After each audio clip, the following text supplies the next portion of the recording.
The Natsume clan was once an ancient and powerful bloodline, but years of conflict have left only 3 members alive. Among them is Naruto, an orphan who has no idea just how deep his connection to the clan runs. Now, his journey begins with the Ryugen, the Dragon Eye, a mysterious dojutsu said to see what no ordinary eyes can. And Naruto is about to discover exactly what those eyes are capable of. Chapter 1. A boy of 12 sat in a field of white flowers. He was about 149.3 centimeters tall and had a head full of spiky hair of the most golden blonde tide that anyone would see. Portions of his hair drifted down over the front of his face, covering his forehead and portion of his eyes in fringes. The ends were tied into a ponytail that landed just below his neck. His eyes are covered by a black band of cloth, which is wrapped at the back of his head. On the front portion there is a metal plate that is engraved with the symbol of the leaf. 3 whisker marks adorned both his left and right cheeks, giving him a very vulpine appearance. The outfit he was wearing consists of a pure black, short-sleeve shirt, on which is a growling azure dragon design imprinted on the front. The dragon itself was long, based more on the serpentine style of dragons. 2 small arms was near the front, a quarter of the way up its long body, near its large muzzle. Golden hair trailed the back of its body, heading towards its tail. 2 large wings flared out in the motion of flapping. Its feet are towards the back of its body, pressed against its frame. The dragon is facing towards the right, its long body spiraling around in small loops. A mix of blue and white clouds was around it, showing its movement through the air as it flew. The detail of the dragon was astounding, with every nuance stitched onto it in meticulous detail, making the dragon truly look like it was alive and might leap out of the shirt at any moment. The lower part of his clothing consists of black cargo pants with a red phoenix ascending up on the right pant leg.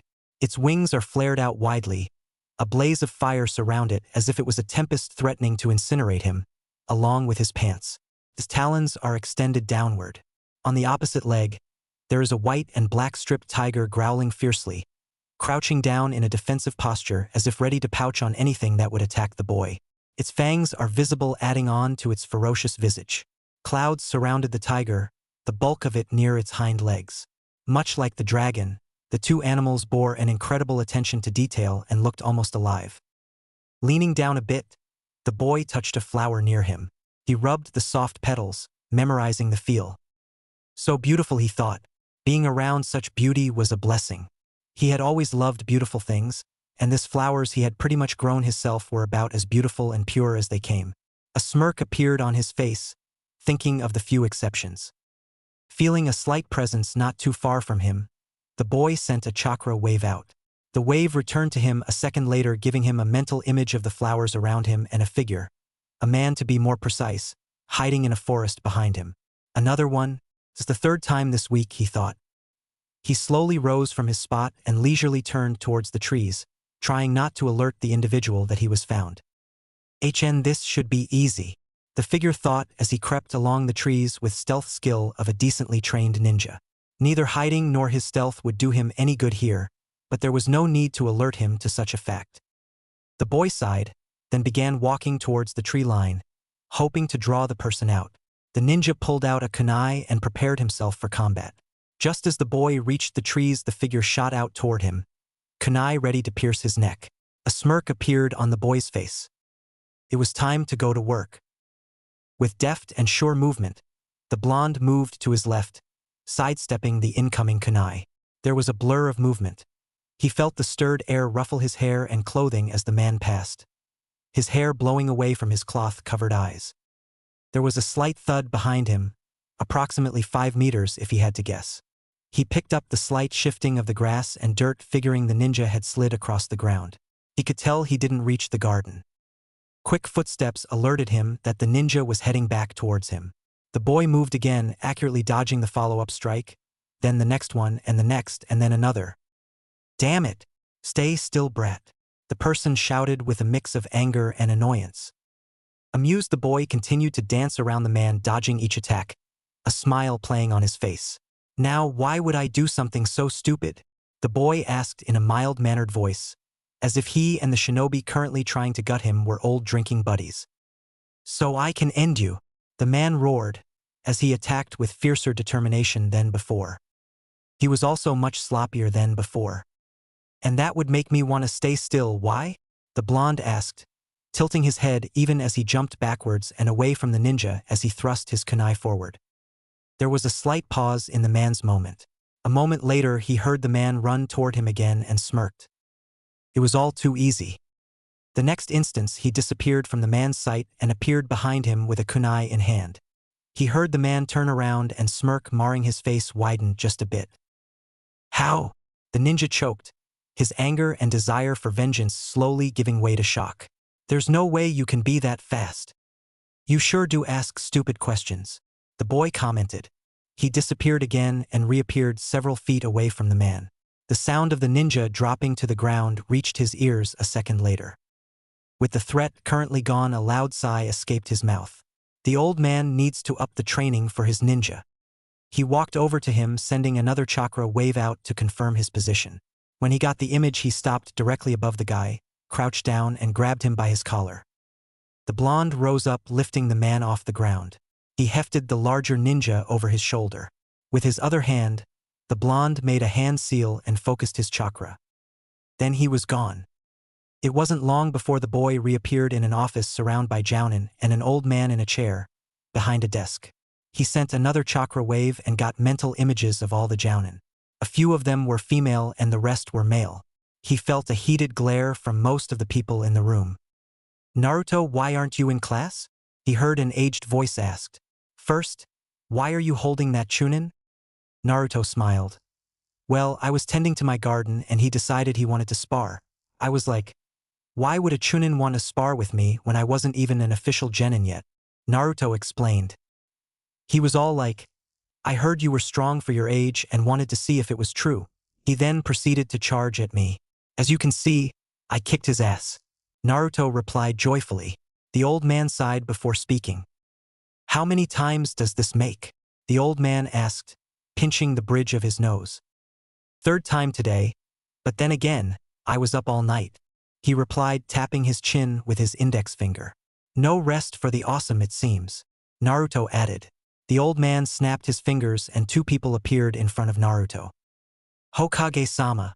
Both ninja snapped into a straight stance and gave their Hokage a salute. Take the chunin to the usual place. Hi, they both let out.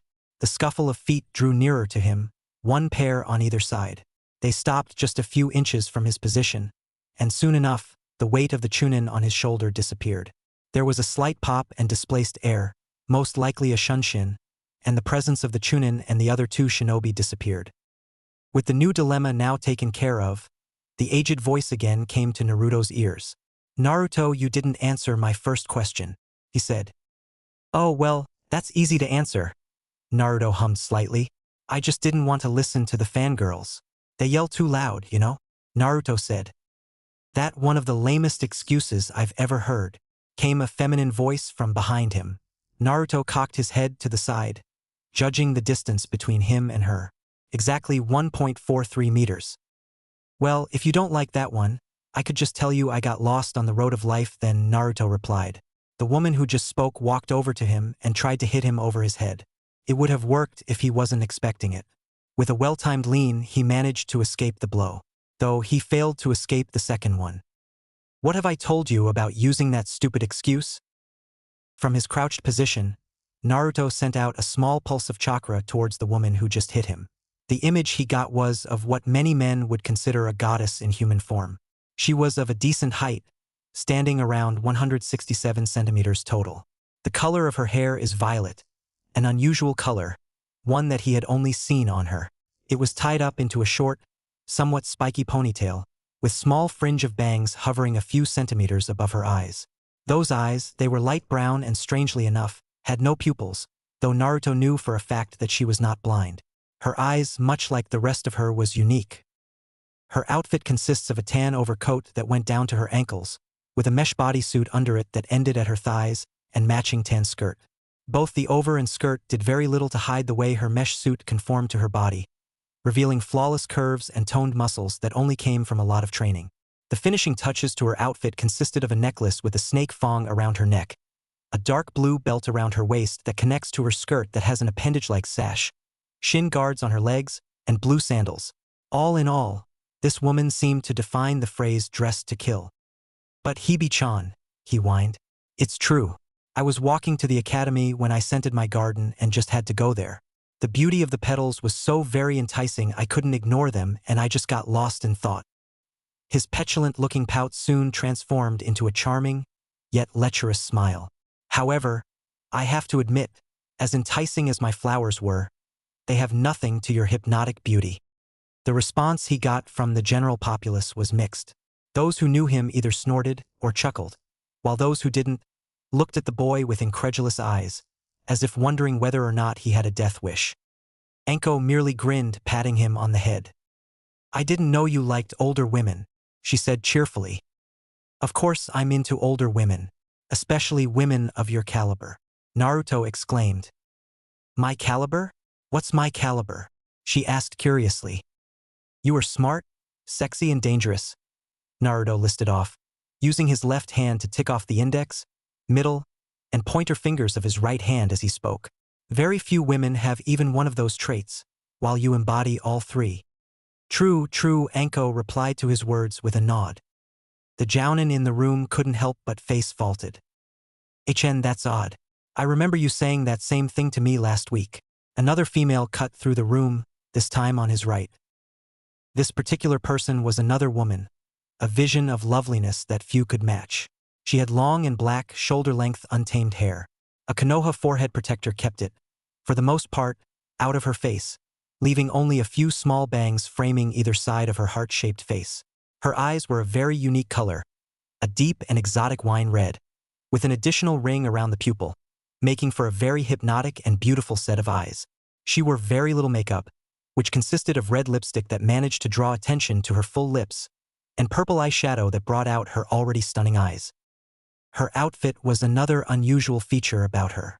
Unlike most other ninja, who wore the traditional blue pants and shirt with a green flak jacket, she wore no such clothing. Instead, her regular outfit consisted of a red mesh armor blouse with only the right sleeve visible. Over this was a very broad material, which resembles bandages with a pattern on it similar to those of rose thorns. Her hands and upper thighs were also wrapped in bandages, and the outfit was finished off with a set of regular shinobi sandals. While the outfit was not as outrageous as Anko's, it still managed to show off her generous and well-endowed figure nicely. Well, that's because it's true, Naruto replied. The black-hair woman, one Kurenai Yuhi, raised an eyebrow. Really? I think it's just because I was going to beat on you. Come on, my sweet Nai-chan. Have you ever heard me lie before? Naruto asked. Well, there was this one time last month when you groped Anko. I remember her asking you about it. You blamed it on some random guy who was passing you on the street. The comment she made was only complimented by the not-so-innocent smile on her face. Naruto's mouth dropped a second later. I knew it, Anko exclaimed in anger. A second later, Naruto felt a pair of hands grab a handful of his shirt, before his body was lifted from the floor. While his feet dangling several inches above the floor, Naruto felt sweat began to pour down his face, especially when his chakra sonar showed him that Anko had her fist reared back to hit him. Fortunately for him, the young woman was interrupted from giving the blonde a piece of her mind via feminine justice by a slight cough. Turning, Anko found the Hokage, giving her a mildly exasperated, yet somewhat amused look. There was also a small amount of what looked like dried blood under his nose. Thankfully, for him, no one actually noticed that detail. Punish him later. Naruto, get to class before your team is announced, the old man ordered.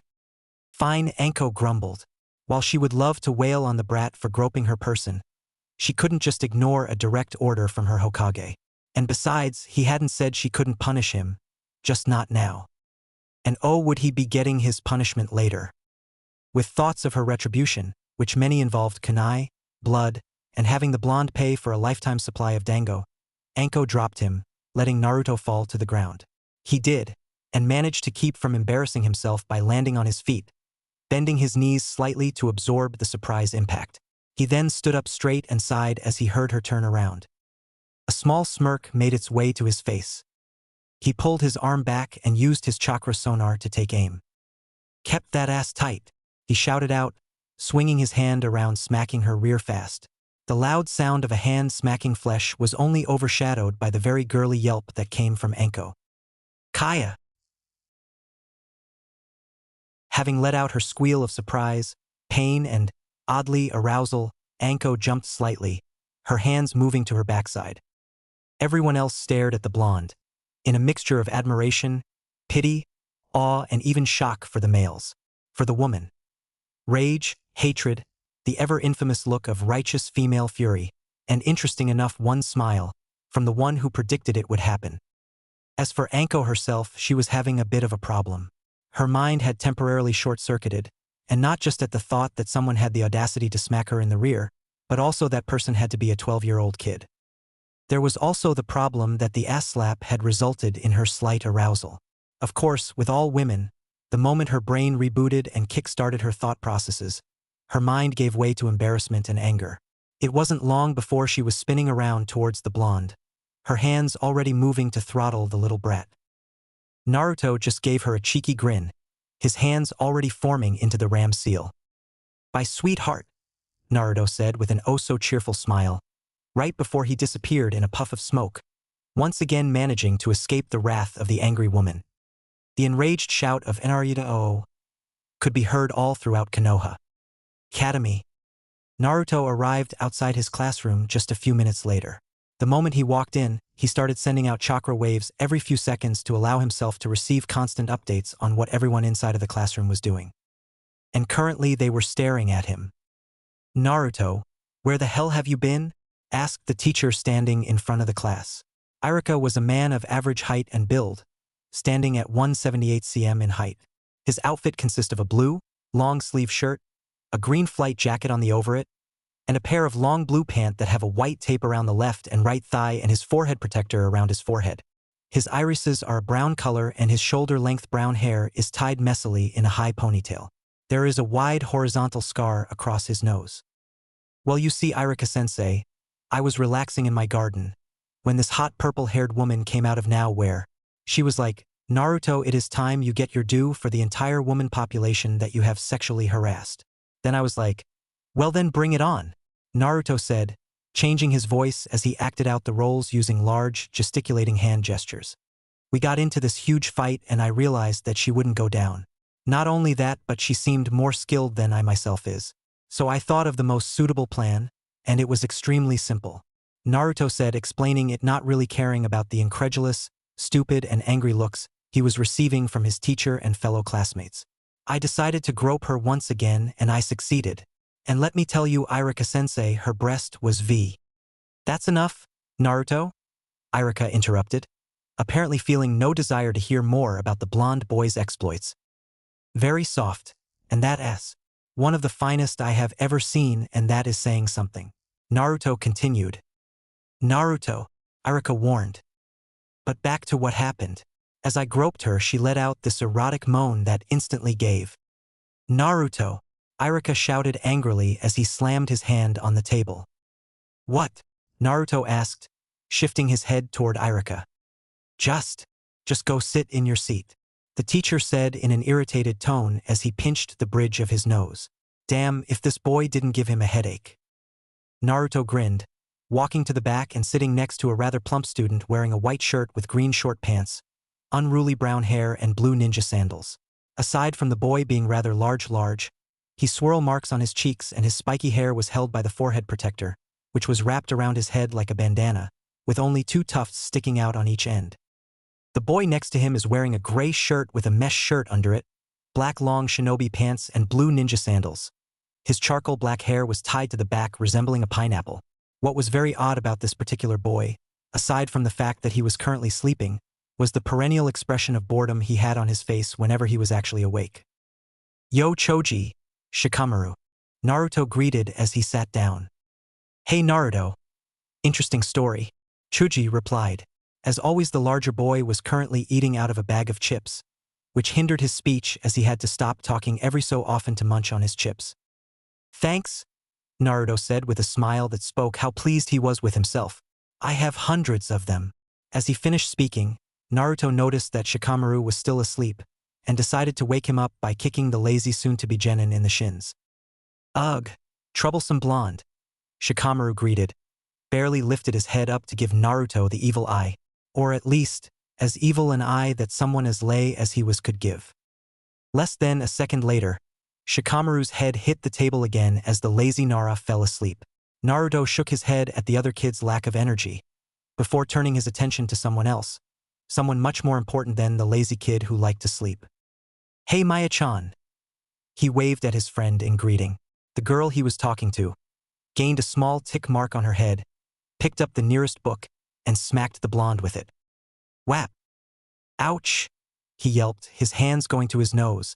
He sniffled a bit, hoping he wasn't bleeding from the surprise attack. "What was that for?" "I told you not to add Chan to my name, idiot," Maya said with a slight glare. Naruto pouted as his sonar conjured up an image of her into his mind. Maya was a rather beautiful young girl, standing at around 149 centimeters tall. Her hair was a long, flowing silver that held an unusual amount of shine to it, creating an almost reflective surface whenever the light hit it. Her hair framed a perfectly heart-shaped face with a small nose, full lips, and a set of beautiful baby blue eyes. Despite her young age, Maya's body was already beginning to develop quite nicely, and Naruto knew that, combined with the light tan she had gained from being out in the sun so much, her body would soon be the envy of women everywhere. Her outfit was a blue blouse with the image of a white tiger that was very similar to the one on Naruto's pant. It stance fierce and crouched as it roared. Blue cargo pants, her forehead protector tied around her neck, a kunai pouch on her right leg, along with a pair of blue shinobi sandals finished the outfit.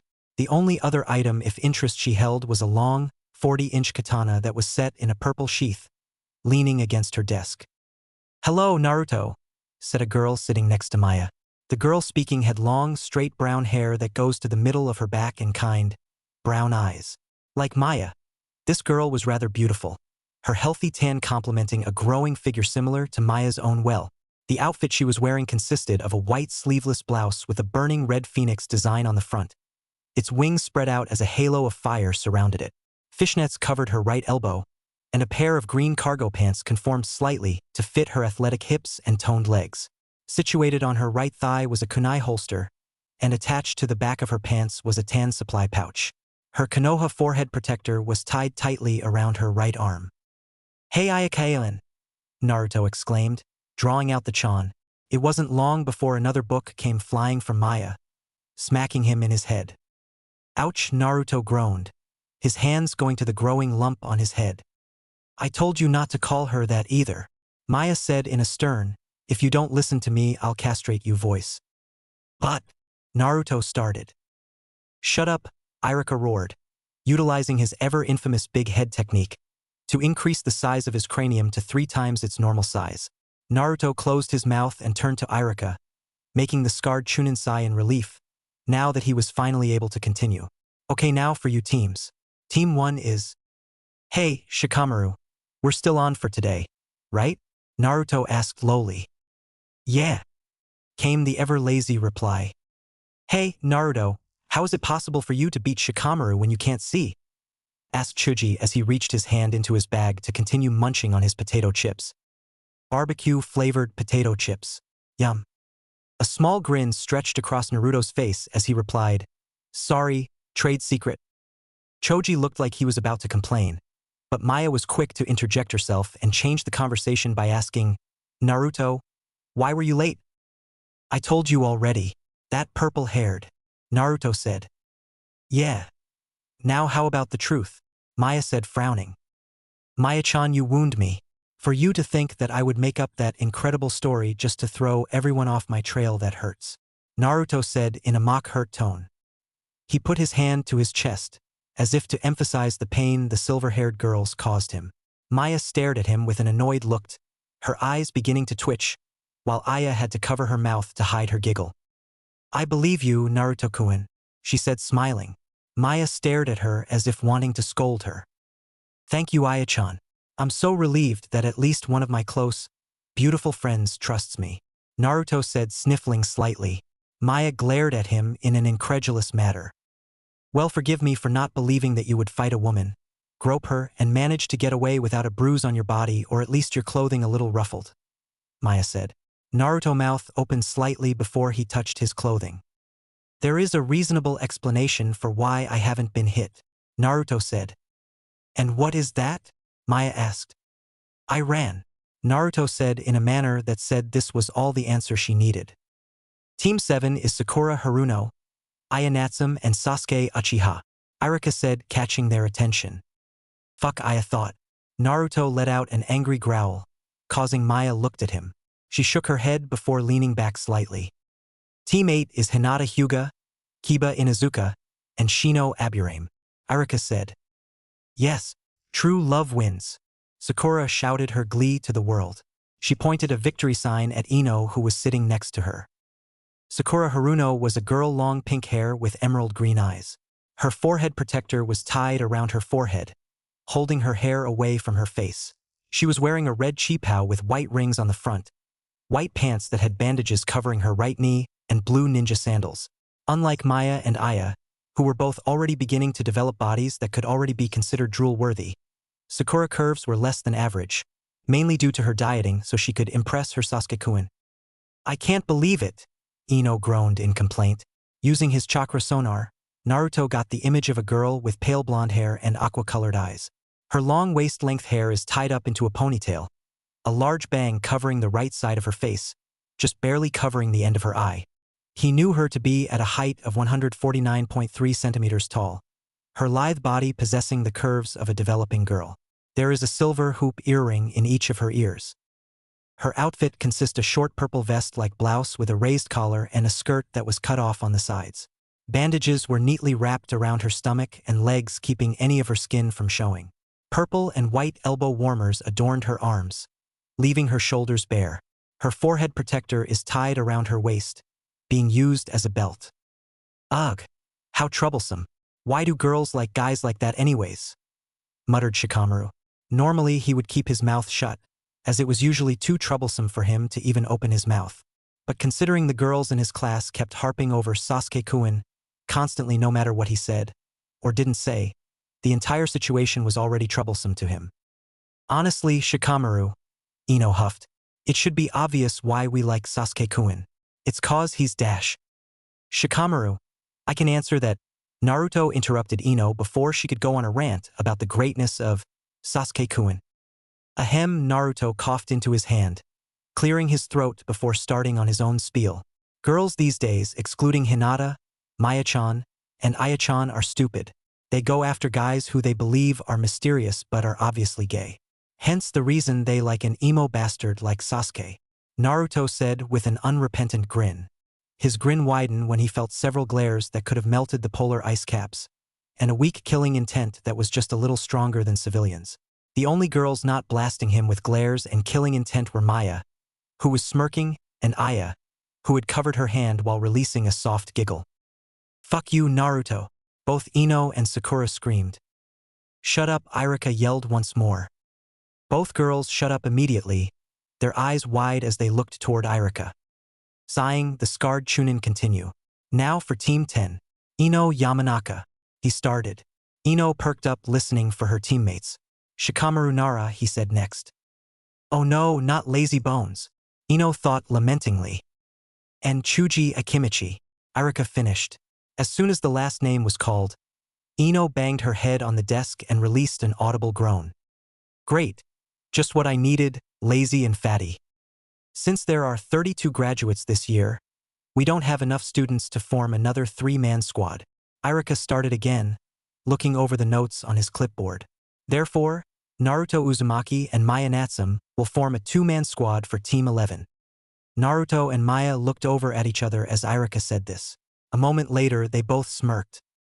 The only way our team could be better is if Aya-chan was on it as well. Naruto thought with a sigh. Now that you've all been assigned your teams, we're going to have a 1-hour lunch break for you to get to know your teammate better, Irika said. After the hour is up, come back inside where your new sensei will be waiting for you. Catch you guys later, Naruto said to Choji and Shikamaru, tossing a wave over his shoulder as he jumped out of the window. He didn't need to see them to know that Choji would be waving back while Shikamaru would most likely already be asleep.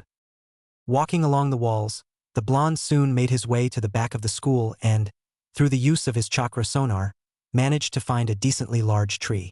Showing off his speed, Naruto hurtled towards the tree, leaping when he was several feet away, then kicking off the trunk. His left hand shot out, grabbing onto the branch, and in an acrobatic display, used the deceptive strength in his arms to swing himself onto the branch. With a content sigh, Naruto sat down, leaning against the trunk so he could get some relaxation. The Hokage's office. Hokage-sama, do you really think it's a good idea to put those two on a team together, especially with Anko as their jounin-sensei?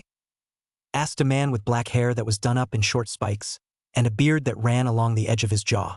He was wearing the standard shinobi garb of long-sleeved blue shirt and pants, with standard ninja sandals, a green flak jacket and Konoha forehead protector wrapped around his head. The only significant difference between his outfit and other shinobis was the white scarf that had the kanji for 12 guardians in red ink wrapped around his waist.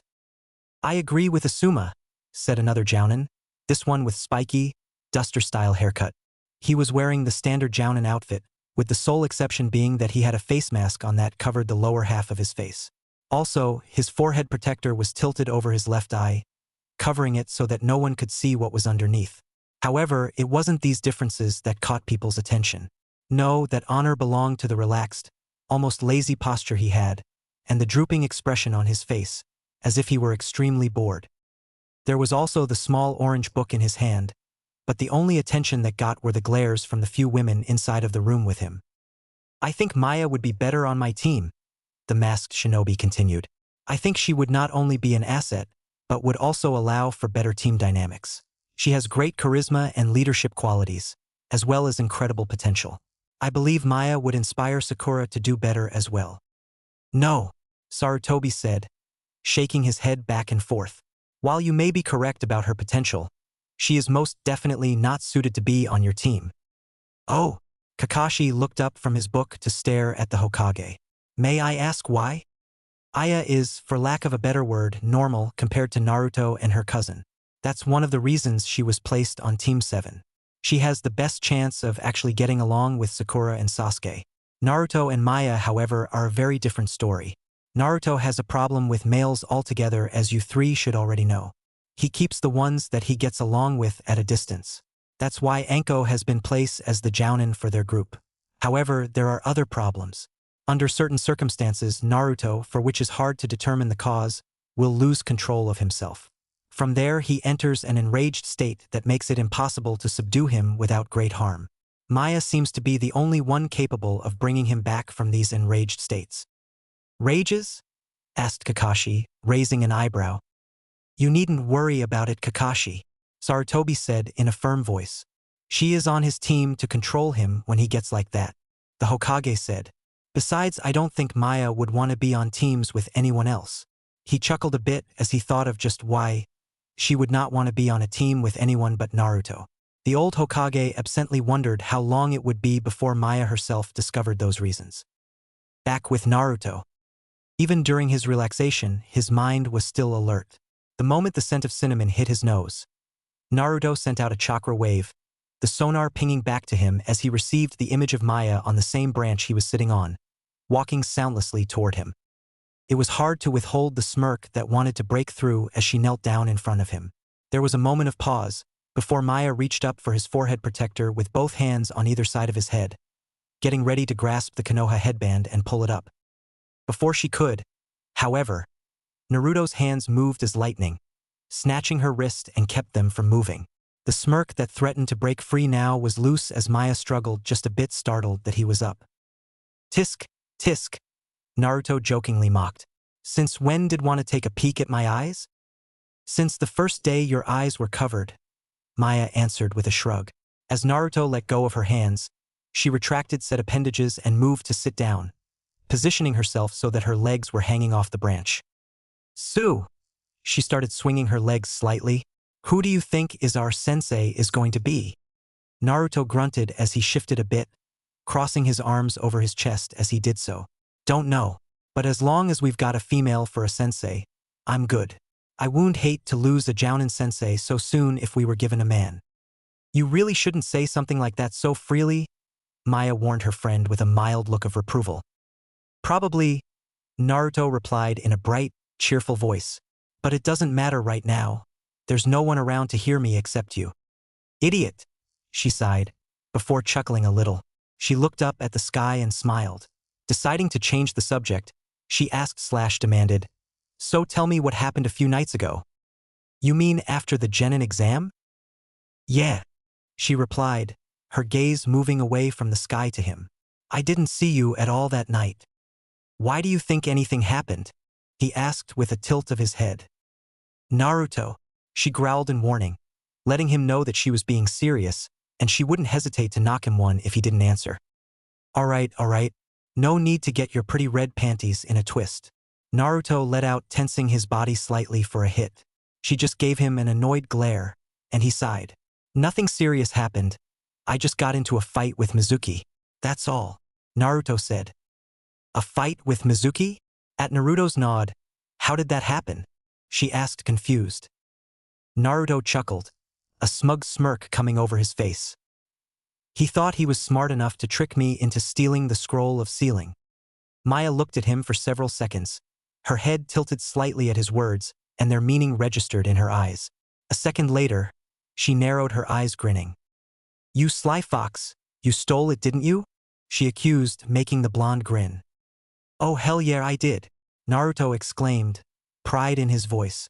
There was no way I could pass up a chance to look in that scroll. All those jutsu, Naruto exclaimed.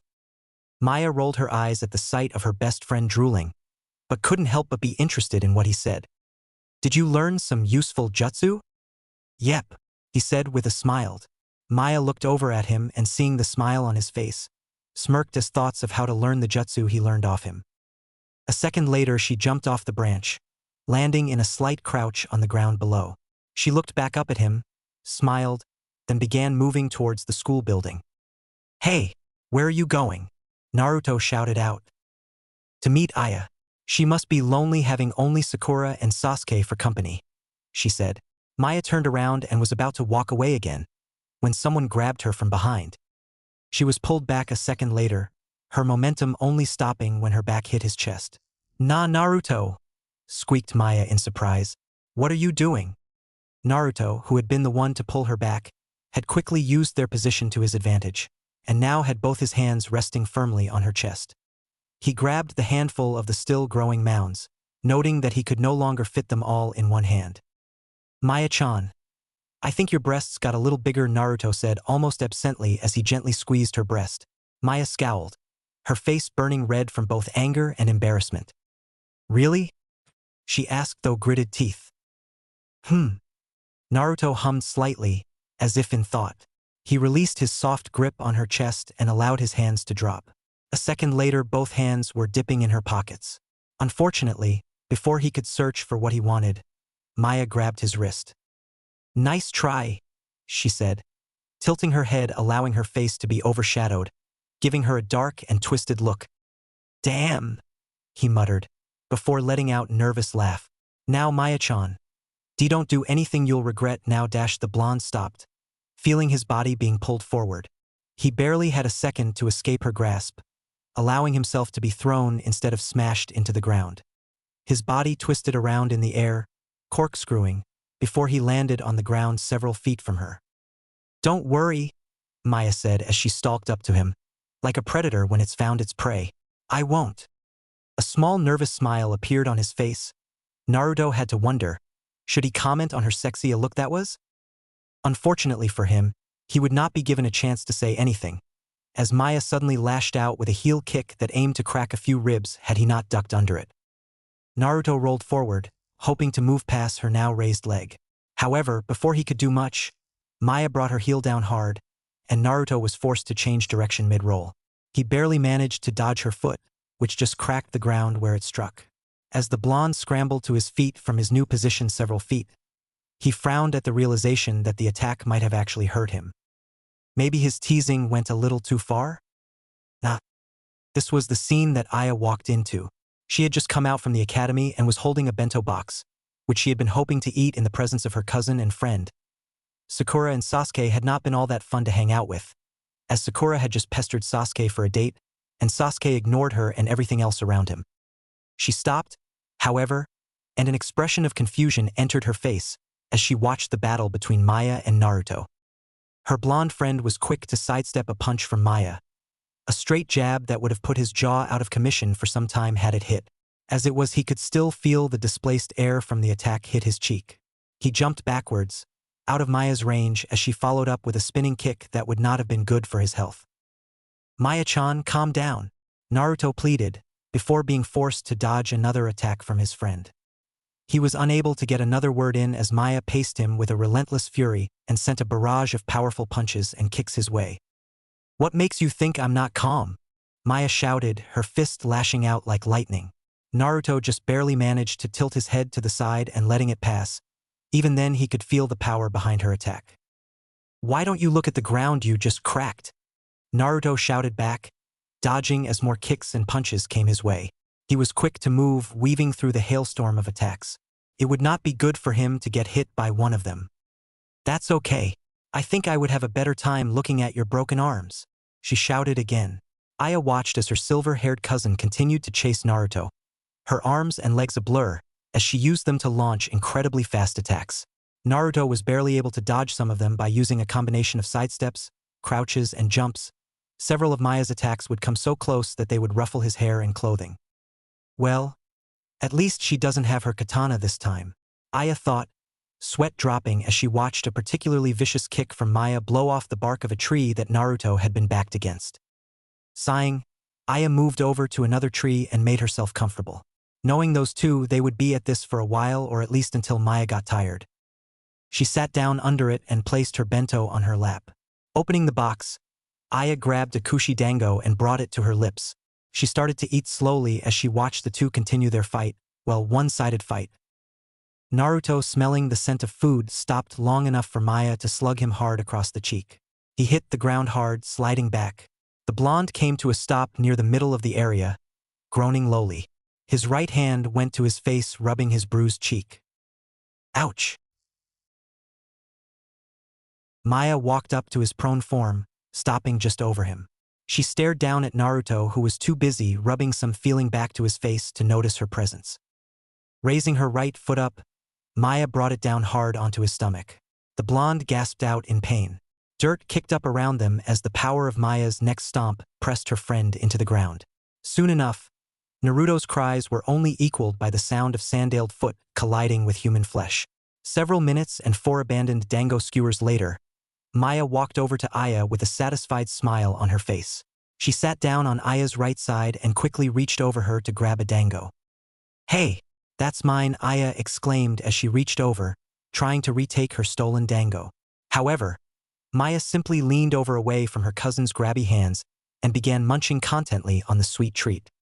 "You know, you shouldn't be mean to your cousin," Maya said, eating the next one. "And maybe you should have your own," Aya said with a huff, her lips quivering as she gave a pout. A groan interrupted any type of reply Maya might have had, and the two turned their attention to Naruto, who was just now pushing himself to his feet. With a slight sway of his body, he began to pant his clothes down of any dirt and footprints that might have decorated him. He walked over to the pair and plopped down on Aya's left, before leaning back against the tree. Aya gave her friend a small smile and held out a dango skewer to him. "Thanks," Naruto said with a small smile, his hands reaching over to the offered treat. "So, you offer one to him, but get mad at me for taking one?" asked Maya, her curiosity piqued as she looked at Aya. "That's because, unlike you, he was going to ask for one, not just take one," Aya replied before sticking out her tongue. "And what makes you so sure of that?" Maya asked, a haughty look on her face. "Because he always asks," Aya retorted, making Maya raise an eyebrow. As if in retaliation, the silver-haired girl's hand shot out, taking hold on 3 more dango skewers, much to Aya's displeasure. "Hey!" Aya shouted out as Maya jumped onto a tree branch and stuck out her tongue. "Hold this, would ya?" Aya asked, not even bothering to wait for a reply, as she set her bento on Naruto's lap. Aya directed a glare towards Maya, before she crouched down and pushed off the ground. Soaring through the air, she landed on the same branch Maya occupied. Or so she thought, for as soon as Aya jumped up, Maya leaped off the branch and landed on the ground, looking up at the brunette before sticking her tongue out and pulling her lower left eyelid down. Naruto watched in amusement, using his chakra radar to receive constant images of the two, finishing off the last of his dango. He closed the box just as the bell rang and grinned. Both Aya and Maya stopped their mock game and looked over towards the academy. Maya hurriedly stuffed the last of the dango in her mouth just as Aya jumped down from the tree, crouching to absorb some of the impact of the decently high fall. Naruto stood up after a moment and handed Aya the box, who took it off his hands. Aya took out the 2 remaining skewers and gave one to Naruto, who smiled in thanks. "Thanks," he said softly. Soon enough the trio were walking toward the academy, ready to meet their new teachers. "So, Aya," Maya started as she walked between the 2. "What do you think of your teammates so far?" "Eh?" Aya blinked, pausing in mid-bite as the question registered in her mind. She took the skewer out of her mouth, looked over at Maya, and tilted her head to the side as a cute expression of contemplation crossed her face. "Well, I don't really know Sasuke-san or Sakura-san, so I can't really say." It was at this time that Naruto interjected into the conversation with his very helpful observation of the 2 in question. "Sakura is a Sasuke's uber fangirl and Sasuke is an asshole with a stick stuck so far up his, but he can't bend over," Naruto said. "Oh? And just how would you know that?" Maya asked, looking at the blonde with a raised eyebrow and an amused smile on her lips. "You barely talk to anyone around our age outside our little group," Maya said. "Ah, well, do you remember that time when you told me it would be a good idea to make new friends?" Naruto asked. "Yeah, what about it?" Maya asked. "Well, I tried to talk to Sakura, and, well, for some reason she thought I was trying to get a date with her, and then she started talking about Sasuke, and Sasuke, well, he's just a dickhead." Naruto had quite the way with words. "But anyway," the blonde continued after a few seconds, "Maya-chan, ack." Naruto's speech was interrupted when Maya's hand collided with the back of his head. "I said not to add the chan suffix to my name." Maya glared at the blonde as he rubbed his ever-growing lump on his head. "Aya-chan, Maya-chan is being mean to me," Naruto whined, turning his head to Aya, his lips pursing up, his bottom lip quivering. The attempt at getting pity from the girl ended when Maya struck him on his head again, causing him to crouch down holding his head in pain while Aya giggled. "You hit too hard," Naruto said. "I know," Maya said with an arrogant smile. "And you wonder why he's a idiot," Aya said with a stifled giggling. "Yeah, no wonder I'm a..." Naruto trailed off realizing what he had just about agreed to, then quickly got angry. "Oi, I'm not an idiot," Naruto yelled. "Keep it down, idiot." "Ack. There's no need to be so loud when we're standing right next to you," Maya said with a glare, shaking the fist she had just used to hit the blonde with. Naruto rubbed his head for a moment, before standing back up and resuming his walk to the academy, grumbling about violent and abusive girls all the way there. Maya just rolled her eyes when she heard this, while Aya held a hand to her mouth as she stifled another giggle. It wasn't long before they arrived at their classroom and took their seats. They spent the rest of the time talking, and in Maya's case, abusing Naruto, as the rest of the students slowly trickled into the room. By the time Irika came back, the classroom was once again filled with rambunctious students. "Now," Irika started as he placed his clipboard his table. "Before I let you all go, I wanted to dash." Crash. The sound of glass shattering interrupted Irika's speech, and as one, he and the students turned to look at the window being broken in beyond repair as a ball of cloth flew into the room. The cloth unfurled, revealing it to be one Anko Mitarashi, who was quick to hurl 2 kunai at the wall opposite the window she had broken. A hand seal later found Anko standing with her fists on her hips, head held high and her chest struck out, much to the hatred of the many flat fangirls and love of the drooling males in class, as behind her a banner attached to the kunai and struck across the room read, "Now presenting the number 1 sexiest kunoichi on the planet and most awesome jounin sensei, Anko Mitarashi." "Hey brats. It's me, the extremely sexy and still single Anko Mitarashi," she said whilst remaining in her pose. Everyone stared at her. Girls were glaring, boys were drooling, and Irika had a what the fuck look on his face. It wasn't until a few seconds into the silence that the sound of a single clap rang out. Thank you," Anko said, bowing to the one who had recognized her greatness. Everyone else just turned to look at the person who was clapping with weird and incredulous looks. Said person felt the stares on him and stopped. "What? So I'm the only one who thought that was a nice entrance?" Naruto asked. The class just stared at him as Anko coughed. "Now the brats of Team 11 come with me to the roof," Anko said. Maya looked toward Naruto and sighed. Wait! Naruto shouted out, standing up his cloth-covered face looking at the woman in apprehension. Everyone in the class looked at him as his body tensed up slightly. Did you say Team 11? He asked. Yes. Yes, I did, Naruto. Enko said, grinning like a mad woman. That's what I thought, Naruto said. The room was silent for a moment, all eyes on Naruto. A single pencil hit the ground, signaling his retreat to the back door. Expecting this, Enko raised her right hand, quickly pointing it towards him with a dark grin. Sanijash, she thought, 3 snakes rushing from her sleeve, heading towards Naruto. He managed to get to the door before the snakes wrapped around his waist, arms, and chest, keeping him from moving. He was pulled back, causing him to fall as he slowly slid towards Enko. No! Damn you, old man! How could this happen? This is game over, man. Game over. I wanted to have a long life. I am so dead. Naruto yelled out, struggling as he was pulled to the purple-haired woman. Why the fuck are you guys still watching? Help me out. She's going to kill me. Silence filled the room, as they all watched, not sure how to take this. Now Naruto-chan. You are only embarrassing yourself, Enko said before licking her lips.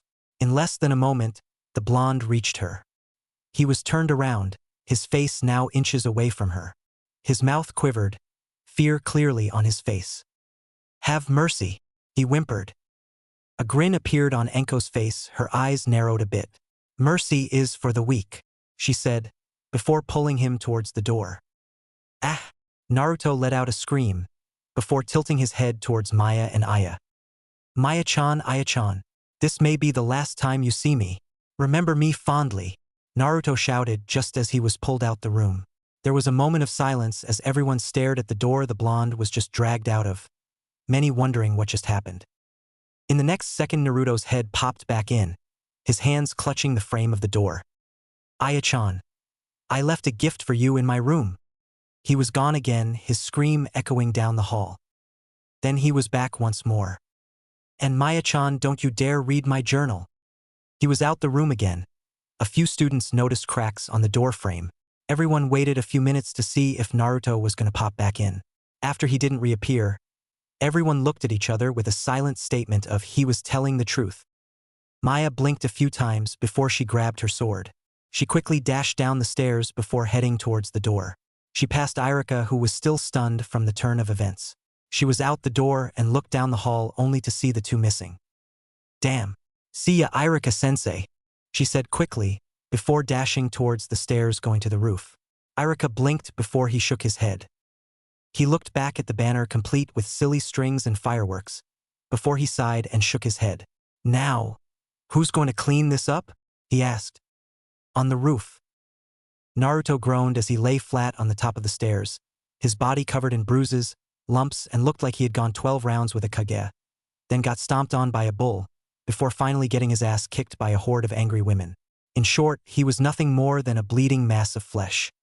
Maya was on one knee, one of her hands on Naruto's blonde hair, the only part of him that was miraculously unharmed and not covered in blood, as she gave Enko a stern glare. Hey now, there's no need to give me such a mean look, girlie, Enko said with a grin, twisting her mouth. I'm done beating on him. For now. And I thought I hurt him, she thought, wincing at some of his injuries as she ran her fingers through his hair. Anyways, why don't you sit down so we can get this party started, Enko suggested, giving Maya an oh-so-sweet smile. She got a wary stare in return, but after several seconds, Maya decided it would be best to just follow the woman's advice. For now. She sat down next to Naruto, carefully picking up his head and placing it in her lap so she could continue running her fingers through his hair.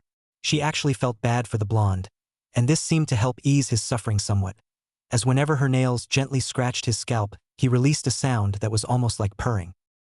Enko grinned as she studied the silver-haired girl currently tending to the beaten and bloody blonde. She seems pretty protective of the brat, though she doesn't look too dangerous. I can deal with her if she tries to do anything. All right, the overcoat-wearing Jounin started in a cheerful voice, clapping her hands in front of her face. Why don't you introduce yourself? Start off with basic things like your name, likes, dreams, and any skills you may have. Shouldn't we wait for Naruto to wake up for this? Maya asked. Enko shrugged with a smile. I have no idea, she said. Maya nearly fell over, before managed to recover quickly. What do you mean you have no idea? Maya asked in disbelief. Enko grinned at her. What else can I mean? She asked. Maya's eyes twitched in irritation. She reminds me a little of Naruto, Maya thought. At that moment Naruto made his presence known by groaning loudly. Maya looked back at him as he shifted. Hey, are you okay? She asked, her unoccupied hand touching his cheek. Naruto jumped a little bit before turning to her. Ugh. What hit me? He asked, absently noticing their position. Normally, it was a position he would like very much, and would probably have groped her somehow. But considering that his body felt like he just took a beating from every woman in Konoha, he just wasn't up to it. Yet, maybe in an hour or so. Her, Maya said, pointing to Enko.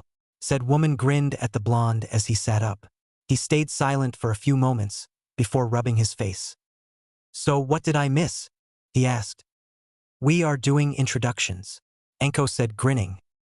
What are we supposed to say? Naruto asked. Name, dream, things you can do, hobbies, things like that, Enko said, shrugging. Now blondie go, hop to it. Naruto stared before shrugging. Okay. Weird cause you already know my name. Naruto paused, humming a bit. Anyway, I'm Naruto Uzumaki. He started. I like Maya-chan and Aya-chan, food, dragons and swords. My love in this world is Maya-chan's and Aya-chan's brie. Naruto was interrupted by a hard tap to the head. He turned his head towards Maya, not noticing the large blush that painted the girl's cheeks, before turning back to Enko. My dream. Well, my ambition is to become the strongest warrior in the world and have more chakra than the Kyuubi. I'm skilled in taijutsu and kenjutsu and I have learned quite a few jutsu. And my hobby, I would have to say, is drawing and groping people of the feminine variety, Naruto said, rubbing his head. You want to have more chakra than the Kyuubi. Why? Enko asked with her right eyebrow raised. Well, I would tell you, but I can't remember because of the concussion you gave me, Naruto said, grinning. Enko right, I twitched a little before. She looked at Maya. Fine, you go, Enko said, pointing to Maya. I'm Maya Natsume. Maya started off. She looked up slightly, placing her index finger on her lips as she thought of what to say. What I like? Well, I like a challenge, training, my friends Aya and Naruto and tigers, she said. Ha, I knew you liked me. Naruto interrupted her with his gleeful exclamation.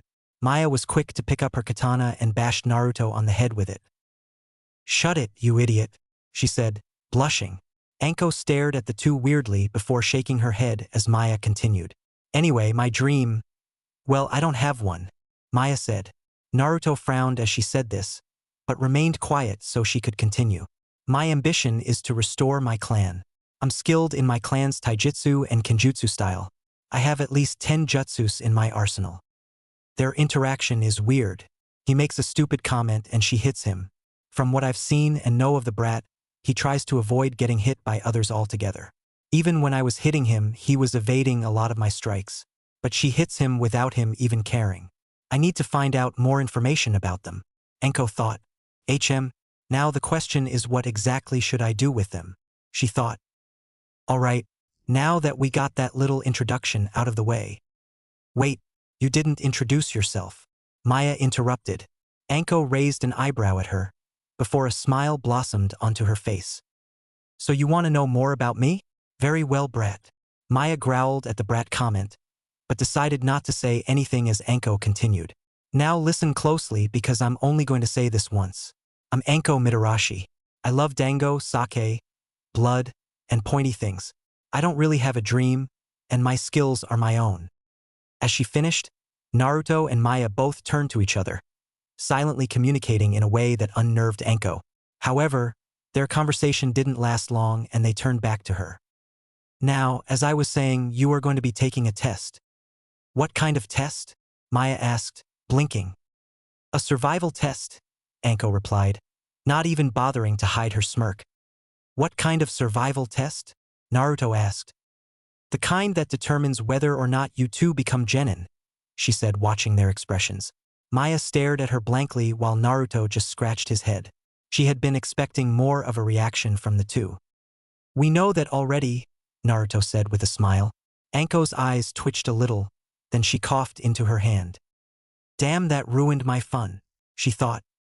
Well, anyway, meet me at training area 44 in 2 hours. Bring your gear because you're going to need it. And with that, she disappeared in a puff of smoke. Maya looked at Naruto and stood up. She's odd, she said. Yes, she is, but that makes her more interesting, Naruto said, standing up and stretching his arms over his head. You okay? She looked like she did a number on you, Maya said, turning to him. Naruto just turned his head to her and grinned. I'm fine. I managed to lessen the damage on each of her blows, so I barely felt it, Naruto said. Maya nodded in relief before looking out. She soon began following Naruto as he stood walk down the steps. We got 2 hours to waste. What do you want to do? Naruto asked eventually. I guess we could spar, she said. But first let's get our gear and meet at training area 44. Last one there buys dinner. You're on, Naruto said with a smirk. They both bent down, getting ready to dash away. Ready, Naruto started.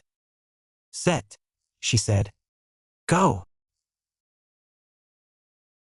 They both jumped off the roof before kicking off the wall of the academy. They landed on the ground, adding chakra into their feet to lessen the impact before speeding off in different directions. I got this in the bag, Naruto thought. 10 minutes later at training area 44. Landing just outside of the gates of the training area, Naruto dashed along the ground, a smile plastered on his face. He now sported 2 kunai pouches on the back of his waist and a katana strapped to his back. He was about halfway from the wall when the image of his silver-haired friend came to his mind. She was leaning up against a tree, inspecting her nails. Slowing down, his mouth dropped in surprise. No way.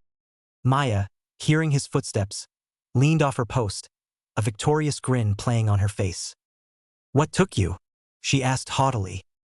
Naruto stopped just about a meter away from her, his head tilting as his right hand rose up, his index finger extended in accusation.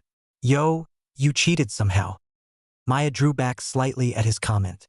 No, I didn't, she shot back defensively. Don't get mad at me because now that you have to pay for dinner.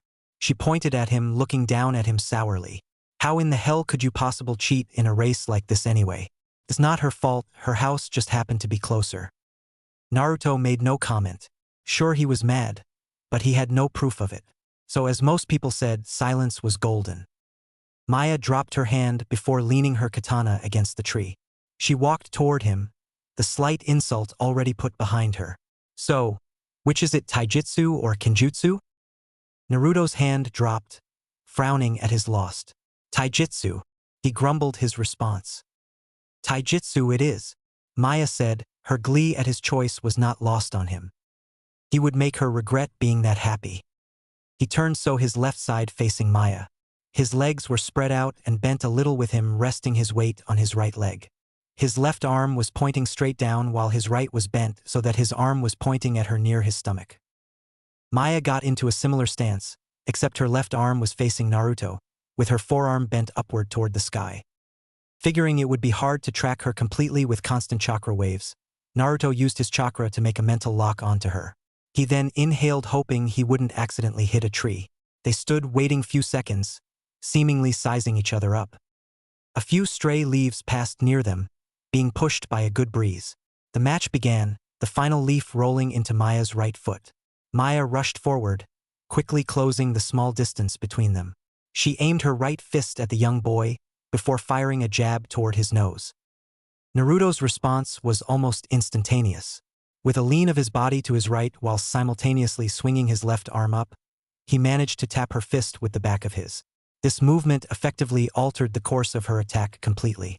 He could hear the wind rustle in his ear as something passed by him. The crackling of wood echoed in the near empty area. The two who could hear it were too much involved with each other to actually pay attention to it. With a twist of his body, Naruto brought his right arm hurling around, aiming at Maya's chin. The girl ducked down, avoiding the punch that would have clearly taken her off her feet, while going into the motion of a spin. She lashed her leg out, spinning like a top as she tried to sweep his legs from underneath him. Alas, it was not meant to be. With a well-timed leap backward, Naruto successfully dodged her attack. A smile appeared on his face as his feet touched the ground. This would be a good workout.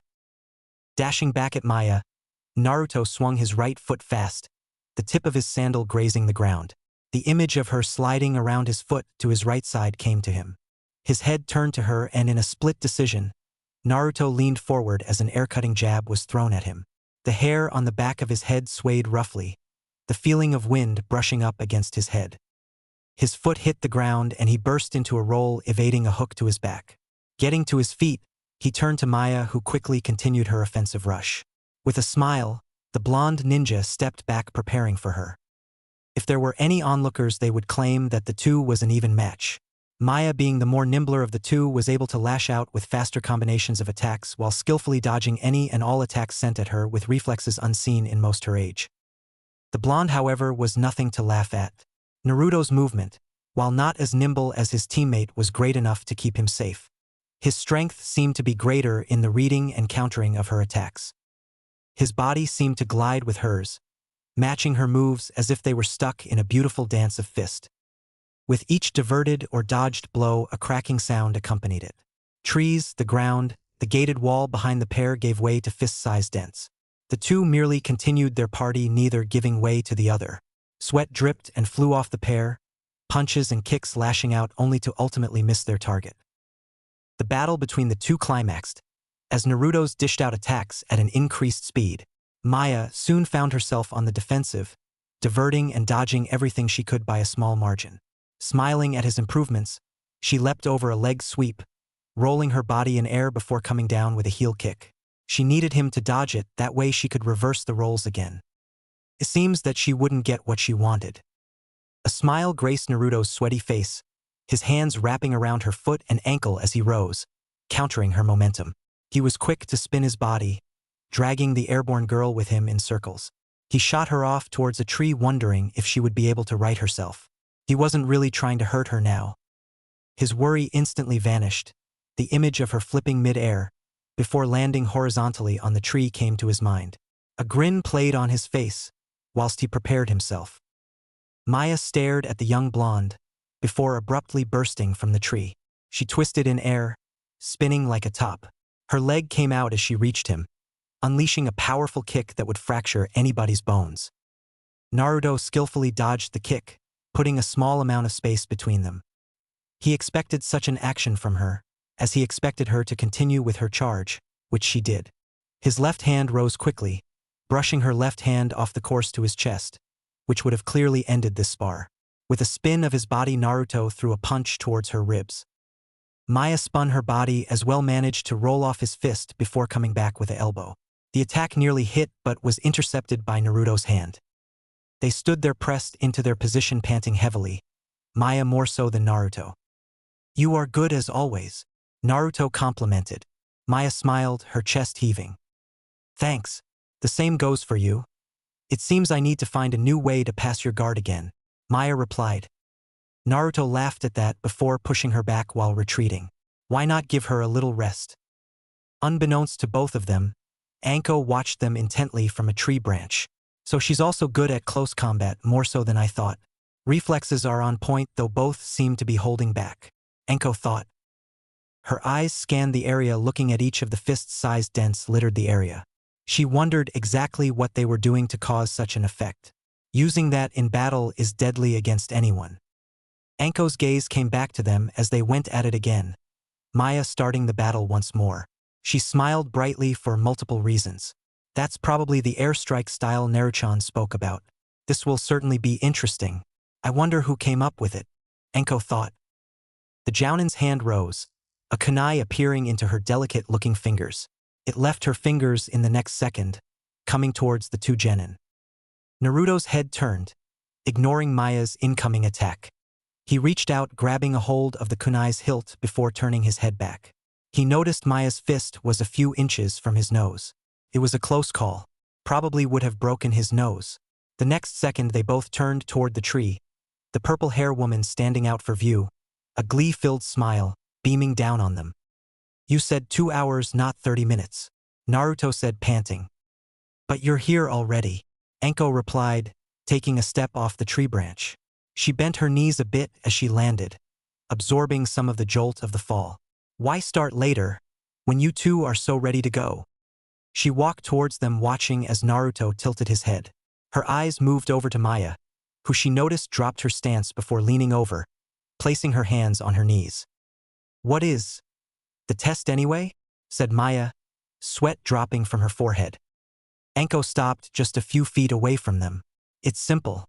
Your test is to—" Anko stopped blinking. "Wait." She folded her arms over her chest looking down. Her eyebrows furrowed as she tried to remember what the test was. "Give me a sec. I know I had it in my mind." Maya and Naruto hit the ground a second later, dirt saturating the air. "Damn it," the blonde muttered after a moment, pushing himself up. He stood up completely before turning to his friend, his right hand extended. Grabbing his hand, Maya was quickly pulled to her feet where she started to dust herself off. "I forgot all about what to have them do." "Wait, oh I know," Anko hummed in thought, her eyes lighting up. After a few seconds, she frowned. "No, that will kill them. I think I'll just go with what Kakashi suggested." "Okay, brats of mine. I have the perfect mission for you too," Anko said, standing. They both looked at her as she drew one bells. "So, what is it?" Maya asked. "You are going to retrieve this bell from me," Anko said, tying the bell to her belt. "So I guessing you won't take it easy on us?" Naruto asked. "Correct, Naruchan," Anko exclaimed, smiling. "And why is there only in bell?" Maya asked. A dark grin appeared on Anko's face, showing her evil intent. "Because whoever get the bell gets to become a genin." "Okay. So we find you, fight you, and take the bell, right?" asked Naruto, who seemed unfazed by the grin. "Exactly," Anko started. Her face lit up with excitement and slight mischief. "Wait. Let's make this interesting game. You also have to touch the tower with the bell." Anko nodded, looking at the faces of the two genin. Maya and Naruto turned to each other, each humming. This caused Anko to raise her right eyebrow at them, wondering if they would back down. To most, this forest was a place of terror. And if she remembered right, Naruto had experienced that horror once before. A smile appeared on her face, memories pooping in her head. They turned their heads back to her, snapping her attention back to two. "Can we get 5 minutes rest before we start?" Maya asked. Anko nodded. "Why not? They put on a good show for her. She got a good idea of how hard she'll have to try when fighting against them. And with that, them passing or not would be all up to her." She looked away, tilting her head, a little, a tooth grin appearing on her face. "Ah, choices, choices." At that, two butts hit the ground, causing a light thump to echo slightly in the area. They both panted, Naruto leaning back on his arms as he relaxed. Maya joined him in the same matter. Raising her left hand to her blouse, the girl grabbed the top and started fanning her hot body with the fabric. Anko looked over to Naruto, noticing he was doing the same. She hummed lowly, wondering how long these two have been together. Their body movements were similar. Maya's was well more feminine than Naruto's, but yeah, they mirrored each other. She needed to find out more about her anyway. From what she was told, she has been his best friend since. For a while. She saw Maya wipe her face with a cloth she drew from her pouch before handing it to Naruto. He did the same with a smile before handing it back to her. "So, Anko-sensei, what do you think about our taijutsu?" Maya asked. Anko smiled at the girl. So she knew she was there, her senses are superb. "I found it interesting. Both of you are quite the little speedsters. Your reflexes are top-notch. I actually wondered how you two would be, but considering everything I read, I should have nothing to worry about," Anko explained. "What you read?" Naruto asked. "What did you read? I hope it wasn't anything revealing." "Not really, just how horrible your grades were. The more physical exercises was what you seemed to excel at," Anko said. Naruto hummed, thoughtful, mulling over what she said.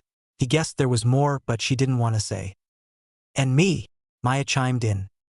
"Top of the class, rookie of the year. Even the prodigy Sasuke didn't match you." Anko started recounting what she read, slightly bored. "Everything was good, from your grades to fighting skill. Even when you first entered you were skilled, so it only made sense that you got better." Maya leaned her head back again, looking up at the sky with slightly narrowed eyes. She sighed, taking the thought of her mind before glancing at Naruto. A smile appeared on his face before his head turned to her. She had to wonder what he was thinking about, but knowing him, it was about the woman's boobs mixed in with this test. If she asked him, she would have been completely correct. Naruto was content with everything. His thought process was focused on how he was going to grope her in this situation without getting beat up for it. After all, he could do the tradition revenge for beating him like that. But that's too traditional. Groping her again would at least allow him to feel her breast this time. Oh well, he would figure it out somehow. The 5 minutes seemed to pass quickly, but it was enough for the two preteens. Naruto stood up first, followed by Maya. They looked over at Anko, who expressed her glee at what she would be doing with a smile. Okay, now that you two are rested, follow me, Anko exclaimed loudly, her hand flying into the air. Maya raised her right eyebrow before looking at Naruto. Maybe she was the bad influence on him. Anko walked forward and Naruto followed without hesitation. Maya followed after her friend, grabbing her sword in the process and wondering if this was a good place to be. She heard quite a few things about this Area 44, also known as the Forest of Death. She wondered if those rumors were true. They walked around the wall until she came to an open gate. Now the rules are simple. You go into the forest 5 minutes before I do, she explained, a little too cheery. Maya was slightly thrown off by it, but did nothing to indicate it. After that, I come in and hunt you down. Other than that, anything goes. The Jounin looked at the two, giving a moment for any question, complaints, or life stories they wanted to tell. There was none. So with a raise of her hand and a smile, she shouted, "Start!" Both Maya and Naruto ran into the forest at once, dust lifting from the ground in their wake. They jumped up into the trees and headed in a straight path. Hey! You wouldn't happen to know exactly where the tower is? Maya asked, slightly curious. Yeah. I just happen to have been in here quite a few times. It's actually not that far. We could get there in less than an hour if luck goes our way, Naruto replied. Maya raised an eyebrow at that. What would cause our luck to go the other way? A few things here, but Hibi would probably be the worst case, Naruto said. Okay, so let's make it there in 30. Maya said, picking up speed. As you wish, Maya-chan, Naruto said, grinning in delight as he sped up. Maya stared at him, touching down on a branch before jumping off. She shook her head, deciding to put her mind on other things. Question. Why is she calling you Naru-chan? Maya asked, slightly annoyed by the nickname. Naruto shrugged. It was better than the other nicknames she gave him. Don't know. She has always called me that since we first met a few years ago. Okay. Why didn't you tell me about her? Maya asked next. Well, I figured you wouldn't want to meet her, Naruto said anxiously. And why is that? She replied, suspicious of his tone. Naruto's head turned to her, a blush on his face. Naruto fidgeted a bit. Well, he started nervously. Her boobs are bigger than yours. Shock and confusion filled her mind so much so that she lost footing as she landed. Naruto was fast enough to reach her and grabbing her waist, effectively saving her from a big fall. Her head turned to him quickly as he stabilized her. Why would that have anything to do with me meeting her? She gritted out, trying her hardest not to hit him for such a comment. Well, I notice girls tend to get upset when they compare their breasts to other women. Naruto began backing up from the girl. Like this one time I was walking with Minako, right? And she saw Yugao-chan. She stared at her breast harder than I ever did, and then she got all depressed, wishing her boobs would grow. Naruto ended, tapping his index fingers together. Maya glared at him, her mouth twitching. Naruto, that doesn't matter to me. Besides, I am only 12 right now. I'm not even finished growing yet, she said. Naruto nodded in understanding. Okay. Sorry. He apologized, scratching his head. Maya shook her head, letting out a sigh. Let's continue on, she said. With that, she jumped off the branch. Naruto smiled and followed after her. They moved fast, scaling a little higher in the trees. They had no trouble so far, so it was alright. It was like a basic stroll through the park. The forest didn't seem as dangerous as the rumors said, at least for now. Maya turned her head back to Naruto, her mouth opening. Do you have a plan for this, or is it my turn? Well, you did it last time, so it's mine now. I'll come up with one soon, Naruto replied calmly. He suddenly frowned, grabbing the hilt of his sword and jumping in front of her. His movement was fast, leaving Maya with only a few glints of reflecting light, making her aware that he unsheathed his sword. The beauty of his flowing movement was not lost on her as he landed, purple blood dripping from his blade. Maya stopped just on a tree branch behind him and watched as the remains of what looked to be a mass of slug chunks rained down. He took out a cloth and wiped the blade before sheathing it. Cool. But I could have done it better, Maya said, a challenging grin on her face. Naruto turned his head back and smiled at her challenge. If we get another chance, I'll let you handle it. All right, Maya agreed as they continued their progression through the forest. After a few minutes, Maya looked back. She just entered the forest. Naruto took on a serious expression while creating a T-like hand seal. Kage Bunshin no Jutsu, he thought as 4 clones appeared in 4 separate puffs of smoke. They ran into the forest and positioned themselves in what they would call good hiding positions. All right, they should give us some time. She's quick and a good tracker, he said. She'll come across here for sure. Maya nodded, looking ahead. She needed to learn that technique. With Anko dashed through the foliage of the forest. A few moments ago, she decided to stop looking at their trail. They didn't seem to do anything to hide it, so it was easy to follow. Plus, they looked to just be going in a straight path. The purple-haired Jounin hummed, glancing around. They got pretty far, she thought. Keeping her current pace, Anko noticed a glint of light from her right. A smile appeared on her face, her arm rising up as it reached her. His fingers wrapped around the hilt of it just before it could pierce her. She noticed it was aimed at her shoulder, which would have put her arm out of commission if it hit. Nice. Anko stopped on a branch, looking around. She kept her eyes looking in the general direction of the first kunai. The blonde was hard to spot, which was interesting, considering who he was. A moment passed slowly, the smile never leaving her face. A whizzing noise caught her attention, her head turning to her left.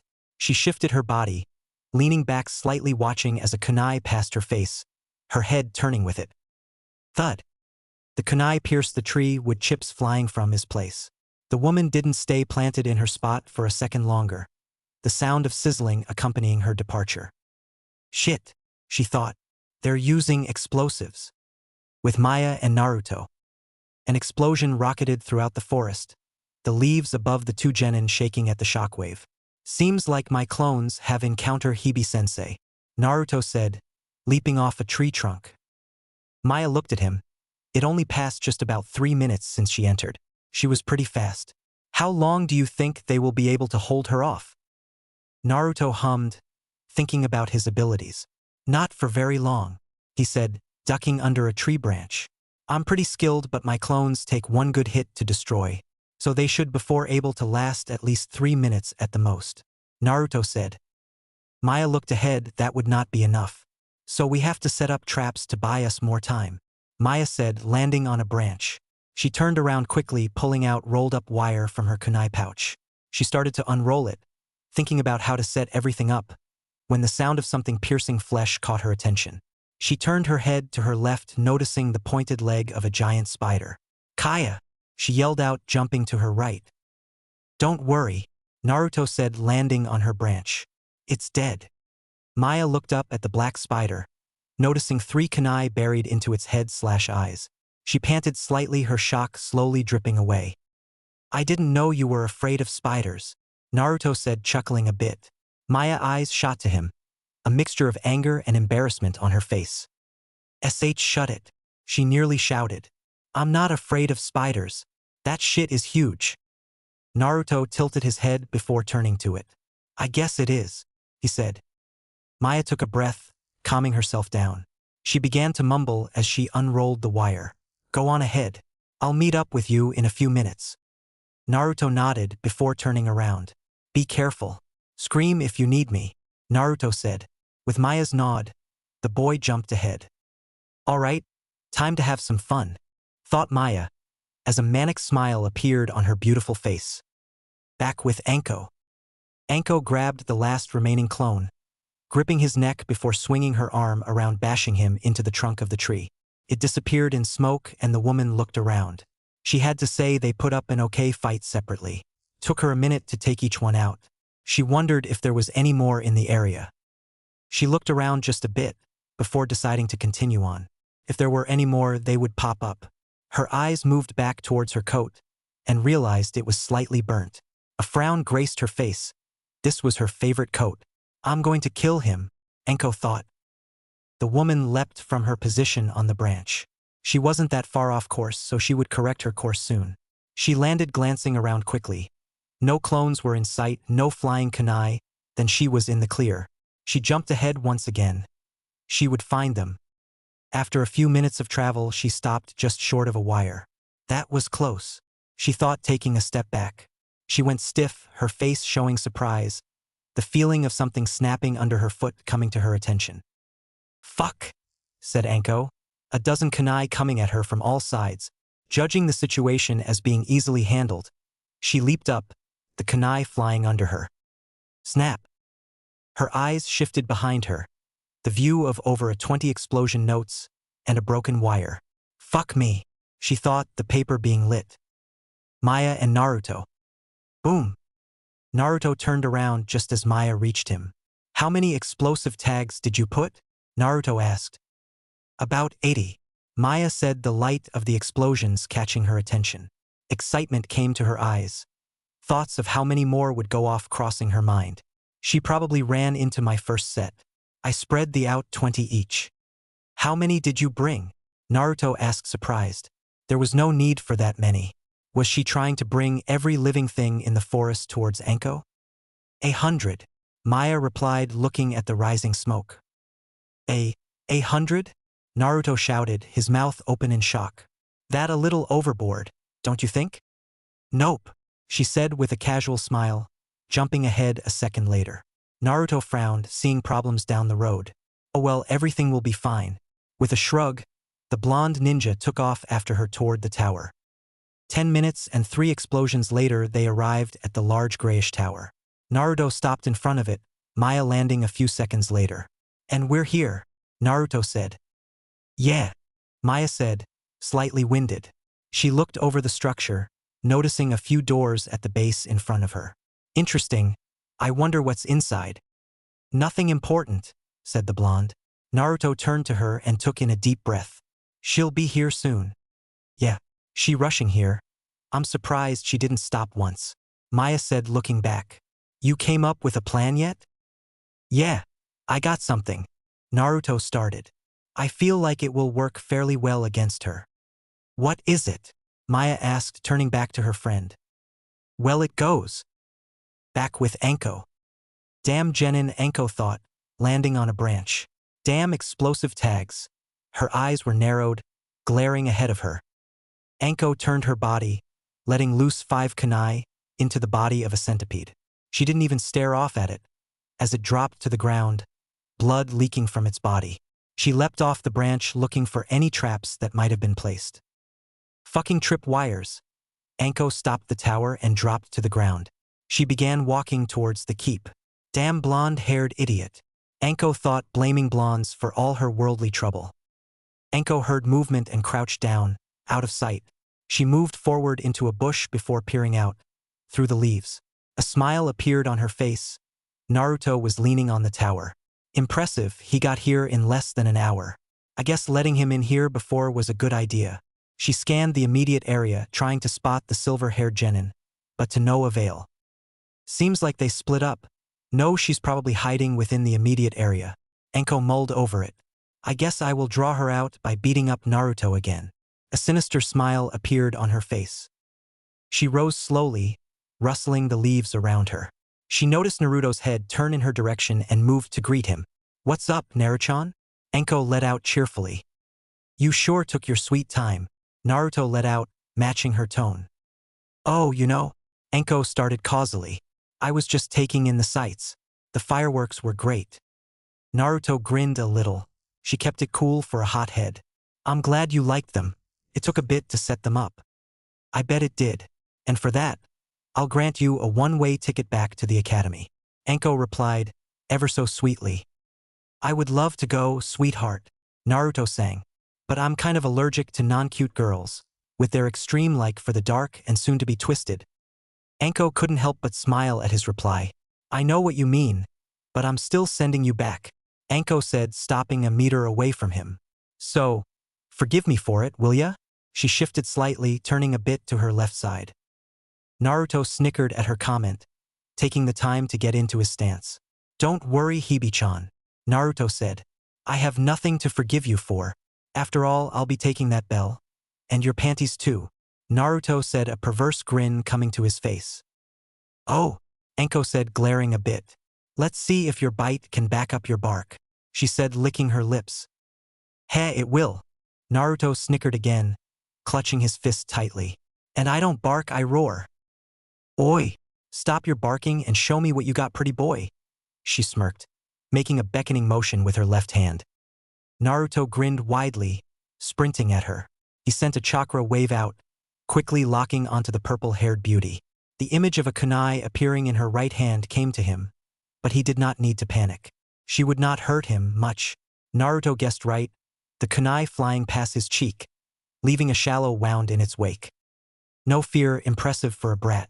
Anko quickly put up her arms as he reached her. His incoming blow was easily blocked, but that didn't stop the next one from coming. She intercepted his left hand with her right, backing up a few steps. Naruto kept on her, spinning his body and lashing out with a roundhouse kick, aiming to do a little damage to her side. If he could see, he would have noticed a haughty smirk on her face as she drew back, getting just out of range of his kick.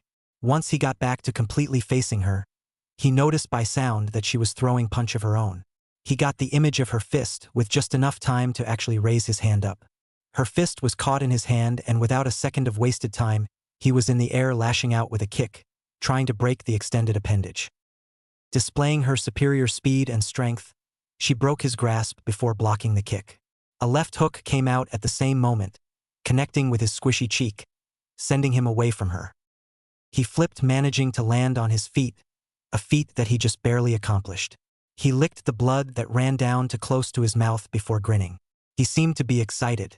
A shadow caught her attention and she slid back, dodging the heel drop that most likely would have broke her arm if she would have decided to block, if looking at the ground that was now broken was any indicator. Anko's eyes bore into Maya, now registering her as the bigger threat out of the two. She narrowed her eyes a little, stepping back, seeing the girl leap up, raising her leg up with a surprising speed.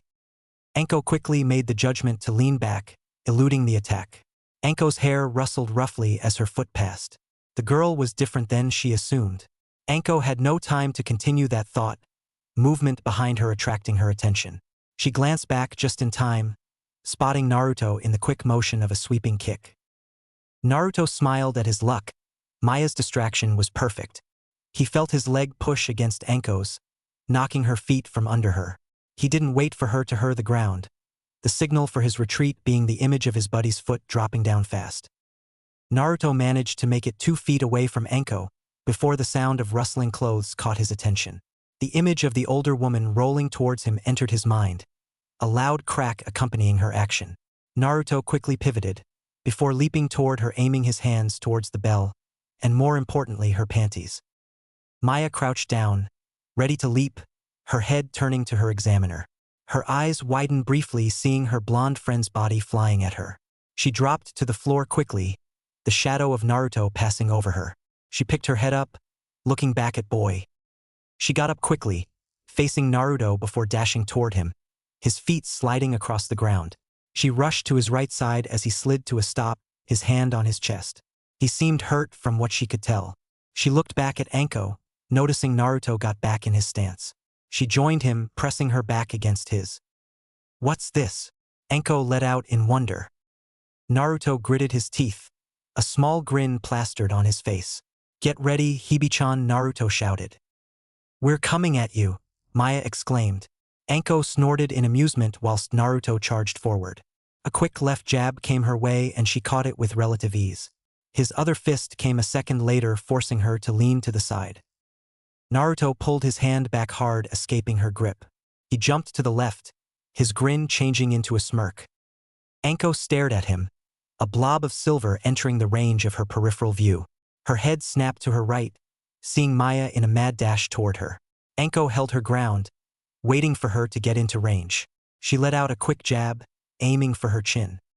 Maya stepped towards her left, the Jonin's fist flying past her face. She lashed out with a jab of her own, hoping to at least make blood fly. It was to no avail though. In response to Maya's evasion, the young woman's left hand came up, grabbing the offending appendage. Anko noticed a smile on the young girl's face and realized she would need to teach them not to show their intention like that.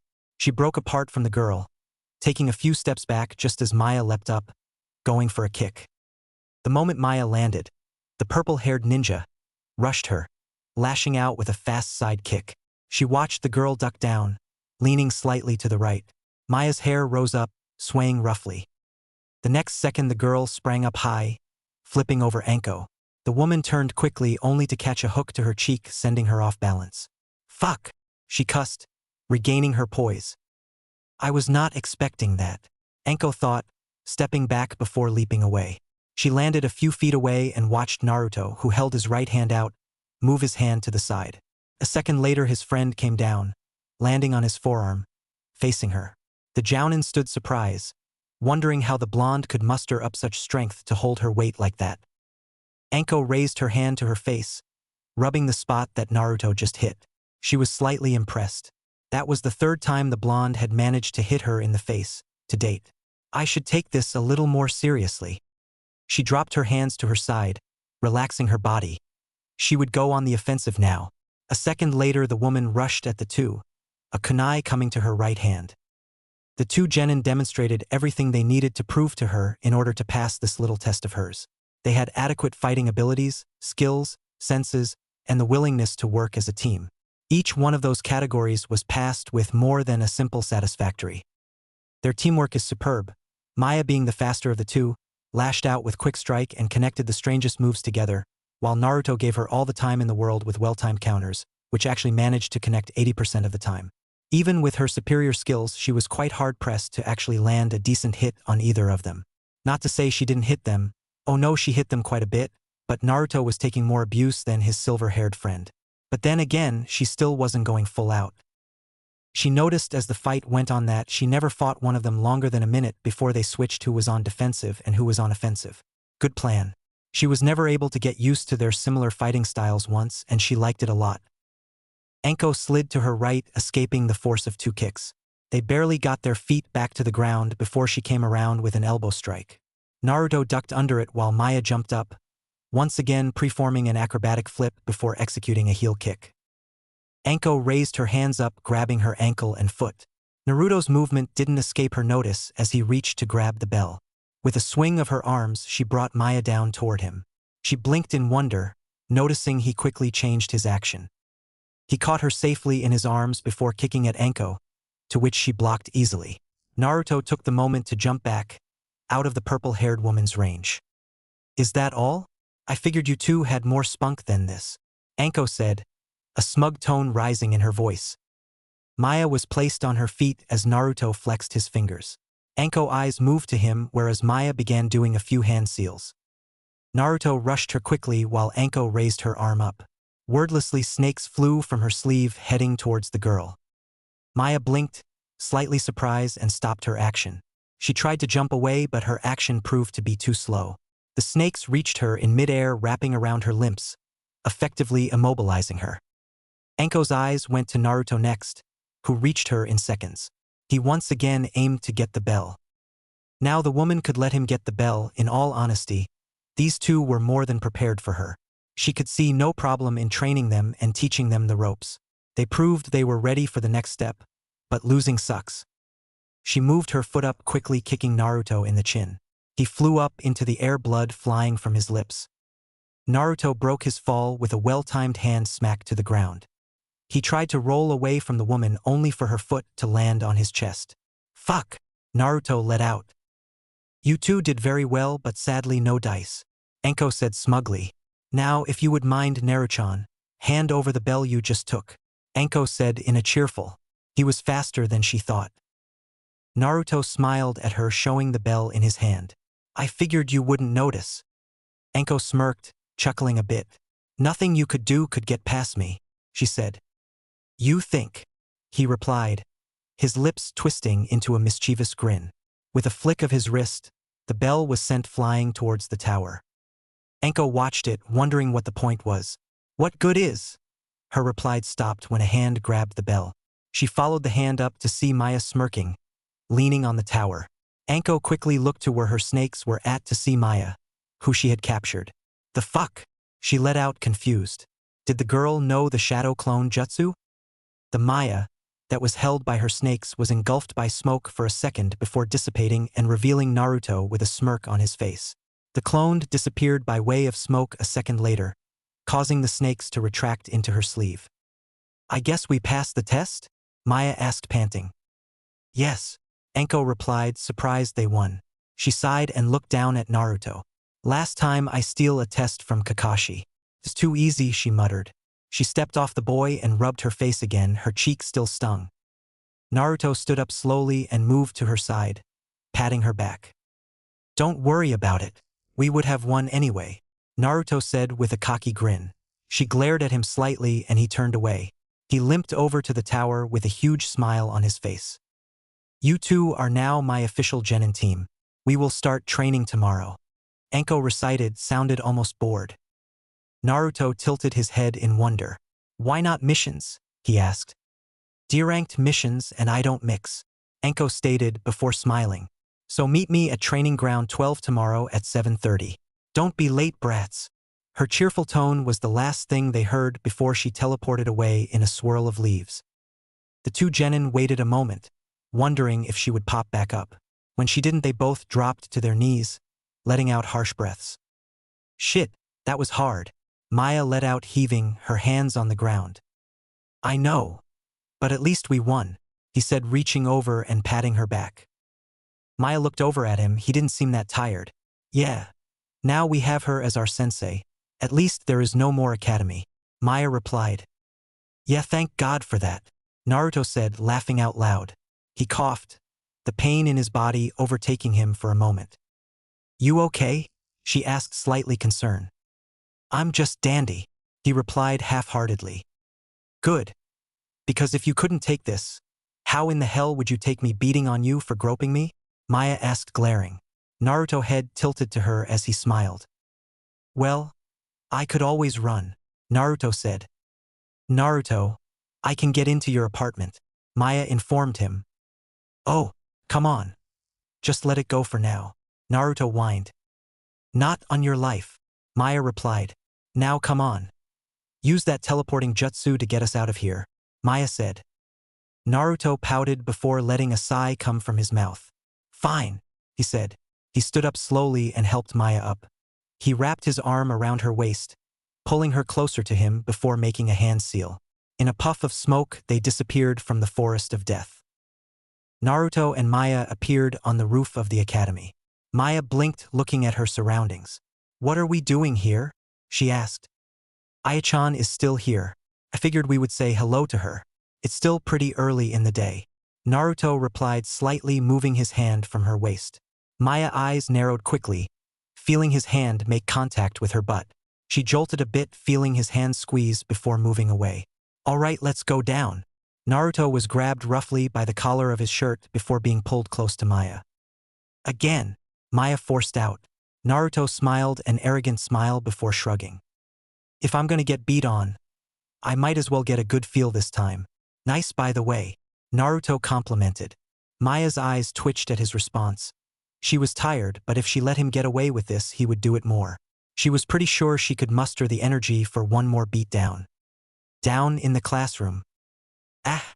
echoed through the area. The remaining students in the school looked toward the roof before looking at each other, confusion written on their faces. "I wonder what that was," Sakura muttered. Sasuke replied as Aya sighed.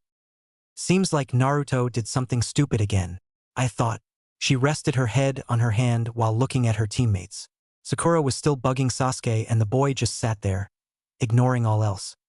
Her eyes quickly shifted to the door, hearing the slow footsteps approaching the classroom. Aya waited with small anticipation, hoping that this was their teacher. 2 minutes seemed to pass as slow as a common snail. But after it was up, the sliding door creaked as it was opened slowly. Aya stood up, her anticipation clearly visible on her face. "Please, let it be our sensei. Please let it be our sensei."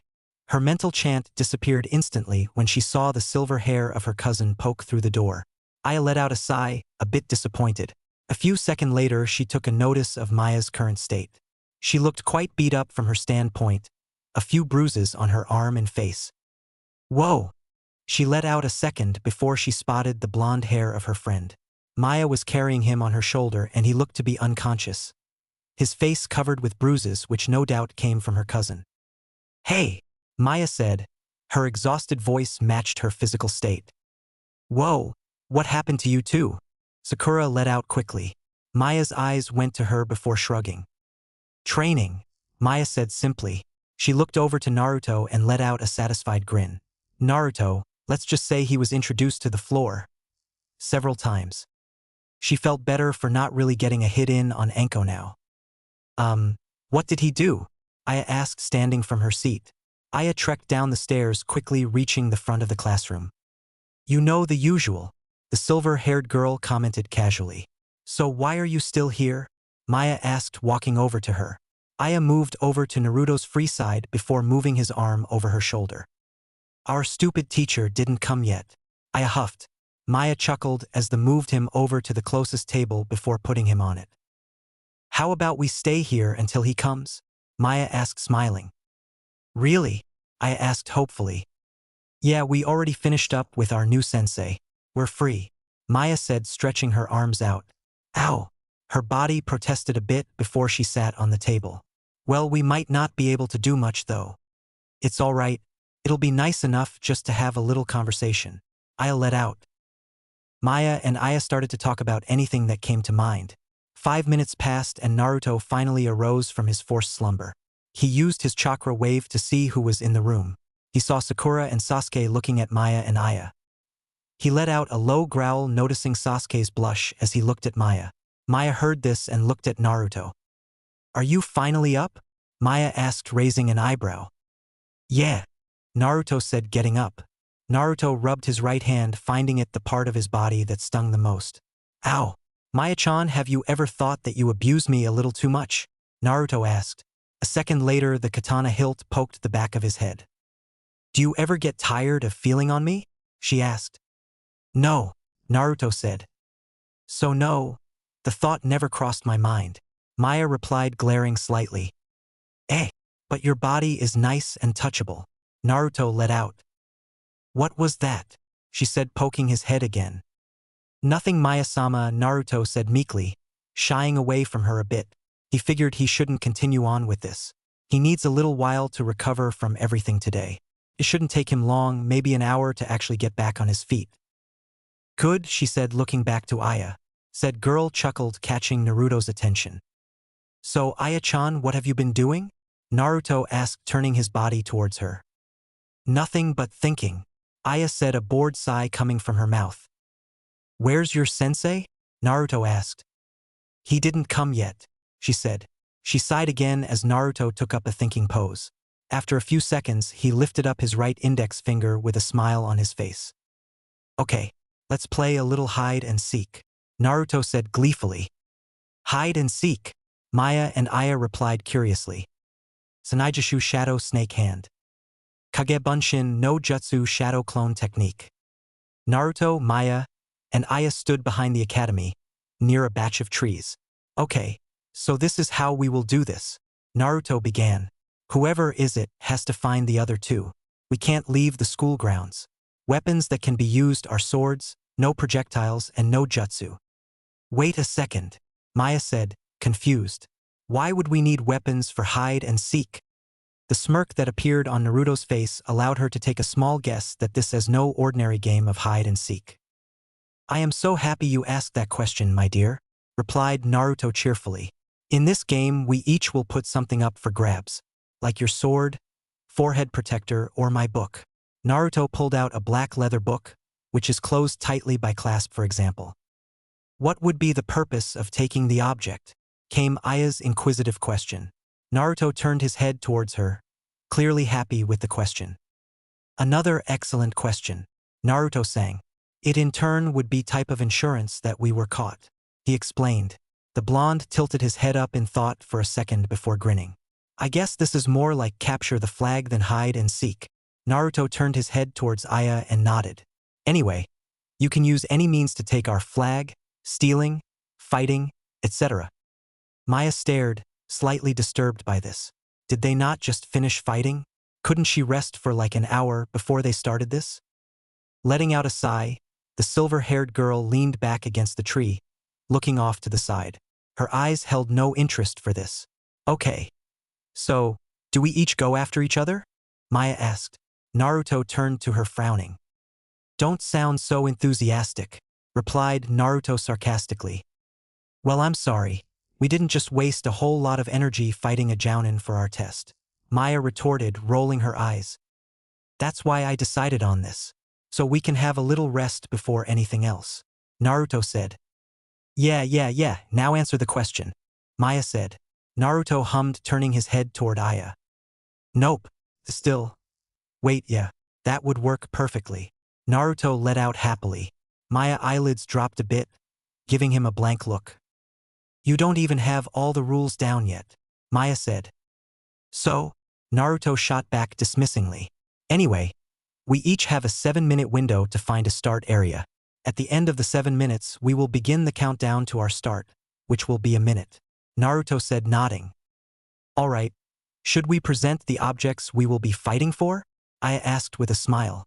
Naruto turned to her and nodded. That's an idea, Naruto said. I'll use my book, Naruto said, holding it out. Aya hummed in response, looking up at the sky. After a moment she looked down, nodding, digging into her pocket. I'll use this, she said, showing a palm-sized good luck amulet. The rectangle charm is covered by a blue cloth, which is decorated with flower designs. A golden color rope was tied around the top, keeping the talisman inside the covering. Maya stared for a second, both of them turning their head towards her. She let out a small smile before holding her katana out. I'll use this as my flag, she said jadedly. Naruto nodded, letting out a sigh. All right, now that we are agreed, let's head out, Naruto said, highly excited. Both of them nodded, before all three of the preteens disappeared, vanishing in a blurred. Naruto stopped at the track, deciding to wait there. It took him about 2 minutes to get there, which means he had just about 6 minutes left. He plopped down on the ground a second later, deciding to rest down for a bit. Naruto sat up, counting down the last 10 seconds in his head, deciding to stand once he reached one. He stretched a bit, looking off at the school. He turned his head a little towards the building. Thinking about the two of them, Aya-chan would properly position herself somewhere near the school. Maya, she probably didn't move too far off. Her attitude was enough to tell him that she wasn't too into this. Gathering his chakra to his forehead, the blonde shot it out as he began to move, looking for his two friends. Naruto strolled off toward the school, the decision made to find Aya first. Naruto hummed a bit, letting his mind wonder about the simple things in life. Like, why Hebe-chan hadn't wore any panties today. He thought she sported a thong earlier when he slapped her butt, but when he tried to take them off, he noticed there wasn't any straps. Weird, he should not ask her about them, he'll get his ass beat. Wait, she had to know he knew. There was no way she couldn't feel his hands. Oh well, thank goodness Maya didn't notice. A huge smile came on the boy's face. What fun. Oh, what fun he would have. A hum left his mouth, his smile disappearing. He spun quickly, his left hand lashing out, grabbing onto the sneaky appendage. Nice try, Maya-chan, Naruto let out. Naruto's lips twisted in a grin. The image of the scowl that was present of her face appeared in his mind. I don't get why you tired, you can't sneak up on me, Naruto mocked. Maya's scowl quickly changed into a small smile. Well, fortunately that wasn't the plan, Maya replied. Naruto tilted his head, slightly confused. His mouth dropped in realization, his silver-haired friend's hand ripping from his grasp. His right hand went to his hilt as he jumped to the right. The sound of feet landing softly on the ground entered his ears. Naruto landed a second later, a chakra wave alerting him to the newcomer. It was Aya, of course, but this time she had her katana out, the blue sheath, nestled under a makeshift strap made from a white obi, now around her waist. Naruto's mouth twitched. He realized quickly what was going on. Really? Naruto let out, spreading his legs. You two are double-teaming me? A smirk appeared on his face, his stance lowering just a bit. Bring it.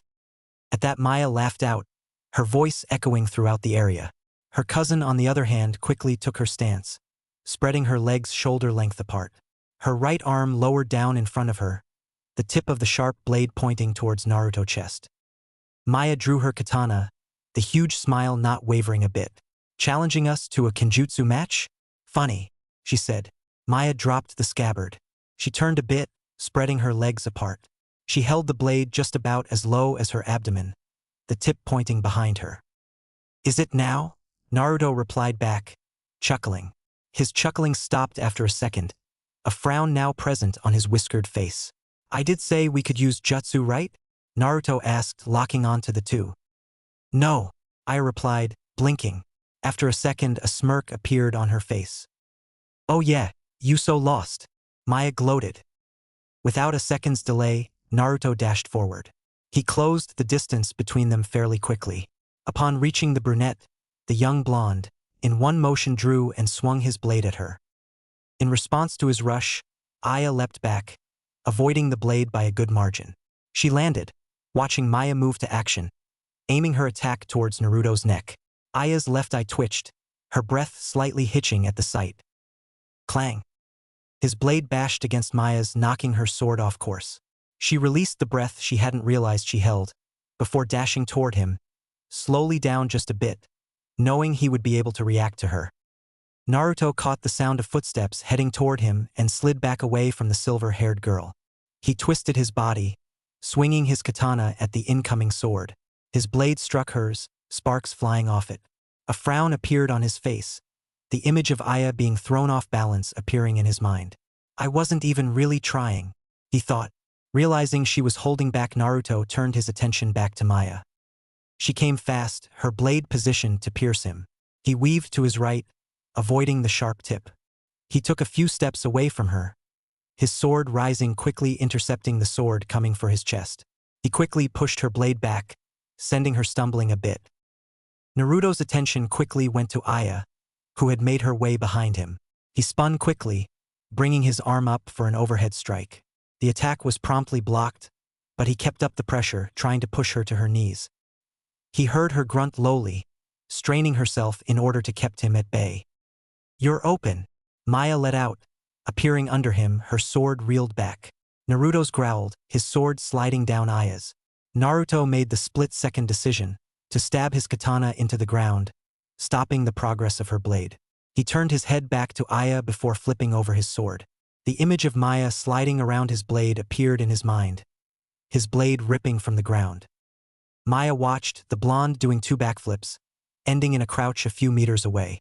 A smile came to her face as she stood. I have to say, pretty good, the girl praised. You should already know this, Maya-chan, Naruto replied proudly. There isn't much I can't kick your lovely ass in. Maya snickered, almost expecting such an arrogant reply. Then let's continue, Maya challenged. She glanced back at Aya, giving a little hum. Stop holding back. Naruto can take it. Aya looked at her, stunned that she figured it out. But the two of us. You know him. He wouldn't be this arrogant if he couldn't back it up, Maya said. Aya stared at her blankly before turning her sights on Naruto. Yes, he would, the brunette replied surely. Maya turned to her, slightly surprised, before smiling, laughing a bit. Then, let's test it. Maya dashed off first, barely giving her cousin any time to agree. Aya followed a few seconds after. Naruto grinned, before he dashed away, heading back to the track. The soft thumps of their feet alerted him of their position behind him. He chuckled, wondering what got Maya so into this. He avoided a tree, spinning around it and pressing his back against the jagged bark. He held his breath, the Natsume cousins dashing by him. The sliding of Aya's heavier feet informed him that he was noticed. Naruto charged forward, the air pressing against him. Aya swung first, which the blonde predicted. He flipped over the brunette, landing in between the two girls, facing Aya.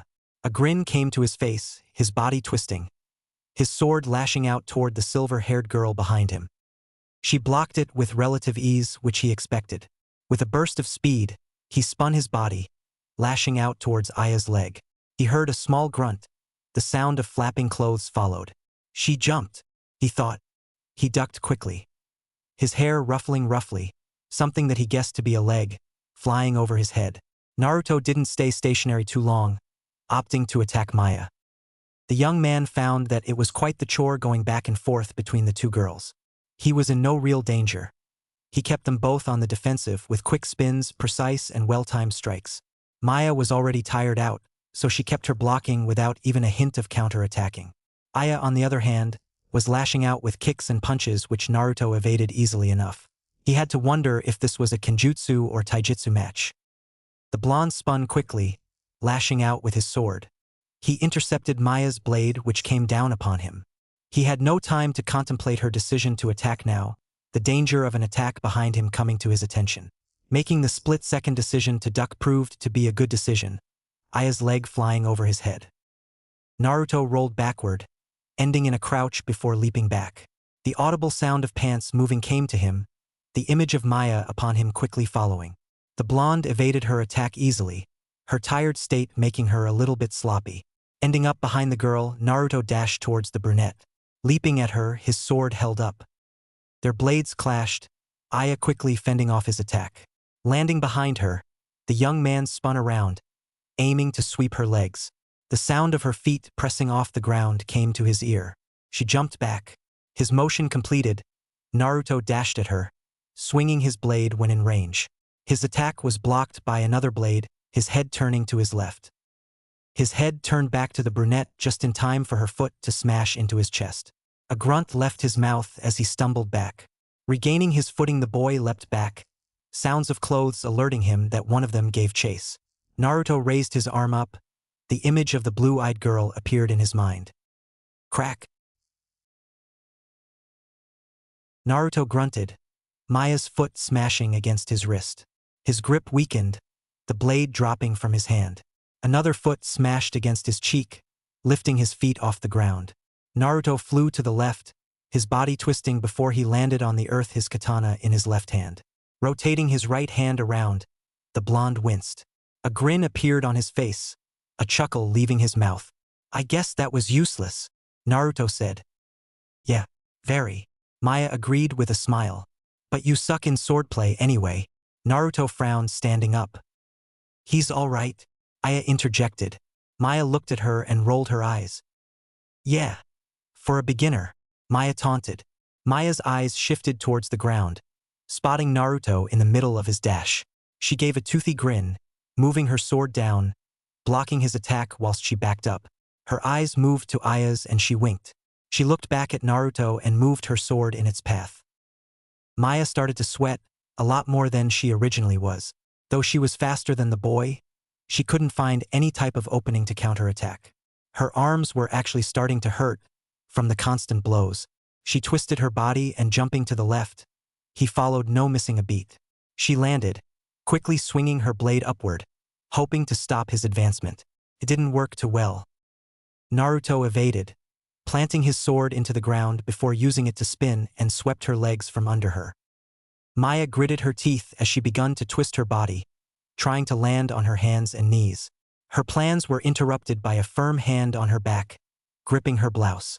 She was swung around before being tossed towards a tree. Whoa!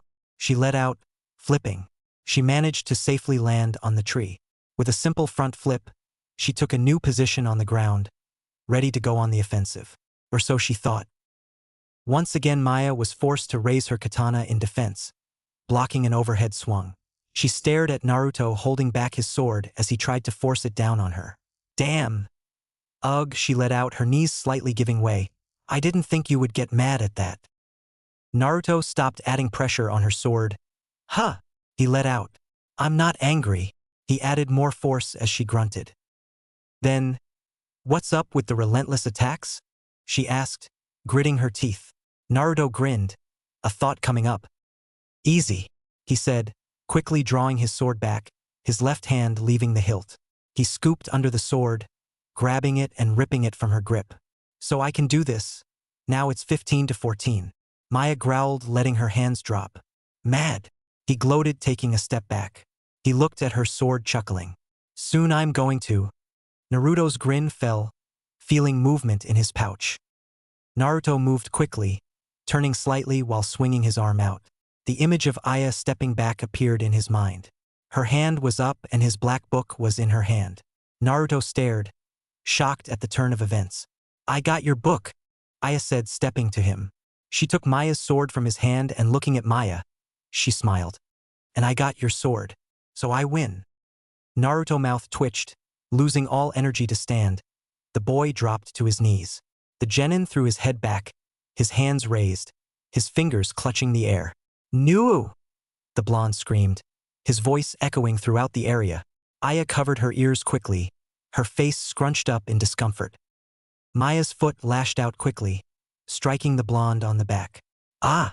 he let out, his face landing in the dirt, sword out of hand. "Why are you screaming?" Maya asked, displeased with the ringing in her ears. Naruto was up a second later, his face a few inches away from hers. Dirt fell off his whiskered cheeks, a scowl on his face. "Why in the living hell did you kick me?" Naruto asked, his voice elevating.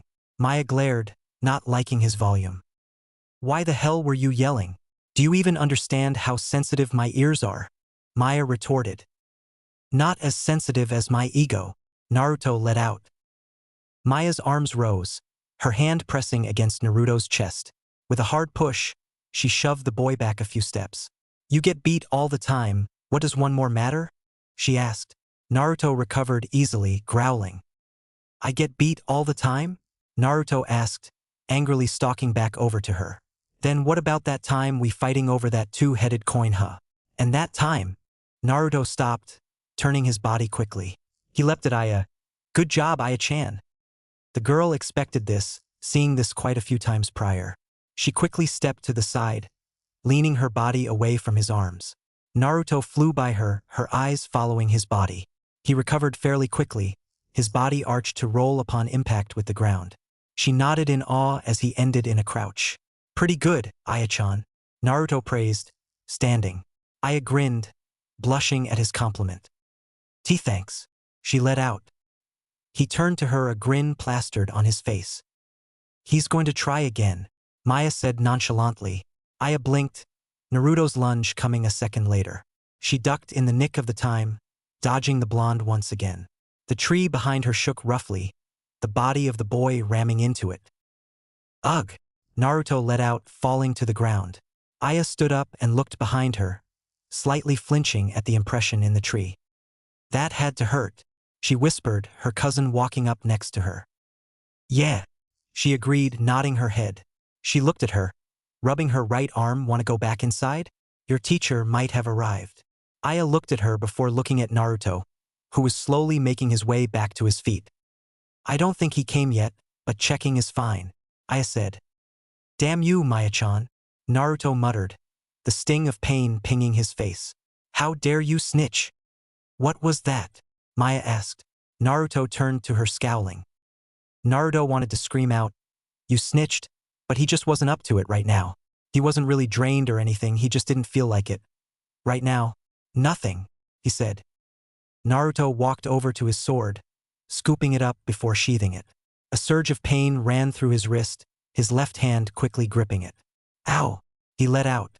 Maya looked over at him, raising an eyebrow at him. "Come on, Naruto. I didn't kick you that hard," Maya said.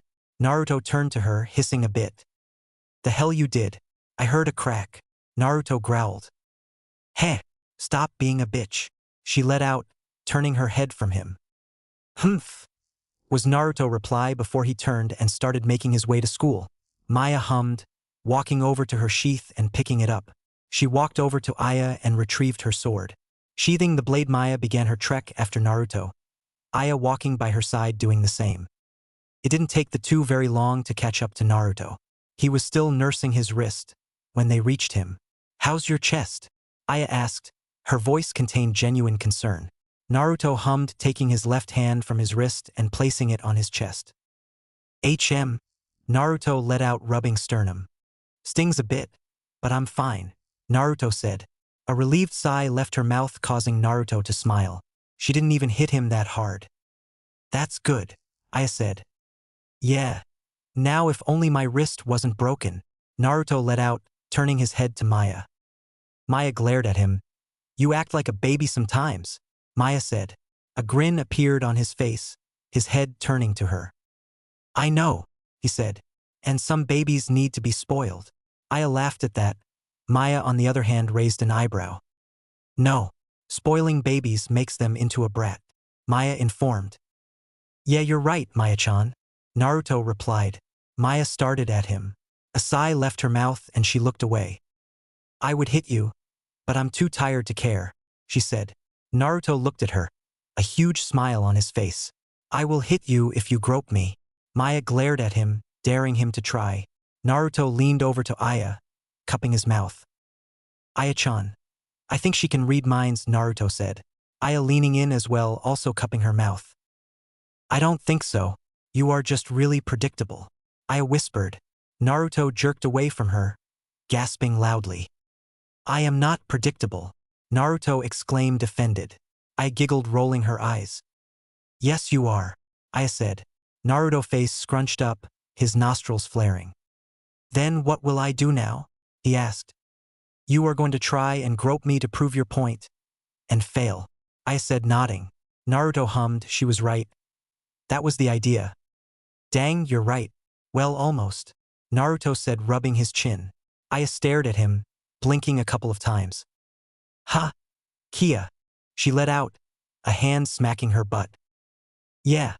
I don't fail, Naruto said, smiling brightly. Her eyes widened, her right hand lashing out towards the boy. Naruto was quicker though, ducking under the strike before dashing forward, Aya hot on his tail. Maya watched them, a grin on her face showing her amusement. Naruto ducked and weaved through Aya's flailing arms, avoiding all damage from the girl. Maya began laughing. Naruto's weaving put him in awkward yet funny positions. Maybe being tired was enough of a trade-off for a show like this. A breeze blew through the area, the shadows of leaves shifting across the ground, the sounds of the rustling foliage bearing over all other noises. A little way off, a figure shifted, flowing with the shadows of the forest. Standing a height of 5 feet 9 inches, the person stared down on them from its elevated position. Only the metal of the Konoha-issued forehead protector could be made out, if they were actively looking. Brown eyes stared down, watching as Naruto dodged capture from his friend. Have all the fun you want, young fox. Vengeance will be upon you soon. It came out as a whisper that the sounds of nature blocked out. With another breeze, the shifting of the leaves hid the disappearance of the shadowy figure. Naruto stopped, his head tilting up. A grin appeared on his face, the breeze gently caressing his cheek. Young fox? That's a new one, Naruto thought. He turned his head just before hand slapped his face. Ouch! He let out, falling to the ground, his cheek stinging red with pain. The image of Aya came to his mind, her angry form standing over him. Mercy please. Aya stared at him frowning. I don't think I can, she replied. He grinned nervously. Okay. He got up quickly, trying to dash away. I guess I should watch out for anything strange. Naruto groaned, his head lying on the desk. Naruto lifted his head up, showing his bruised face to the world. Sakura jerked away, wondering what happened. Why did you hit me? He asked, turning to Maya. Just because, she replied, her voice muffled by her arms. Naruto huffed, turning away from her. Mina, he let out. Bitch, Maya let out. Tight ass, Naruto replied, turning back to her. Raising her head, she glared at the blonde. Crybaby, Maya said. Naruto jerked slightly, tilting his head. Really? Crybaby? Is that the best you can come up with? He asked. Shut up. I'm tired, Maya let out. But you're not tired enough to refrain from hitting me, he accused. You hit that nail on its head, Maya said, a grin on her face. Naruto frowned at her, muttering something inaudible to nearly all in the class. Naruto laid his head back on the table but was forced to move his head, out of fear of the incoming damage that would be dealt to his cranium. The table snapped in half, the image of a katana breaking it in two coming to his mind. He leapt back, landing on a table just behind him. Maya! Aya shouted, surprised. What? Maya let out, looking at her. This isn't my fault, Maya rebutted. Her eyes moved over to Naruto, who frowned. It was obviously Naruto's doing. What? You just broke it, he accused, a finger pointing at her. I have no idea what you're talking about, and don't think you can push the blame onto somebody else. She stood as she replied, looking at her clear nails. I have a room full of witnesses, the blonde exclaimed. Maya's eyes moved to Aya, Sakura, and then Sasuke before returning to Aya. With a wink and a smile, the girl turned back to Naruto frowning. I'm pretty sure everyone here would agree with me, Maya said. Looking back at everyone, she smiled. Who here saw Naruto break the table? She asked. Sasuke's hand went up first, if only to pay the blonde back for that comment earlier. Sakura's soon followed, deciding to join in with the object of her affection. Maya looked at Aya before mouthing, "Come on." A sigh left the girl's mouth before she also raised her hand. "See, everyone saw you do it," Maya said, smiling innocently. "Okay, I see," Naruto said, nodding. "Try and blame it on me when I'm not here." With a tiger seal, the boy was engulfed in a puff of smoke, his presence disappearing from the classroom. "Whoa," Sakura let out. "How did he do that? They don't teach it in the academy." "A private tutor," Maya answered, absent-mindedly. Looking at the table, the girl blinked before looking at Aya, who appeared to be slightly down. "Don't worry, Aya. We'll meet up later." This perked the girl up, bringing her eyes to her cousin. "Where are you going?" she asked. Maya shrugged. "I don't have the foggiest, but I figure I'll find Naruto," Maya answered. She pointed at the destroyed table with a smile. "I'm not taking the blame for this." "All right," Aya replied, placing her elbow on the table and resting her chin on her hand. Maya walked out of the row, getting to the stairs before heading up to the door. "Later," she let out, waving her hand up. "Later," Aya said, waving back. "With Naruto." The young blonde hummed lowly, the pointy grass under him pressing against the skin of his neck. A relieved sigh left his mouth, whilst he moved his hands behind his head. His sword was at his left side, no more than a few inches away from his body. The scent of the flowers around him filled his nostrils, his body completely relaxed. After leaving the academy, he wandered around town for a bit, finding pretty much nothing to do. He even decided to sneak into the bookstore to take a look at the pin-up girls in the porn magazines. He was caught again, though he wasn't really hiding what he was doing. After getting thrown out of there, he somehow found his way to the center of his flower field. Funny, he somehow always ended up here. He listened to the rustling of the plants as the light, gentle breeze blew through to the north. He cringed, a new scent entering his nose. The strong, overpowering odor forced him to cough out. "You okay?" A feminine voice came out. Turning his head to the female, he sent a chakra wave out. The image he received was a picture of Maya. "Yeah, I'm fine," he said, covering his mouth. The blonde sat up, taking in brief amounts of air. "Okay. Thought you might have somehow caught a cold," Maya said, chuckling a bit. Naruto shrugged, pretty sure it was the bad smell. "So why did you come here?" she asked. Naruto smiled brightly, standing from his seated position. "Well, you see." Naruto stopped his sentence, his smile being replaced with a scowl. He lashed out, striking the unsuspecting girl on her cheek. "Ugh!" she let out, flying off her feet. The girl flipped, landing on the ground in a crouch. She rubbed her cheek, glaring hard at the boy. "Why the hell did you hit me?" she asked, her voice filled with disdain. Naruto's head tilted slightly, his mouth twisted in confusion. "I'm not much into games," Naruto stated. He hooked his foot under his katana before tapping it into the air. He caught it, growling. "Leave my field before I kill you." "Since when did you have a problem with me here?" Maya shouted. Naruto slid his foot back, flicking the sword, to unsheathe the blade just a bit.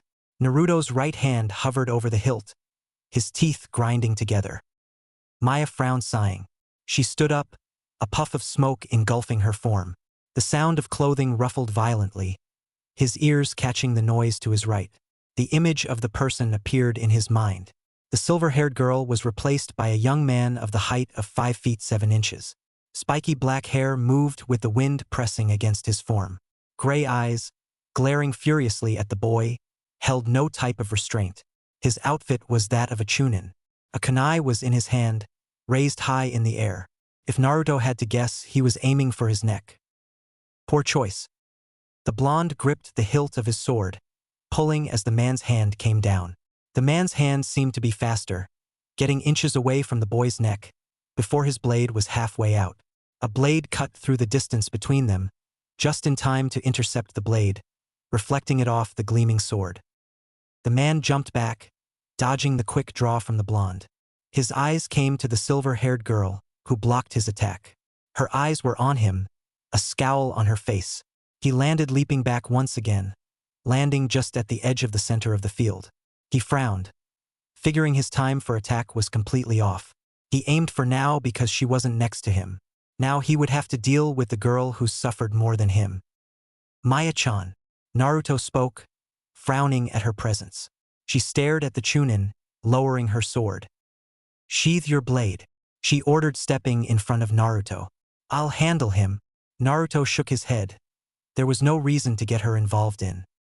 Maya-chan, don't worry about it. I got this. Aren't you tired anyway? He asked. No, not really. I was merely using that as an excuse to not do anything. But that didn't work. Maya said, shrugging. Stay here, I'll be back, she said. Naruto let out a sigh, sitting down.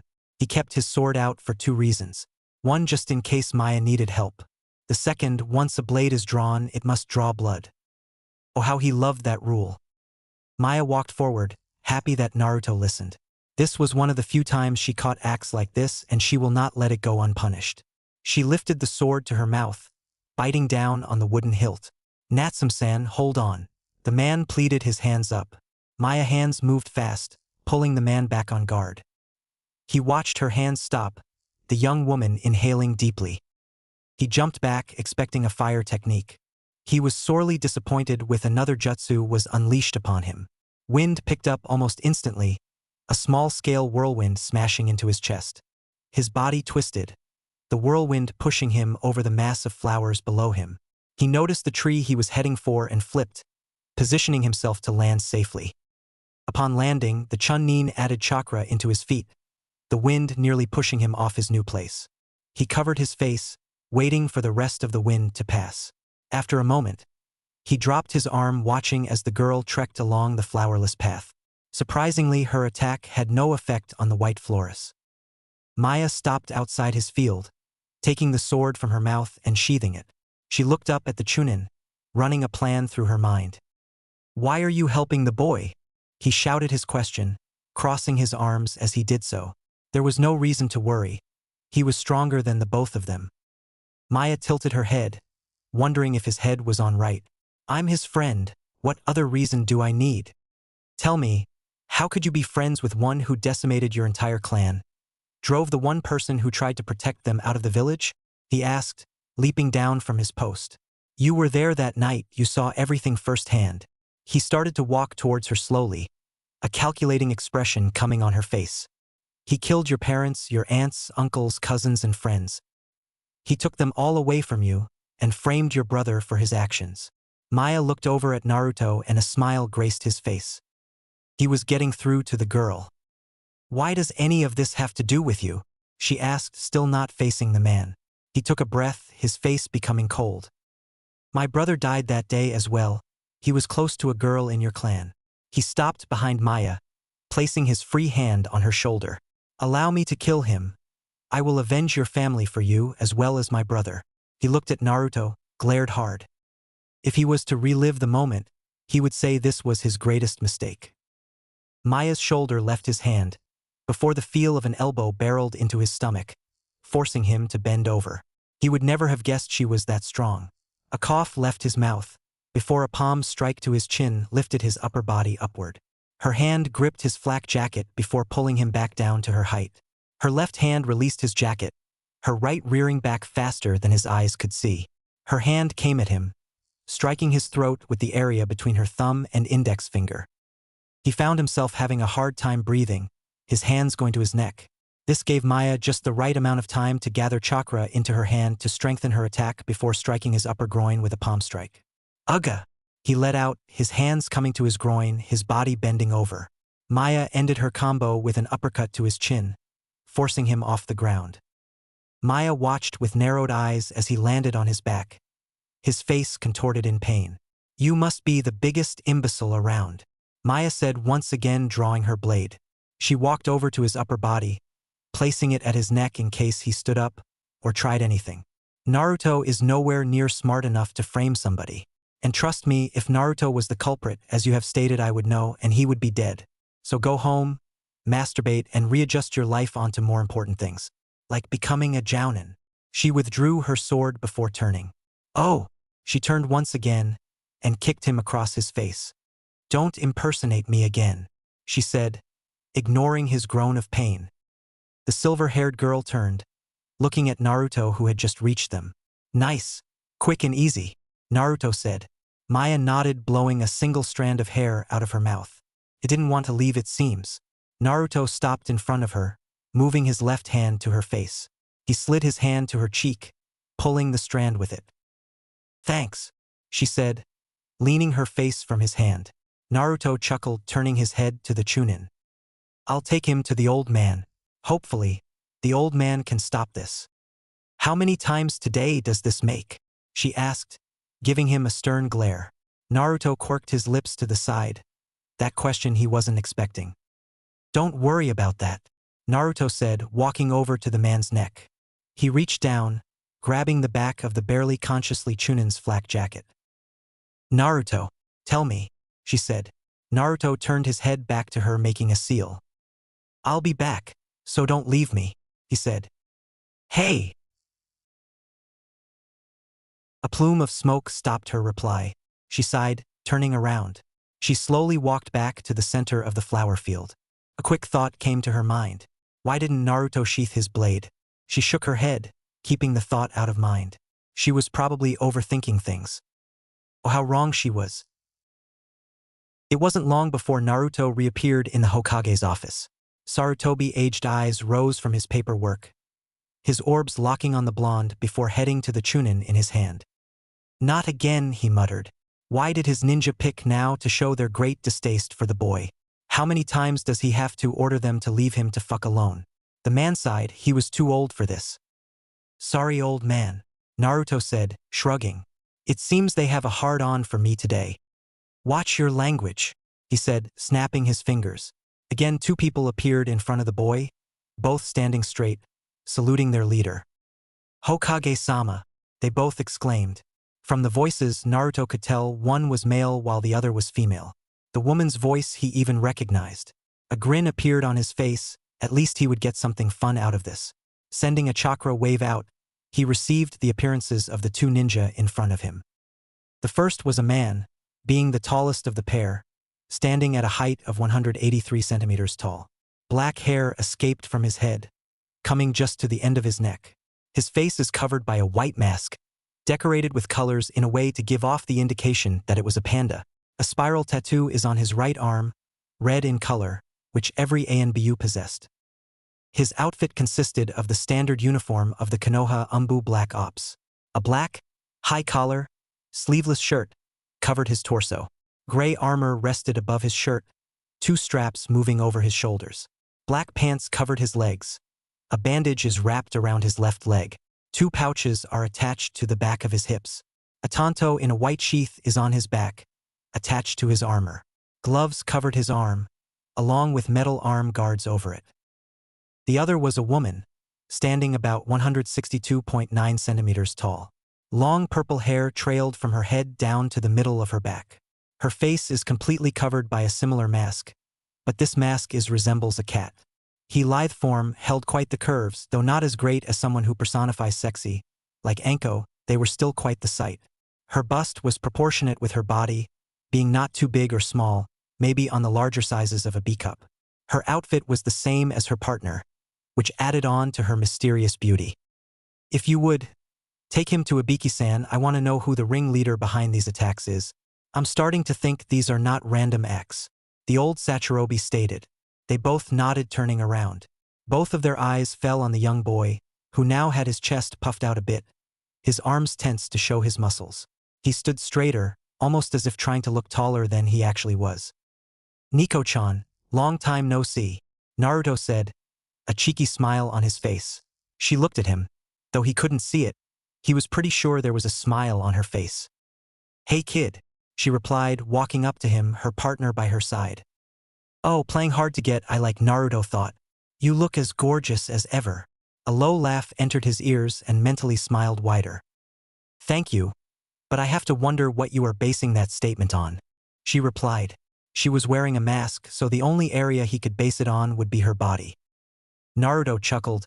Come on, my sweet. I've seen your precious face before. And the ANBU look on you is wonderful. The right mix of danger and beauty. It gets my heart pumping. This time her partner laughed. The kid had some good lyrics. Well, Naruto-kun, maybe you should get some rest. A quickened heart rate is a sign of a sickness. Nico replied. But I am sick. Naruto palmed his heart, pursing his lips a little. I'm down with the disease known as love. I caught it the first day we met. The Hokage joined her partner in a light-hearted chuckle. For a kid with zero love experience, he sure knew how to make comebacks. It was too bad he had to end this right now. It would be bad if the Chunin awakened. With a cough, he drew everyone's attention. Sorry to interrupt, but I'm sure these two have more things to do today. Naruto turned his head to him, nodding in understanding. The old man didn't want Naruto to shame him in getting an older woman at such a young age. Understandable. We'll talk later, Naruto-kun, she said, her partner relieving the Chunin from his hand. The man looked at the unconscious ninja, frowning, noticing 5 slashes across his torso. They were light and not life-threatening, but he had to wonder just how strong this kid was. Naruto's head turned back to the woman, a smile returning to his face. As in a date? He asked. If you want to call it that, she said. His smile brightened, flashing his white teeth. Yay, a date with you, Gao-chan. Naruto jumped for joy before composing himself. I mean, that would be enjoyable. The room was filled with laughter, before the two ANBU vanished in a puff of smoke. Only the aged chuckle filled the room, drawing the blonde's attention back his leader. After a moment, his laughter disappeared, and he looked at the boy, leaning back in his chair a little. Naruto-kun, please explain to me what happened, he said, after a moment of silence. Naruto hummed a bit, nodding his head. Well, I thinking in my garden, resting after the test with Anko-chan, and playing with Maya-chan and Aya-chan. He recounted, rubbing his face a bit. He came up to me in a henge that made him look like Maya. I was alerted to it because of his smell, and trust me, he stunk. Naruto waved his hand in front of his nose for emphasis. I lashed out at him first, since I figured the only reason he would be there looking like Maya-chan was to attack me. He struck back at me, but Maya-chan came to my aid. She beat him down, then I came here. Naruto finished, nodding his head. Maya-san intervened this time? Sarutobi asked, slightly surprised. Naruto nodded, scratching his cheek. It wasn't my idea. She just took over, Naruto said. The Hokage stared at him, his eyes calculating any outcome that could happen. You don't have to worry, old man. This was the one time I wasn't on guard. I won't make a repeat of this, he said, his voice devoid of any tone. The Hokage looked at him, watching as he walked over to the window. I'll have Nico guard you.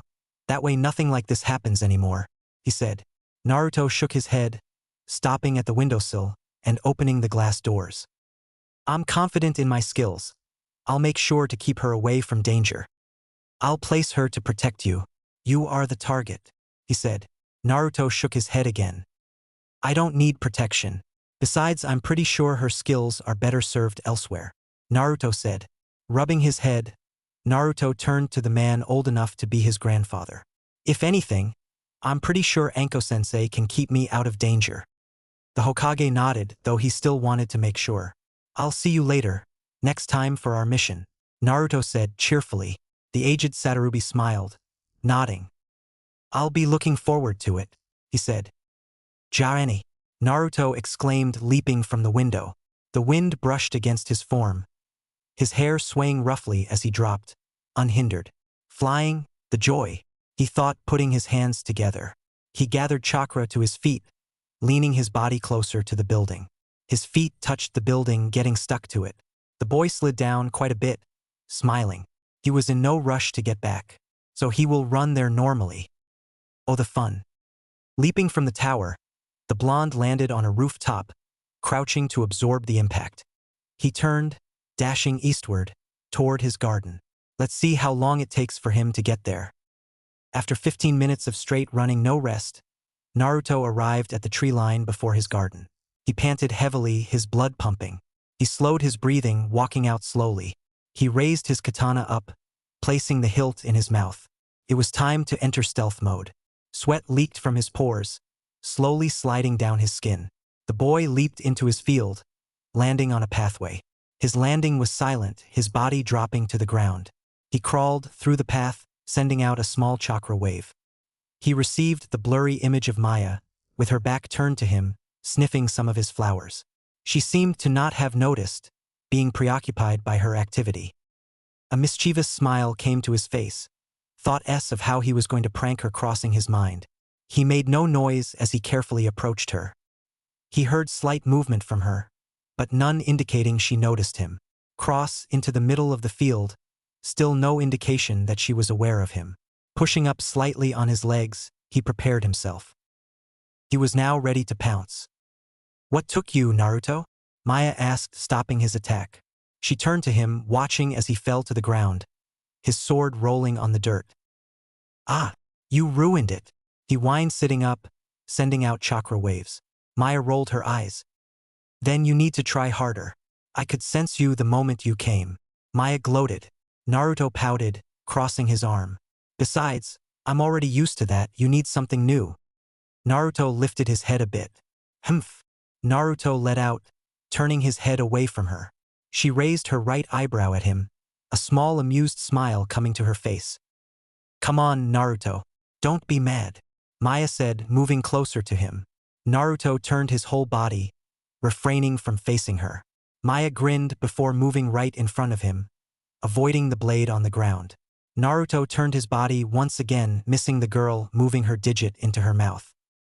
A second later, she inserted said finger into Naruto's ear. "Yeah!"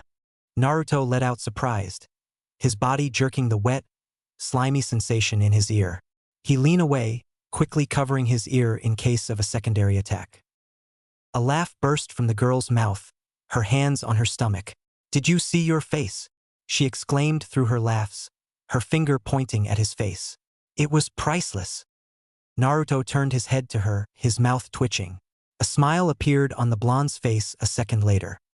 His right hand lashed out, tapping her chin as she laughed. "Now that was priceless." Maya grabbed her mouth, her watery eyes staring at Naruto. Naruto chuckled, the image of her scowling face amusing him. His chuckle soon grew to a full-blown laugh, his hands grabbing his sides. Because of his current situation, he missed the girl reaching out. He barely had time to react when she grabbed both of his ears. She pulled them out before releasing them, coming back with a smack on both sides of his head. Naruto growled, shaking his head, his mental image becoming fuzzy. It tied once again, 15-15.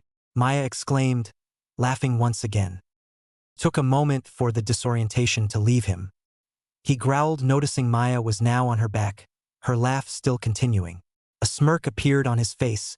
She was completely defenseless. He moved with haste, sliding his hands to her underarms. "Kai!" she let out, surprised. Maya looked up at Naruto, her mouth slight ajar. She shook her head, warning against it. His mischievous grin smirk only grew. "Don't do it." No other words came from her mouth before his fingers started to move. Laughter escaped her mouth, clutching her arm against her body to stop his assault. It didn't work too well. Naruto's chuckle was drowned out, Maya's laughter increasing in volume, tears in her eyes. She rocked her body, placing her hand on Naruto's chest. She managed to push him off, turning on her stomach before trying to escape. She almost got away, only for her right foot to be captured. Her sandal was quickly discarded, his fingers rubbing up against her feet. "Ha ha ha, stop, ha ha ha." She managed out, trying to crawl away from him. He pulled her back, flipping her over on her back. "Ah, is little Mawakwan ticklish?" Naruto asked, though already knowing the answer. Maya's left leg flailed around, the girl unable to stop.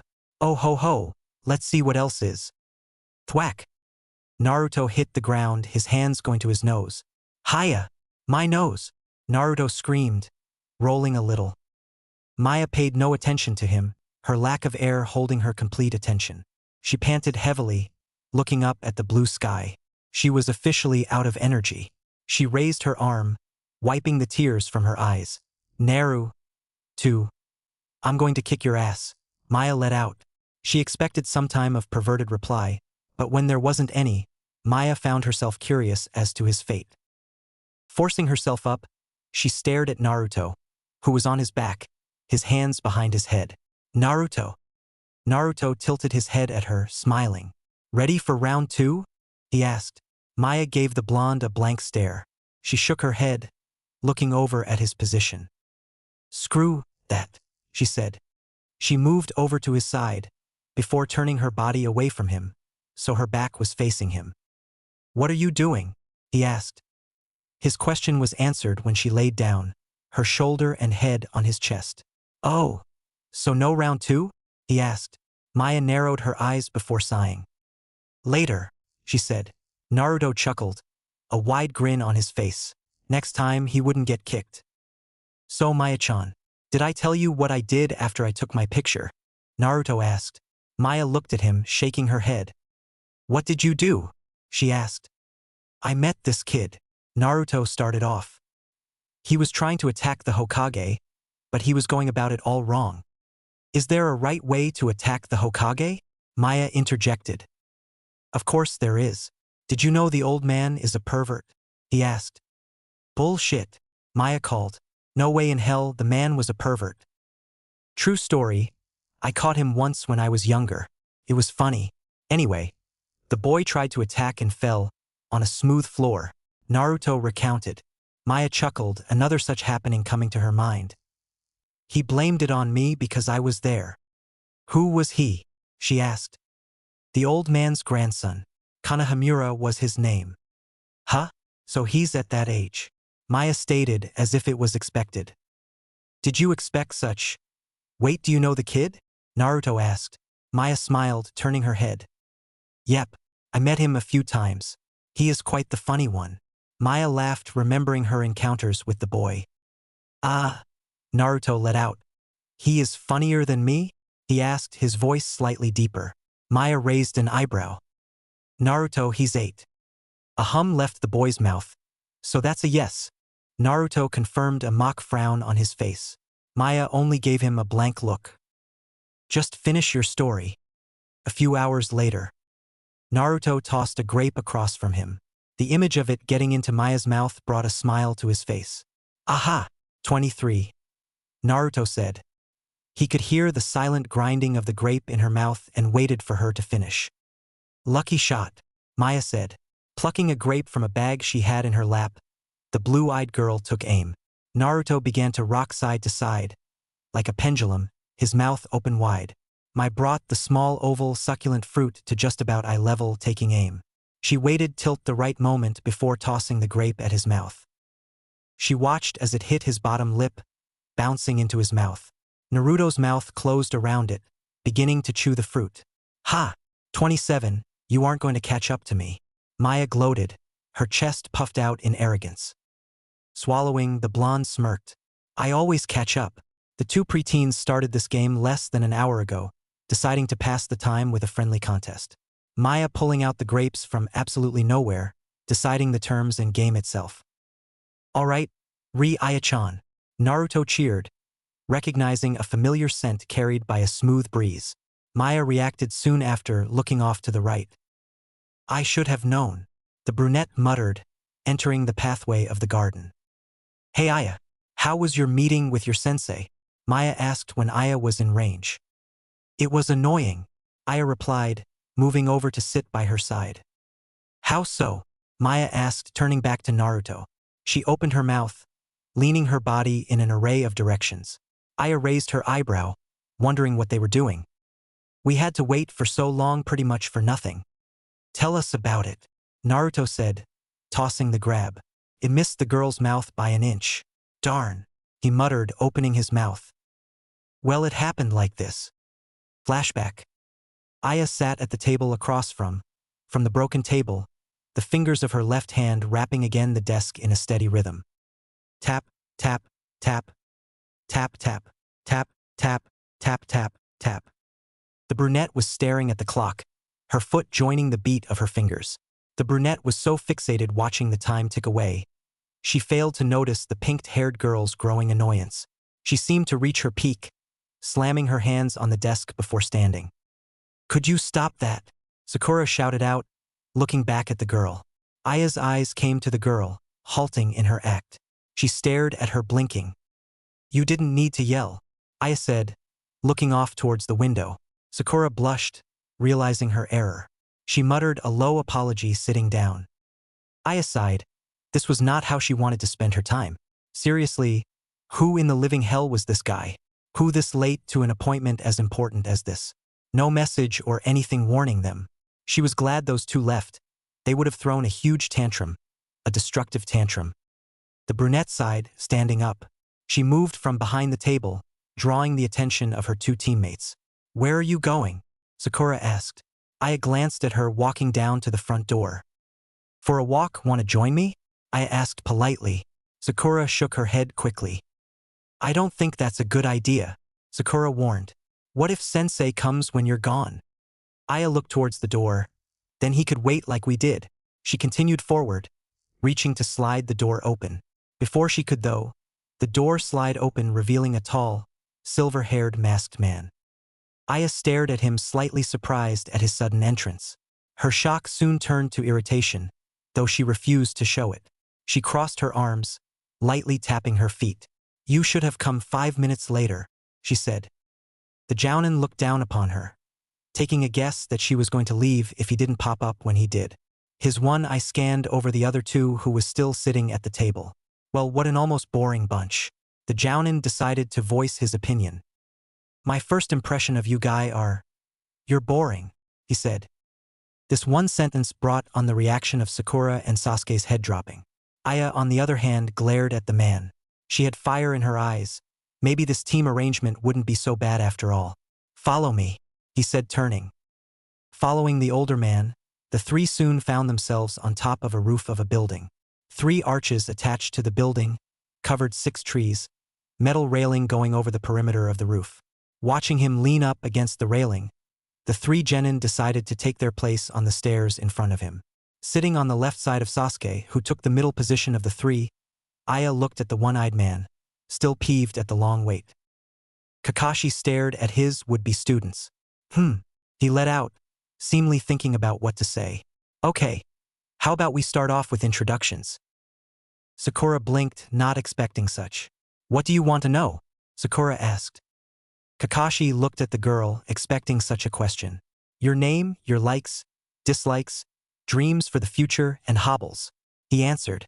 The 3 kids shared a look, before looking back at their teacher. If you don't mind, can you go? I asked. Yeah.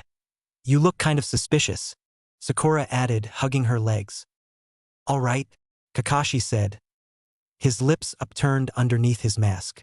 My name is Kakashi Hatake. I don't feel like telling you guys about my likes and dislikes. He stared at them blankly, humming a bit. Dreams for the future. I have a lot of hobbies.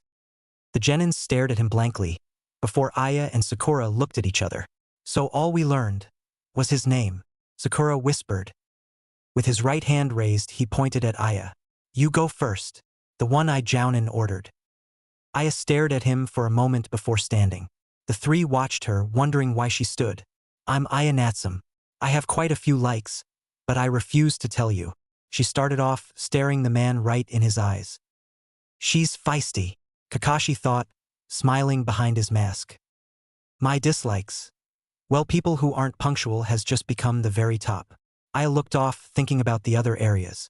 My dreams for the future. Well, I want to be a part of the elite ANBU. For my hobbies, puzzles. At that, she sat down, pulling her legs to her chest. Wow. Revenge is the last thing on her mind. Kakashi looked at Sasuke. You next. Sasuke stared at his teacher, his hands interlaced in front of his mouth. My name is Sasuke Uchiha. There are tons of things I dislike, but I don't really like anything. And I don't want to use the word dream, but I have an ambition, the resurrection of my clan, and to kill a certain man. Sasuke recited, his black eyes boring into Kakashi's own. So cool, Sakura thought.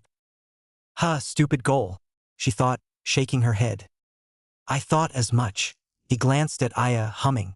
These two are like 2 sides of the same coin, one side racing towards revenge and the other towards life. I wonder how her cousin is. Kakashi looked at Sakura, pointing at her. Now you're up. My name is Sakura Haruno. My likes are. She paused, her hands up, a blush on her face. Well, the person I like is… She took a glance at refusing to say it once again. Well, my dreams for the future. She let out a loud squeal, unable to hold in her passion any longer. The thing I dislike is Naruto, she said, glaring out. This drew Aya's attention to her, who had stopped listening after a second of her so-called introduction. Aya glared at the girl, wondering if she should really be doing this type of work. Well, I guess a lot of girls at this age are worried about love instead of ninjutsu.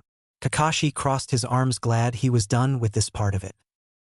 All right, tomorrow we began our duties, Kakashi said. What kind of duties? I asked, hoping it's something interesting. First, we're going to do something with just us four, Kakashi replied. It wouldn't happen to be survival training, would it? I asked. Kakashi stared at her, wondering who told her. With his nod, Sakura perked up. Why is our duty training? Sakura asked, surprised. We did enough training in the academy. I'm your opponent, but this is no ordinary training, Kakashi replied. What kind of training? I asked. At that question, the man started to chuckle. What's so funny, sensei? Sakura asked, suspicion in her eyes. Well, if I say this, I'm sure you three are going to flip, Kakashi said, amused. Let me guess, Aya interjected. Out of the 32 graduates, only a set number will become genins, while the rest will be sent back. Am I anywhere in the ballpark with that? Aya asked, watching his wide eye. What? Sakura let out. She looked over at Kakashi, who chuckled a bit. I see. So you were informed about this, Kakashi said. Aya nodded, crossing her arms. Then the purpose of our final exam was… Sakura's sentence trailed off, hoping someone would complete it. That?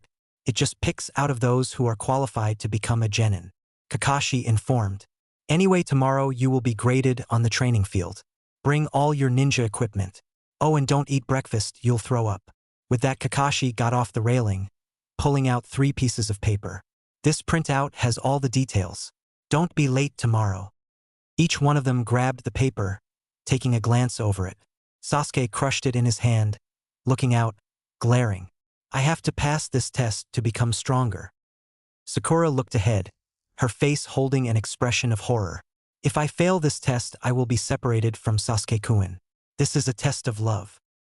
Aya, on the other hand, read the paper over, humming at the information. She folded the paper and stood up, drawing their attention.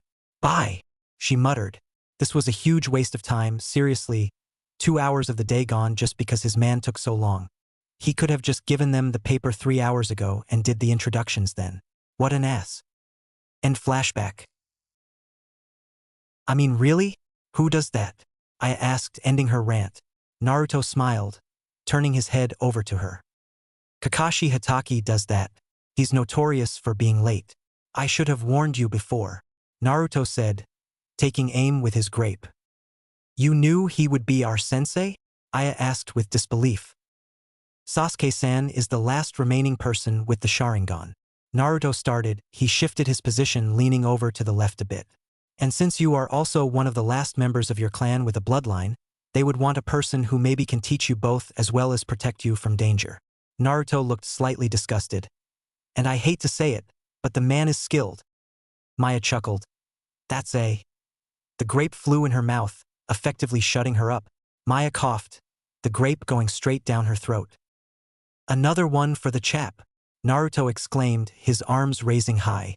Tears came from Maya's eyes as she growled. Bastard, I could have choked, she let out, leaping at him. Naruto shielded himself, laughing as Maya lashed out at him. Anyway, Aya-chan, I'm not sure of his teaching style, but be careful around. Ouch, Naruto let out after a punch went through his defense. The blonde dropped on his back, turning quickly as his friend jumped on his back. He covered his head, only for his right arm to be grabbed and twisted behind his back. Hey, I'll let go, he shouted, his blonde spikes getting grabbed. Who's my bitch? She asked, a sadist look in her eyes. Kiba is, Naruto let out. Nice try but wrong, Maya exclaimed, before pushing his face into the grass. Eat it, bitch. Eat my grass. Maya, Aya shouted, shocked at what her cousin just said. Maya looked at her, blinking. I said grass, not ass, Maya said. Aya only stared, crossing her arms. Maya let out a sigh, leaning down to Naruto's ear. You got lucky this time, but Aya won't be here next time, Maya whispered. Maya, Aya warned. Maya sighed again, mushing his face into the dirt. She got off him, returning to her original spot. Naruto pushed himself up, turning around and sitting down. Who? He let out, wiping his face of grass and dirt. Now, as I was saying, you should be careful around him. He steals ninjutsu, Naruto said. Aya blinked, her head tilting a bit. He does? She asked. Yeah, his covered eye is a Sharingan. He can't shut it off because it's not his. But once it's uncovered, he can use it like an Uchiha, Naruto informed. Okay, I'll watch him then, Aya said, humming a bit. What time does he want you to meet him? Maya asked, eating a grape. 6 in the morning, Aya mumbled. So about 12, Naruto said, nodding. Yeah, that'll give me enough time to make you breakfast, Maya said, grinning. Aya looked slightly appalled by the suggestion. He said we shouldn't eat, Aya replied. Doesn't matter. No one should go without eating breakfast, Maya said, nodding. I'll take care of it, Aya said. No, you'll have to prepare. I'll cook you up something good, Maya said, grinning widely. On that note, I have to go, Naruto said. Both girls looked at him as he grabbed his sword and the bag of grapes, which was a third full. But I just got here, Aya whined. I know, but this is really important, Naruto replied. The image of Aya pouting came to the forefront of his mind, and the blonde smiled. Besides, Maya-chan wants to teach you something. Maya blinked, raising an eyebrow. She looked at Aya and smiled. Yeah, I want to teach you a move for tomorrow. What kind of move? The brunette asked, suspiciously. Taijutsu move. It'll bring down the pain on anybody, Maya said, driving her fist into her palm. Aya's face lit up and she grabbed her cousin in a hug. Oh, thank you, thank you, thank you, she chanted, squeezing her cousin. Maya looked at Naruto, pointing at him. You owe me one, she mouthed. Naruto gave her a thumbs up, a cheesy smile on his face. Okay, I'll leave you two to it, Naruto said, turning. Later. A combined later shot back at him as he began to walk away. Walking out of his garden, the blonde turned left. Once he was in well behind the tree line and out of sight from his friends, Naruto dashed forward. Using both his chakra radar and his hearing, the boy successfully navigated the forest, avoiding collision with any and all objects. Though there were a few close calls. After 10 minutes, the young genin slowed to a steady walk, his breathing heavy, grasped of air. Naruto walked forward, deciding not to stop his pace. Walking forward, the blonde tried to calm his breaths, the strong, heavy scent of moisture dampening the air. Sending out a couple of chakra waves, Naruto obtained the general view of the area. A large lake was about 9 meters ahead of him. The lakeside held scarce amounts of grass and flowers. Getting closer, he was able to receive the large waterfall that drained into the lake. Large jagged rocks came from the uprooted land, intercepting the water that dropped from above. A light mist raised from below, each drop splashing the surface-level water. Though his eyes were hindered, he could tell that it was quite a sight. Walking forward, Naruto took special care to make sure he would not slip on any moist land. He concentrated on his hearing, making sure not to miss a sound around. This was a place people knew about but rarely ventured. Why? Naruto had absolutely no clue, but that what made it better. Nobody would bother him. Stopping at the edge of the lakeside, knelt down, placing his sheathed katana on the ground. He dipped his right hand into the water, the warm cool to the touch. Nice, I'll try not to take long, he muttered to himself. Naruto stood up straight, grabbing the hem of his shirt. He pulled it over his head, having a small amount of trouble with his hair being stuck. He folded it quickly and neatly into a nice square. Soon his pants, mesh undershirt, kunai pouch, and sandal joined it. Being free of most of his clothing, Naruto stretched out ready for a dip. He took a few steps back before running forward. Yahoo! He bellowed, jumping up. Splash! Naruto turned his head, holding his breath. Though it wasn't really needed for this journey, the blonde sent a few chakra waves outward. He had memorized this area 5 times over. so he knew where to go, but he couldn't be too careful. The image of the undersea area was gorgeous enough to make the boy want to uncover his eyes. The lake bottom was easily reachable, fishes swimming all around.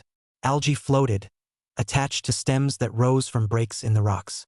His mind focused on a hole in the base of the waterfall. The hole was big enough to accommodate one person of adult size at a time, easily large enough for him to fit. The blonde swam down, grabbing on the rocks just outside the hole. Pulling on it, he moved into the hole. Bubbles escaped from his nose, his lungs burning for the vital element he needed to survive. The thought that maybe shouting Yahoo before jumping in was a bad idea crossed his mind. Leaning over, Naruto grabbed onto a rock that stuck out of the cavern wall. Gathering chakra into his arms and legs, the boy pulled hard, propelling him down the passage. His heartbeat pounded in his ears, the impulse to take a breath becoming a lot harder to stifle. He grabbed onto another rock, repeating the process. For more of these helped in traversing the expansive passage in shorter amount of time than he thought. Reaching the end of the line, the boy tilted his body upward, pushing his arms against the water. Within seconds, Naruto burst through the surface of the water, inhaling a large breath. "Oh shit," he whispered, taking all the air he needed. He swam a bit, reaching out like a blind man. The moment his hand touched earth, he grabbed on, pulling himself to it. Lying against it, the boy rested a moment, trying to calm his near-panicked mind. After 3 minutes, the boy pulled himself up and onto the cave floor. "Whew, that was lucky," he said. "Whew, that was lucky," echoed back. Naruto smiled, standing up. Naruto walked forward, the sounds of each of his steps echoing out to him. From the sound, it was easy to tell there was more to this cave than just this area, but Naruto would not go about exploding as of now, maybe when he had a few more jutsu under his belt. Moving quickly, he stepped over to where he knew 3-4-foot rock pillars were. Odd thing is, he did not know where they came from. They were here when he discovered this place. Stopping in what he believed to be the middle of the 3, he reached out. Knowing the distance between him and the pillar was arm-length apart. He was spot on, grabbing on to a rough palm-sized rock. He turned to the other 2 pillars, grabbing one in his left hand and the other joining its sister in his right. A smile appeared on his face, gathering chakra into hands. Opening his mouth, he took a deep breath. He grunted, moving his energy into the brown rocks. Sweat began to pour from the blonde's pores. Not that Naruto could tell, his body still covered by the water he was just in. He could feel the hard surface of the rock break away, crumbling away in his hand. A smile broke through from his strained look, the smaller pieces dropping from his hand. It about 3 minutes of constant chakra generation for the entire rocky surface to peel away, leaving only 3 oval, blue, glowing quartz crystals in their wake. Each crystal was just about 2.5 inches long and 1.5 inch long at its center. "Okay, that should be enough for today. I don't want to corrupt them," he muttered. He placed each crystal back on its own pedestal, calculating how many more days he would need to do this to get the desired effect. Walking in thought, the boy made his way over to the hole he came from. He stopped just in front of it, nodding his head, seemingly coming to some source of agreement with himself. A huge grin split his face. "Who!" he cheered, leaping into the water. Naruto burst out to the surface, the cool air hitting his face. "Oh God, I wasn't supposed to do that," Naruto gasped. He moved over to the lakeside, panting heavily. Laying his head down on the land, the blonde relaxed, not making any unnecessary movements. He would take a brief moment to rest before he went to leave. After all, he had a game to play. It was close 6:10 p.m. when Naruto walked out onto a level plain. The blades of grass bent, the wind pushing against them. The blonde drew his hands from his pocket, walking towards the sounds of crunching. "Yo!" came the lazy voice of Shikamaru. "Hey Naruto!" Choji's voice came next, before the roughing of chips reached the blonde's ears. Naruto grinned, the image of Shikamaru and Chuji appearing in his mind. A shogi board was in front of the black-haired boy, all of the pieces positioned as if he was playing somebody. His husky friend was at his side, eating a bag of chips, which never seemed to leave his hand. "Hello Shikamaru, Choji," the blonde greeted. "Have you been waiting long?" "For 10 minutes, Shikamaru said, yawning. "I was tempted to go to sleep." Naruto chuckled, walking over to the other side of the board. "Sorry about that. Something important came up." "More important than playing Shikamaru?" Chuji asked, tilting his bag to the boy. I would say about the same, Naruto replied, reaching his hand into the bag. I'm preparing a little present for Maya-chan and Aya-chan. Thanks, he said, drawing 3 chips from the bag. A second later, he popped them in his mouth. A present, Shikamaru repeated, beginning to fix the pieces on the board. Yeah, I still need to put a whole lot of work into them, but for now they are coming along nicely, Naruto said. What is it? Choji asked, his curiosity getting the better of him. Naruto leaned his head down, beginning to fix his pieces up. Well, I could tell you if you can keep a secret. I'm a ninja now. Of course I can keep a secret, Choji bragged. Naruto chuckled. The boy was getting more confident. All right, they are jewels. I'm making a necklace for them, he answered. What's the occasion? The lazy preteen asked, preparing to make a move. None really, but if it was one, it would be us becoming ninja. The 2 boys smiled at the blonde, knowing it was probably much more than that. They would not push for more info though because it was now game time. Shikamaru started first, the lazy genius deciding to push a pawn ahead. His mind already on possible paths this game would and could take. In his mind, he could see him beating his blonde friend in approximately 100 moves. But he knew that in reality, this would not happen. For he knew one of Naruto's greatest strengths was the disruption of set plans. The pineapple head would be cautious this time even if it seems like he would win. Naruto moved next, bringing out the strong horse rider known as the Knight. Why he brought it out? Well, it was a simple whim of his. Why not? So early in the game it would face no danger until make 3 more turns. By then Naruto would have more pieces out to protect it. Or maybe not. The boy had no clue. Shikamaru took a moment to think about the move Naruto just made. It was an opening he was used to seeing, but the sightless ninja across from him would always use it a different way than he expected.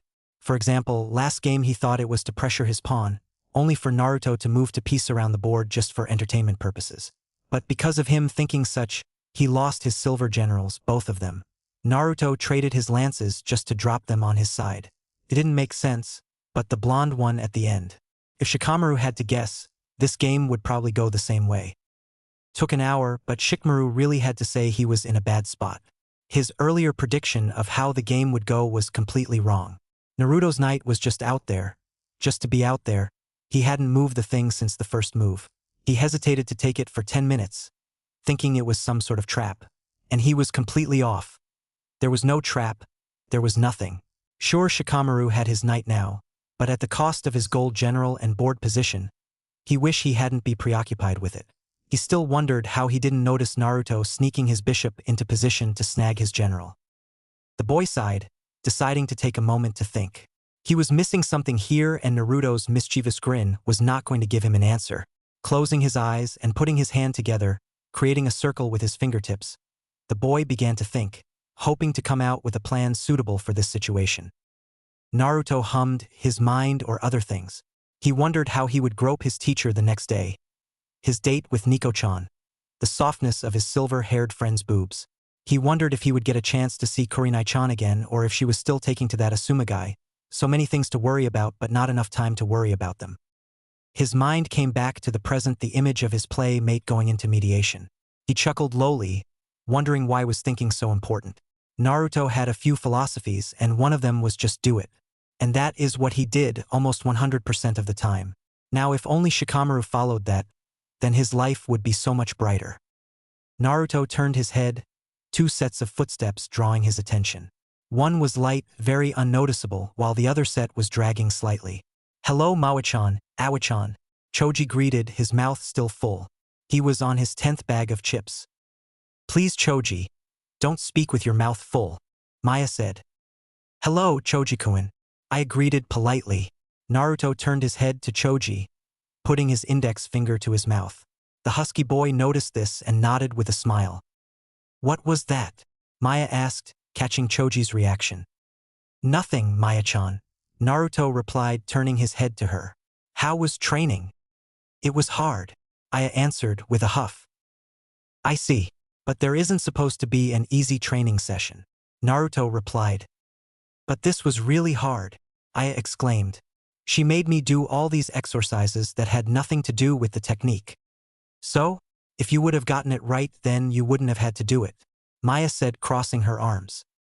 Maya-chan, have you been bullying Aya-chan? He asked. No, yes. The two girls looked at each other, glaring a bit. If I'm bullying you, maybe I should stop teaching you things. If you would take it easy, then maybe I wouldn't say you were bullying me. Aya shot back. Naruto and Choji laughed, drawing the girls' attention to them. Relax. Maya-chan, your training habits are a little too strict, Naruto said. Ha! See?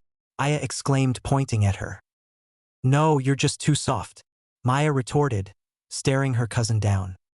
I am not, Aya shot back. I think you made it worse, Choji whispered. Naruto nodded in agreement, but he had ways to fix this. Or so he thought. Hey, what do you guys want to eat tonight? Naruto asked. This drew their attention again. This time Maya's right hand found her stomach. She was hungry. How about meat? Barbecue would be good, Maya said, nodding. Baroque, Choji repeated, his mouth starting to water.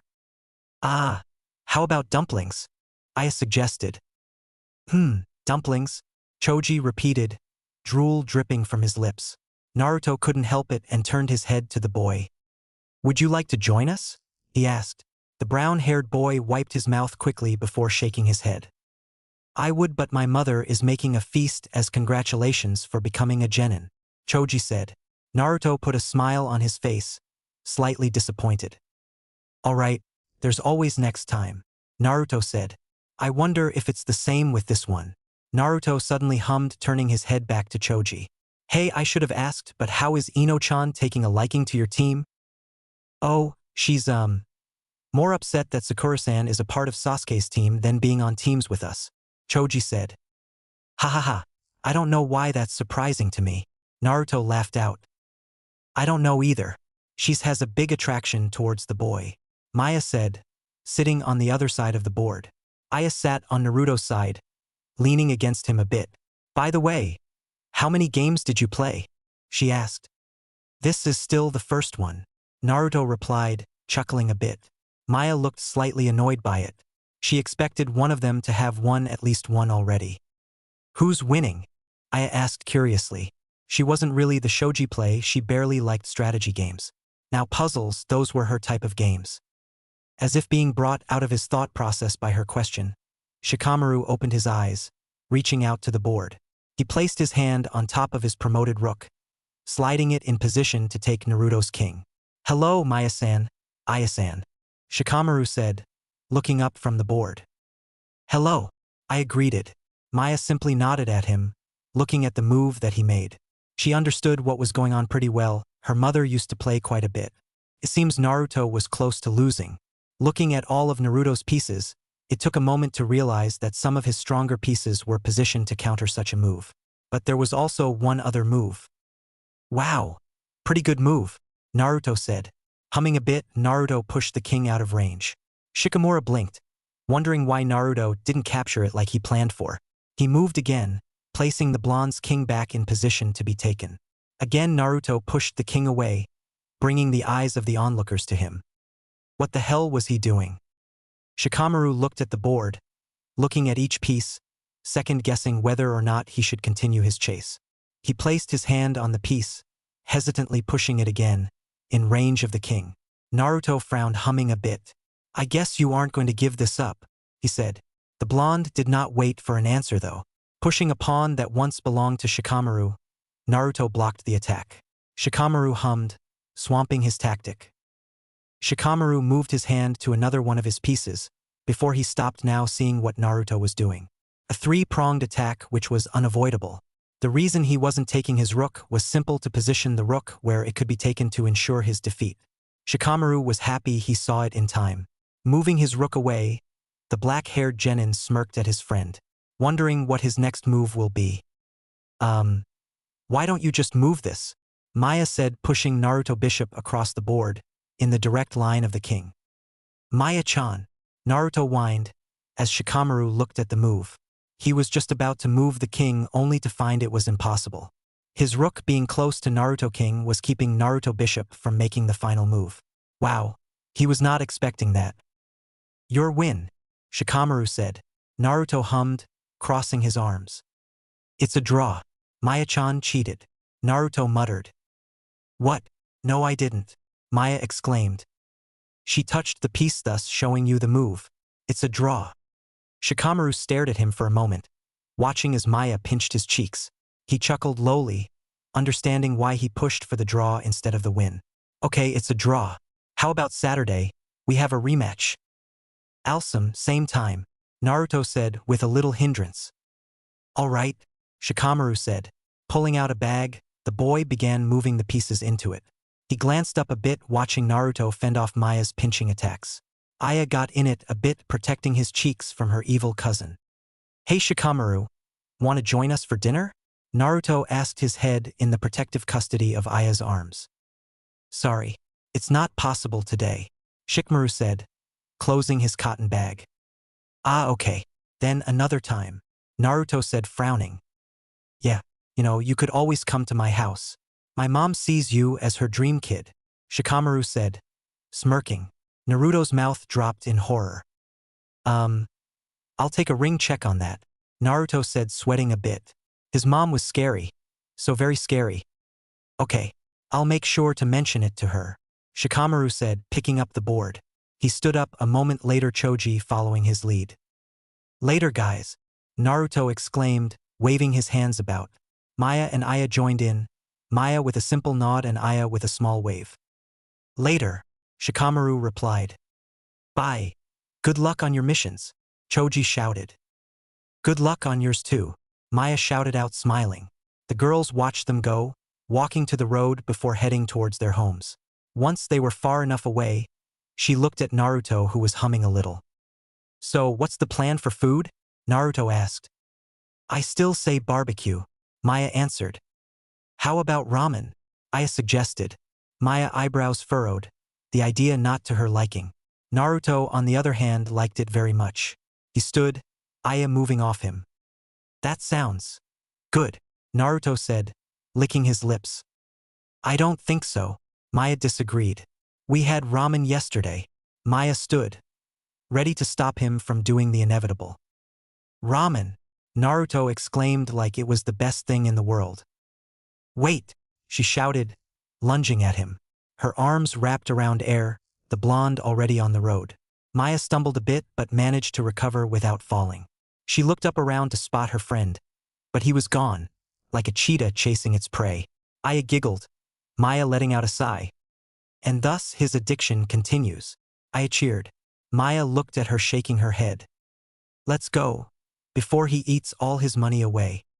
By the time they located the shop, their friend no doubly went to. The sky over the village of Konoha was completely dark, the street lights, moon, and stars illuminating the night. People roamed the streets, some going to bars to get wasted and have the time of their lives, while other went to hot springs, and the few others going over to that special person's place to get a little more comfortable. Then there was another portion of the people who were just going out to eat before returning to their homes, not wanting to wait their time cooking. Walking under the flaps of the shop named Ichiraku, they spotted Naruto, sitting on the middle chair, slurping some noodles, the broth flying off the soft pasta. Two other people were sitting at the stand, though they were spaced away from Naruto. A tower of 5 bowls was off to his right, the 6th now in his hands. 6 already? Maya asked, surprised and slightly disgusted. He left them like 6 minutes ago. He ate like a pig. Naruto turned his head to her, grinning, his cheeks puffed, holding all the noodles he was eating. Swallowing, Naruto gave her a thumb up. It's just so good, Naruto said. Turning his head back forward, he raised his hand. I am Chan, old man. One more. He cheered. Aye, Naruto-kun. The cook behind the stand said, a jovial smile on his face. The man stood just about 5 feet 8 inches tall. His hair is lightly grayed and short. His face held like wrinkles, showing his age. His eyes were closed, hiding his brown eyes. A crisp, clean white robe covered what was visible of his torso. It was devoid of any and all oil or broth. It showed how precise he was when handing food. A white cap was on his head, a red stamp meaning chief on the front of it. I'm sorry, but Naruto has had enough for tonight, Maya interjected politely. But Maya-chan, I'm so hungry, Naruto whined. Roar, Naruto grumbled, pretending it was his stomach. See, my tummy wants more. Maya stared at him, Aya taking a seat next to him. No, you've had enough. Ah, Maya-chan, aren't you being a little too stern? Another voice interjected. Her eyes went to a woman behind the counter. She was taller than Maya, standing at just about 5'2". Long brown hair came down, just past her shoulder. Bangs of her well-kept hair framed her face, her right eye being slightly covered. Her gentle eyes share the same color as her hair. Her fair skin and slender frame is covered mostly by a white robe. The sleeves of said robe was folded to her elbows. A white bandana was on her head, tying her hair in a sort of ponytail. Don't try and help him. He's barely eats healthy as it is, Maya said. Ramen is healthy, Naruto exclaimed, slamming his fist on the table. It hold all that is necessary for a growing boy to, grow. Oh, like what? What vitamins and minerals are in ramen that makes it healthy? Maya asked, a firm expression on her face. She was serious about this and would not let up. Everyone in the shop looked at Naruto, waiting to hear his response, even the ones who were trying to ignore the boy. Naruto took a moment thinking it over. Obviously he didn't know. It wasn't important. What mattered was that it was delicious, and he would voice as much. It doesn't matter, it's good, Naruto exclaimed. Everyone laughed, even the two at the side. Naruto didn't know why they were laughing. It was the truth. Ah, Naruto-kun, you're so cute, said playfully. Naruto turned to her, smiling as she reached over the counter, rubbing his head. Ah, thank you. You are quite the beauty yourself, Naruto replied, giving what he would call a sexy smirk. Blushed. It wasn't often she was called beautiful, but then again she didn't go out much. 3 ahem. Came out, 2 from the girls and 1 from the old man. Drew her hand back, smiling nervously at the older man. Said man looked at the 2 newcomers. What would you 2 like? He asked. A medium miso ramen, please, I ordered politely. Same, Maya said, taking a seat. Me too, except make it a... No, you had enough, Maya interrupted. Naruto frowned at her, crossing his arms. But I want another one, he muttered like a child not getting his way. You haven't even finished the one in front of you, Maya said. Come on, Maya, let him have one more, Aya said. Her plead seemed to fall on death's door, Maya lifting up her chin, her arms crossed. Find Mine, Naruto let out. His attention came back to his bowl, which only had the broth left. Sighing, the boy grabbed the bowl, downing the contents in seconds. With a burp, Naruto placed the bowl down. So good. Maya shook her head. Where was his manners? Aya giggled lowly, covering her mouth. Naruto was so stupid at times. You guys make the best ramen, the blonde praised. Hee, we are only so good because of our number 1 customer, the old man said. Well, I don't toot my own horn, Naruto said, turning, his ego growing larger. Yes, you do, every night, Maya said, looking away. Naruto looked at her, his face red with embarrassment. Wow, I would never have guessed. Teased, giggling lowly. Aya had her hand to her mouth, surprised at her Maya's retort. The ramen chief let out a little chuckle to be young. Don't believe that, Chan. She lying, Naruto shouted, pointing at the girl. Then why were you up late last night? Maya asked, looking to the left. Naruto paused, slightly put off. How did you know I was up? Maya smiled at him and the blonde realized he had just been tricked. Ah, damn it, Naruto muttered. Everyone laughed again, finding great pleasure in Naruto's embarrassment. Their dinner time passed by slowly, the 5 of them enjoying themselves with simple conversation. They found delight in the playful bickering between the 3 kids. The meal of the 2 girls was slowly enjoyed between the 3 of them, Aya deciding to share with the blonde when her cousin wasn't looking. As good as the 2 was at hiding it. Maya found out and scolded them both, though Naruto got the worst of it. Even after they finished their meals, the 3 stayed, causing an array of laughter from the 2 cooks. Before they realized it, an hour passed and Maya, being the responsible one of the group, ushered them out. Taking out his wallet, Naruto paid for the meal, before they bid the father and daughter duo good night. Walking away, Naruto could hear a few steps behind them, going into the shop. He guessed there were people who couldn't stomach his presence. Oh well, What should he care? The important people in his life was right next to him. Not to say Maya and Aya was the only ones, but they were the most important. The three of them walked, enjoying each other's company. The night was suited them pretty well, the cool air calming them. So, how hard do you think your test is going to be? Naruto asked, turning his head to Aya. Well, I don't think it will be that hard. I'm not even sure what it would be, Aya replied. Well, I think it will be Well, it's best to be prepared for anything, Naruto said, interrupting his silver-haired friend. Maya looked at him, and the boy grinned at her, shaking his head slightly. She blinked before understanding. Yeah. Be prepared for any and everything, especially Sasuke and his don't get in my way attitude, Maya said. Naruto nodded, turning his head back to the brunette. All long as you watch out for yourself and teammates, you should be fine, Naruto said. Aya nodded, taking in their advice. What did you two have to do for your test? I asked. Naruto grinned while Maya laughed. What? I didn't see the joke. Well, we had to fight her. For a while, Naruto said, scratching his cheek. Yeah, we got beat. Naruto did get a hit on her though, Maya said. Wah, you were able to hit a jounin? I asked, surprised. Yeah. Naruto let out, it wasn't the first time. All you need to remember when fighting is, the only thing he has on you is experience in jutsu, but I doubt he would use any dangerous ones, so go for the kill. I blinked, shocked. I don't want to kill him, Aya exclaimed. You don't have to want to, but when you go with the intent to kill, one doesn't hold back. And since he has an overwhelming advantage already, you might as well go into battle at your full capabilities, Maya explained. Once again, Aya nodded, thinking about their advice. By the way, where are you heading? She looked at Naruto as she posed her question. Huh?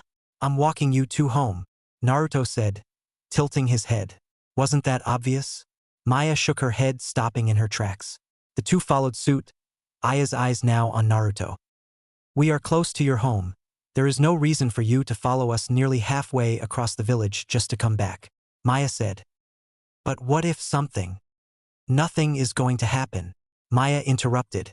Besides, we have to wake up early, and you aren't an early raiser. Naruto was about to say something, but then again, she was right. Morning was the worst part of the day. Scratching his cheek, the blonde sighed. All right, he agreed. Taking a step closer to them, Naruto grabbed their hands. Maya-chan, Aya-chan, he started, his voice slightly lower in tone. Hanging out with you has made this dark, desolate day into one filled with brightness and love. Naruto kissed the back of their hands, causing the brunette to blush and the silver-haired girl roll her eyes. It breaks make heart to have be apart from you two. His tone holding enough misery to bring tears to the most hardened person. Or so he thought. But know this, we will meet again, Naruto said, smiling. Maya quickly retracted her hand, turning from him. Yeah, I know, we are on the same team, Maya said, shaking her head.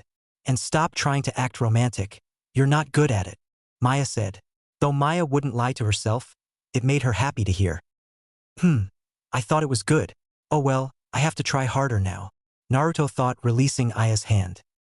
All right, make it home quickly and safely, Naruto, Maya said. Don't worry, I will, Naruto said.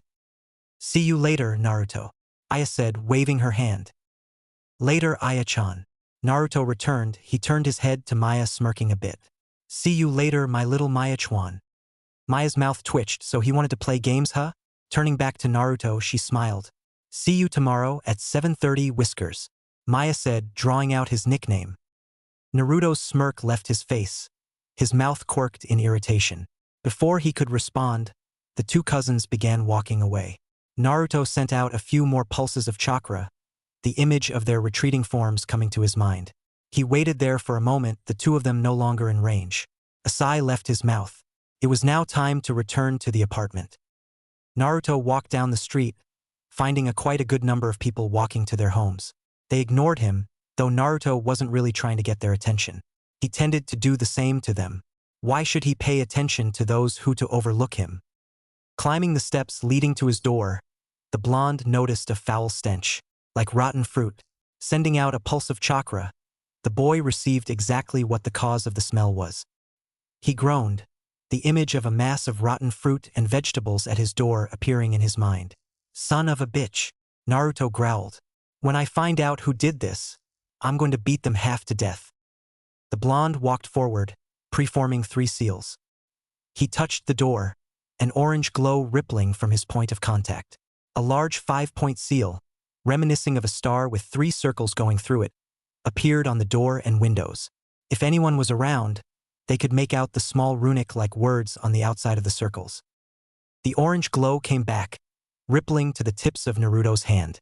A low hiss reached the boy's ear, though he felt nothing. After a moment, both the seal and the field of glowing energy disappeared, leaving his hand on the wooden door. Naruto retracted his hand, sending it into his pocket for a short journey. He pulled out his ring with 2 keys attached. Grabbing the one he knew was to his door, he put it into the lock, grabbing the knob with his left hand. Naruto turned the key, hearing a click noise as he did so. He entered his apartment, stepping over the mess outside. Closing and locking the door behind him, Naruto sent a pulse of chakra out. The room is about 12 by 12 feet, containing a 3-person couch in the middle of the room. A television was up against the wall in front of it. A dresser, just about half of Naruto's height, was up against the wall behind the sofa. A couple of picture frames decorated the top of it.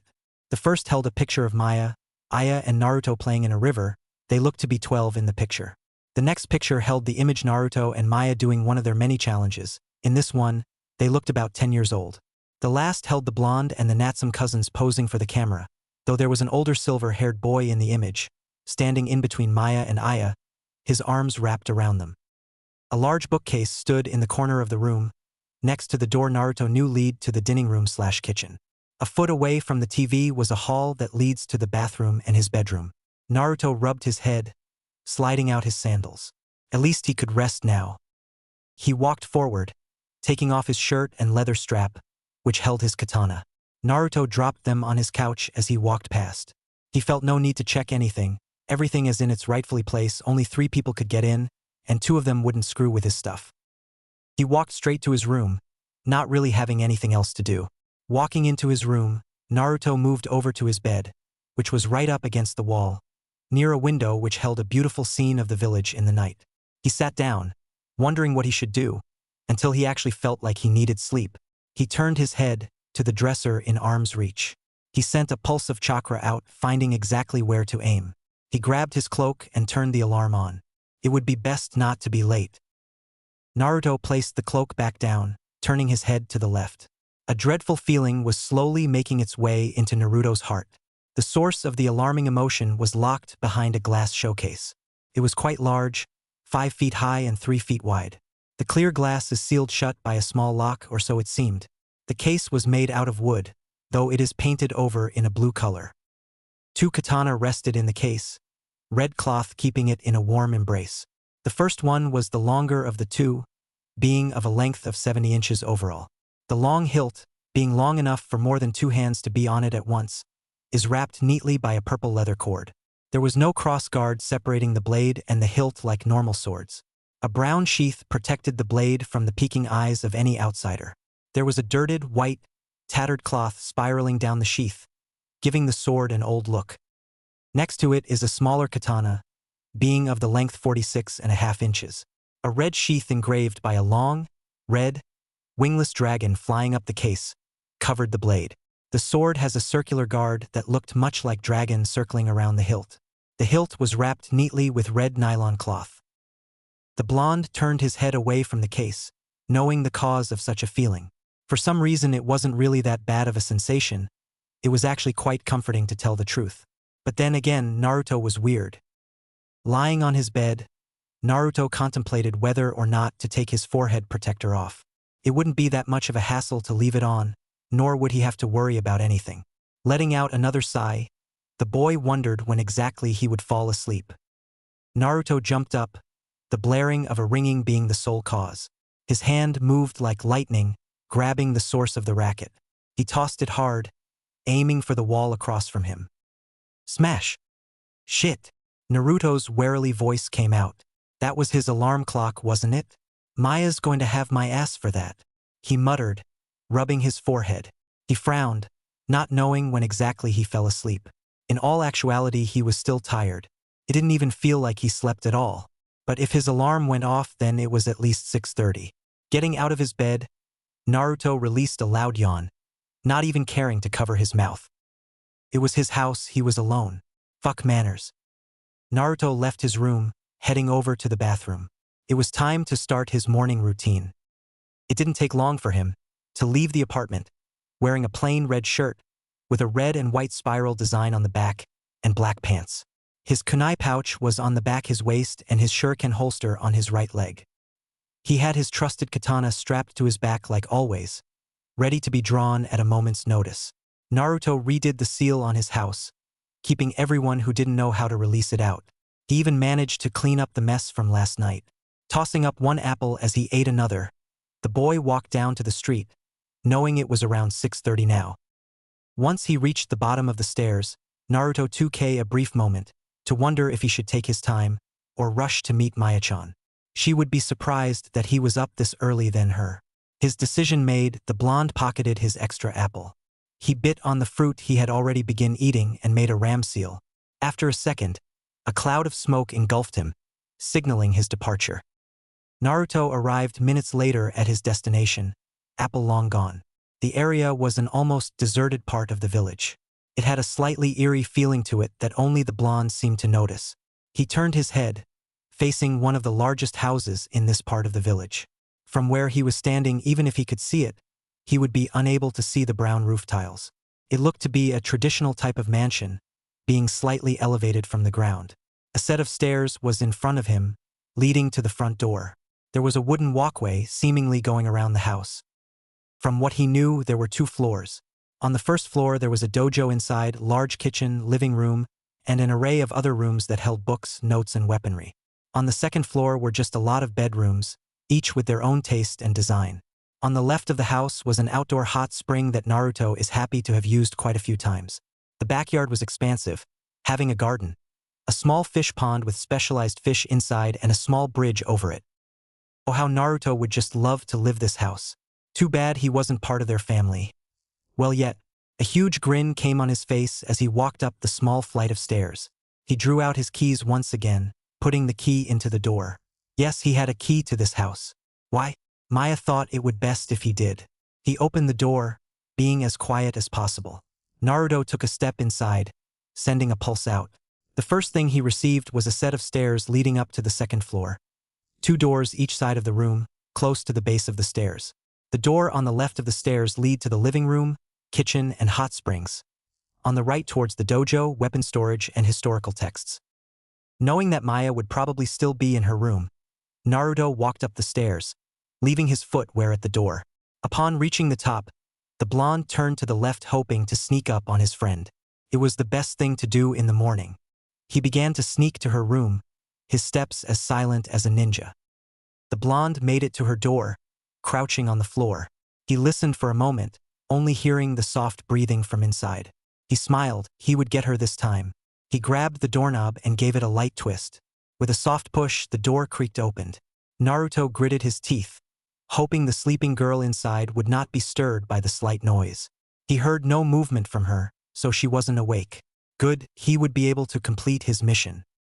Sliding the door open, Naruto moved inside. He closed the door behind him so it wouldn't close on its own. Just a slight precaution, it had ruined his attack once before. He moved close to the king-size bed that was really too big for her. Once he was in perfect attack position, Naruto counted down in his head. 3, 2, 1. He leapt up, making sure not to shout anything out like he was known to do. Too bad it didn't really matter. The moment he reached to peak of leap, the sound of rustling sheet reached his ears. He barely had time to register what was going on before he was flipped over the bed, landing on his back. As soon as he landed, an extra weight came down on his chest. He coughed, the mass coming down too suddenly for him to prepare. Naruto, Naruto, Naruto. Maya chanted, her voice smug. You just aren't good enough to get me. Finally deciding to send out a pulse of chakra, Naruto found his silver-haired friend sitting on his chest. What made this so much more interesting was she was in her underclothes, a matching pair of red. Oh, you just got lucky. Naruto responded, not at all upset about their current position. Luck is 1 time, not 10. Maya corrected. The world is just against me in the morning, Naruto said. Now, as wonderful as it is to be in such a position with you, I'll have to ask you to get up. Maya only smiled, rising off him. She stepped over him, moving to sit on her bed. Crossing her legs, the girl stared at Naruto. The blonde sat up, turning his body to her. So, how was cooking for Aya-chan? Naruto asked. Maya let out a sigh. Stop doing that. It's not necessary for you to add honorifics to our names. But, it just sounds so awesome. Naruto whined. Maya-chan. She rolled her eyes so it was useless. Anyway, Aya left before I had a chance to make breakfast. Maya seemed unusually upset about it. So she didn't eat. Naruto mumbled. Don't worry, Maya-chan. There will be other chances. Yeah. We have less than an hour left before we have to report to Anko. Maya said. What should we do? You should get ready, Naruto said, standing. A second later, a lecherous grin appeared on his face. Unless you want to go like that, I'm completely fine with it. Shut up, Maya said, dismissing him. And what will you do? Head over to wish Aya-chan good luck. And give her an apple, Naruto said, shrugging. It's something. Yeah, it is. Maya stood, moving over to her closet. I'll meet you over there then. All right, sweetheart, Naruto said. Do you know where Aya is? Maya asked, grabbing a pair of black pants and a white shirt. No. But it shouldn't take me long to locate her, Naruto replied. Maya moved over to the bed, placing her clothing down before moving to dress her. She's at training area 7, Maya said. Thanks, Naruto said, walking over to the door. Don't take too long getting ready. I would hate to see Hibichan angry.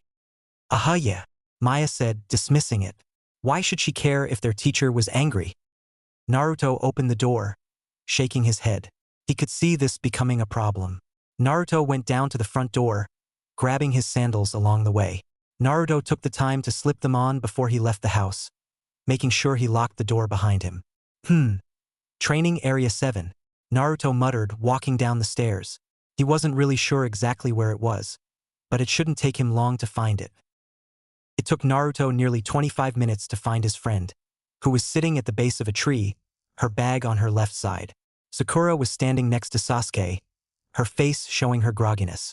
Sasuke seemed to be the only one who was fully awake. Most likely he went to bed a little earlier than normal. Sakura let out a yawn, her long pink hair swaying just a bit. It seems that it was infectious.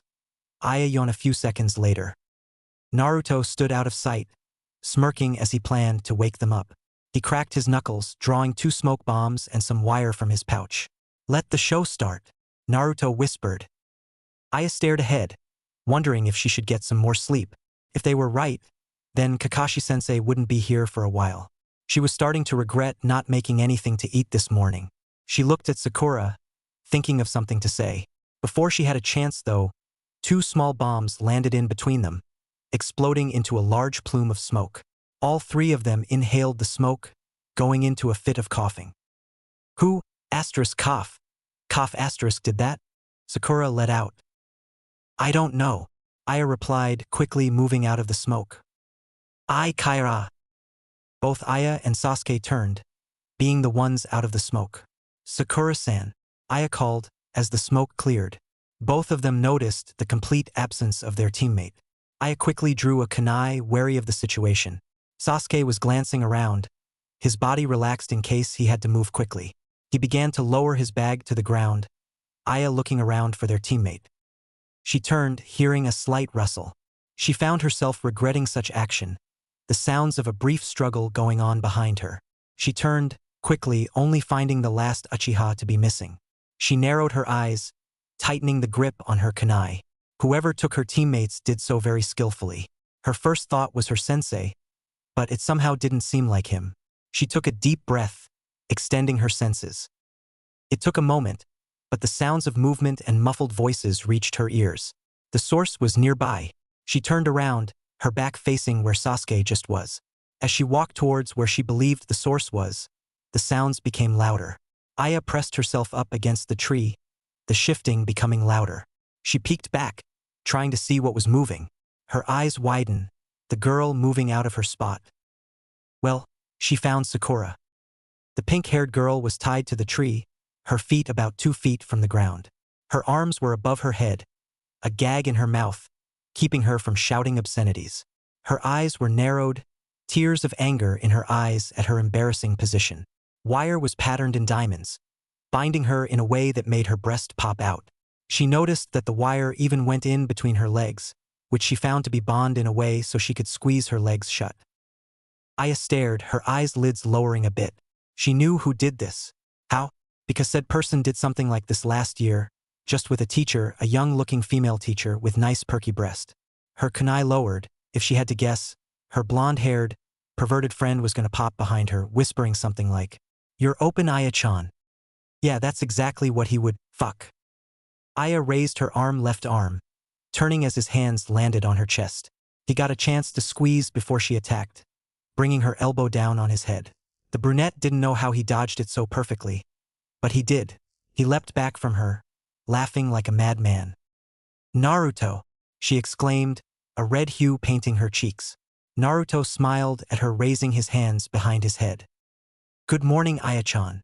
Naruto greeted casually as if he didn't just grope his friend. "What are you doing here?" she asked, thinking up how she would get him back.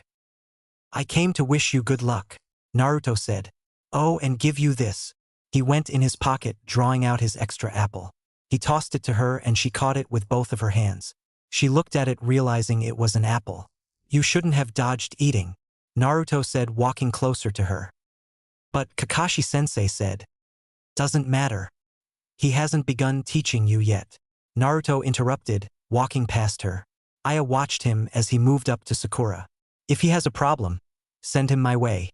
Naruto stopped right in front of the girl, her struggling revamped. "Why? Did you tie her up?" Aya asked, figuring it would be best to get on the here and now. "Truth?" Naruto asked, placing his hands on the immobile girl's legs. Aya nodded, feeling a ping of pain in her chest, hoping against what she was thinking. "She let me." Naruto turned his head to her. She put up no defensive. A grin crept up on his face, his head turning back to the girl who was now trying to shout. "Where's Sasuke?"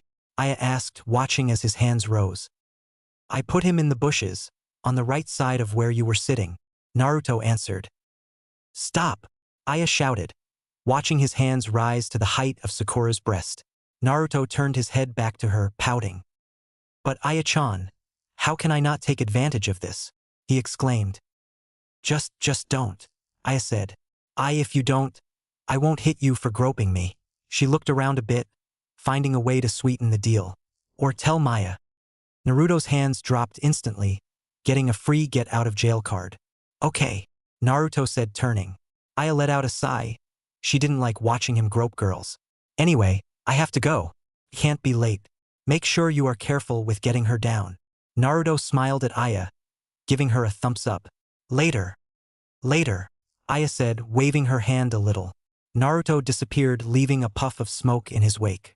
Aya watched as the smoke disappeared, leaving the sight of Sakura trying to force her way out of her binding. Thinking about it now, she should have had Naruto do it. At least that way she wouldn't have to hear about this for the next few hours. Maya hummed, wondering how long she would have to wait. Looking at a watch that she conveniently found, she noticed it was 3 minutes till the meeting time. She dropped her hand, looking over to the half-full bag of meat buns. She had bought them on her way here, figuring Naruto had eaten a single piece of fruit only. Suddenly a presence skated on the edge of her senses. She perked up a bit, glancing around in a casual manner. Her guard was up even though it didn't seem like it. Her eyes fell on her katana, which was leaned up against a tree. Should she grab it? "Maya Korean." A loud shout brought her eyes back. She twisted her body, deciding to meet the incoming blonde missile head-on. Maya raised her arms up, capturing the projectile, though it didn't stop her from falling back. She managed to position their bodies so she would land on top, a feat that she found pretty easy to do in this sudden situation. The blonde caught on to her though, continuing the motion she started. The moment he hit the ground, they began rolling, their hair mixing into a silver and blonde swirl. A moment passed, the two rolling into a tree which effectively stopped their movement. Maya looked down at the culprit, straddling his waist with her arms at either side of his head. A huge grin was plastered on her beautiful face, her eyes looking down at her friend. Come on Naruto, you couldn't beat me when we were 8, couldn't beat me when we were 9, couldn't beat me when you 10, not to mention you couldn't beat me this morning. Maya listed, her smug tone bringing a scowl to Naruto's face. So, what makes you think you can beat me now? Naruto groaned, not liking the taste of defeat yet again. Okay, just let me up. The blue-eyed girl laughed, rising off him. She stepped over his body, heading over to her bag of meat buns. Before she got 5 steps away, Naruto leaped at her again. He didn't notice the smirk on her face as she glanced back. This was all too easy for her. She turned, grabbing the blonde once more. She let herself get tackled. Going towards the ground, she began to spin, making sure Naruto was on the bottom. But of course he didn't leave it at that. It wouldn't be fun if he did. They rolled around on the ground, Maya's laughter ranging out as they did. They moved on quite a bit, turning like a cartwheel.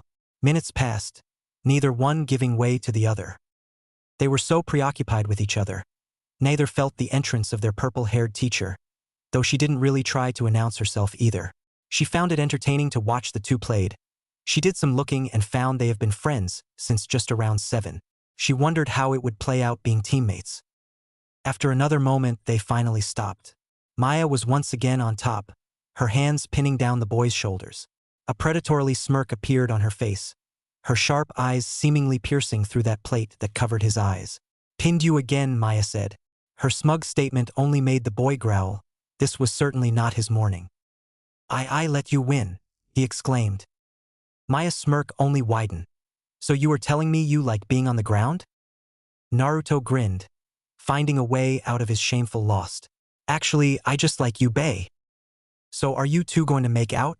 Or am I wasting my time? Both genin turned to the voice, Naruto sending out a pulse of chakra. The image of his Anko came back to him, her eyes ogling the both of them, as if expecting something. Maya, on the other hand, stared at their teacher. She glanced at her wrist, finding it past the intended time. You're late, Maya said, glaring at the woman. Did she not know training is a serious matter? Actually, I got here right on time, Anko said casually. She walked over to the two, who had yet to change their position. But you two look like you were having fun. Who am I to ruin that? Maya looked at Naruto. Oh yeah, she had found the bad influence. So, what kind of training are we doing today? Naruto asked, deciding to just get back on track. Maya looked at Anko again, choosing now to let the boy under her go. We're going to start off sparring, Anko said, a huge, cheery smile on her face. Okay.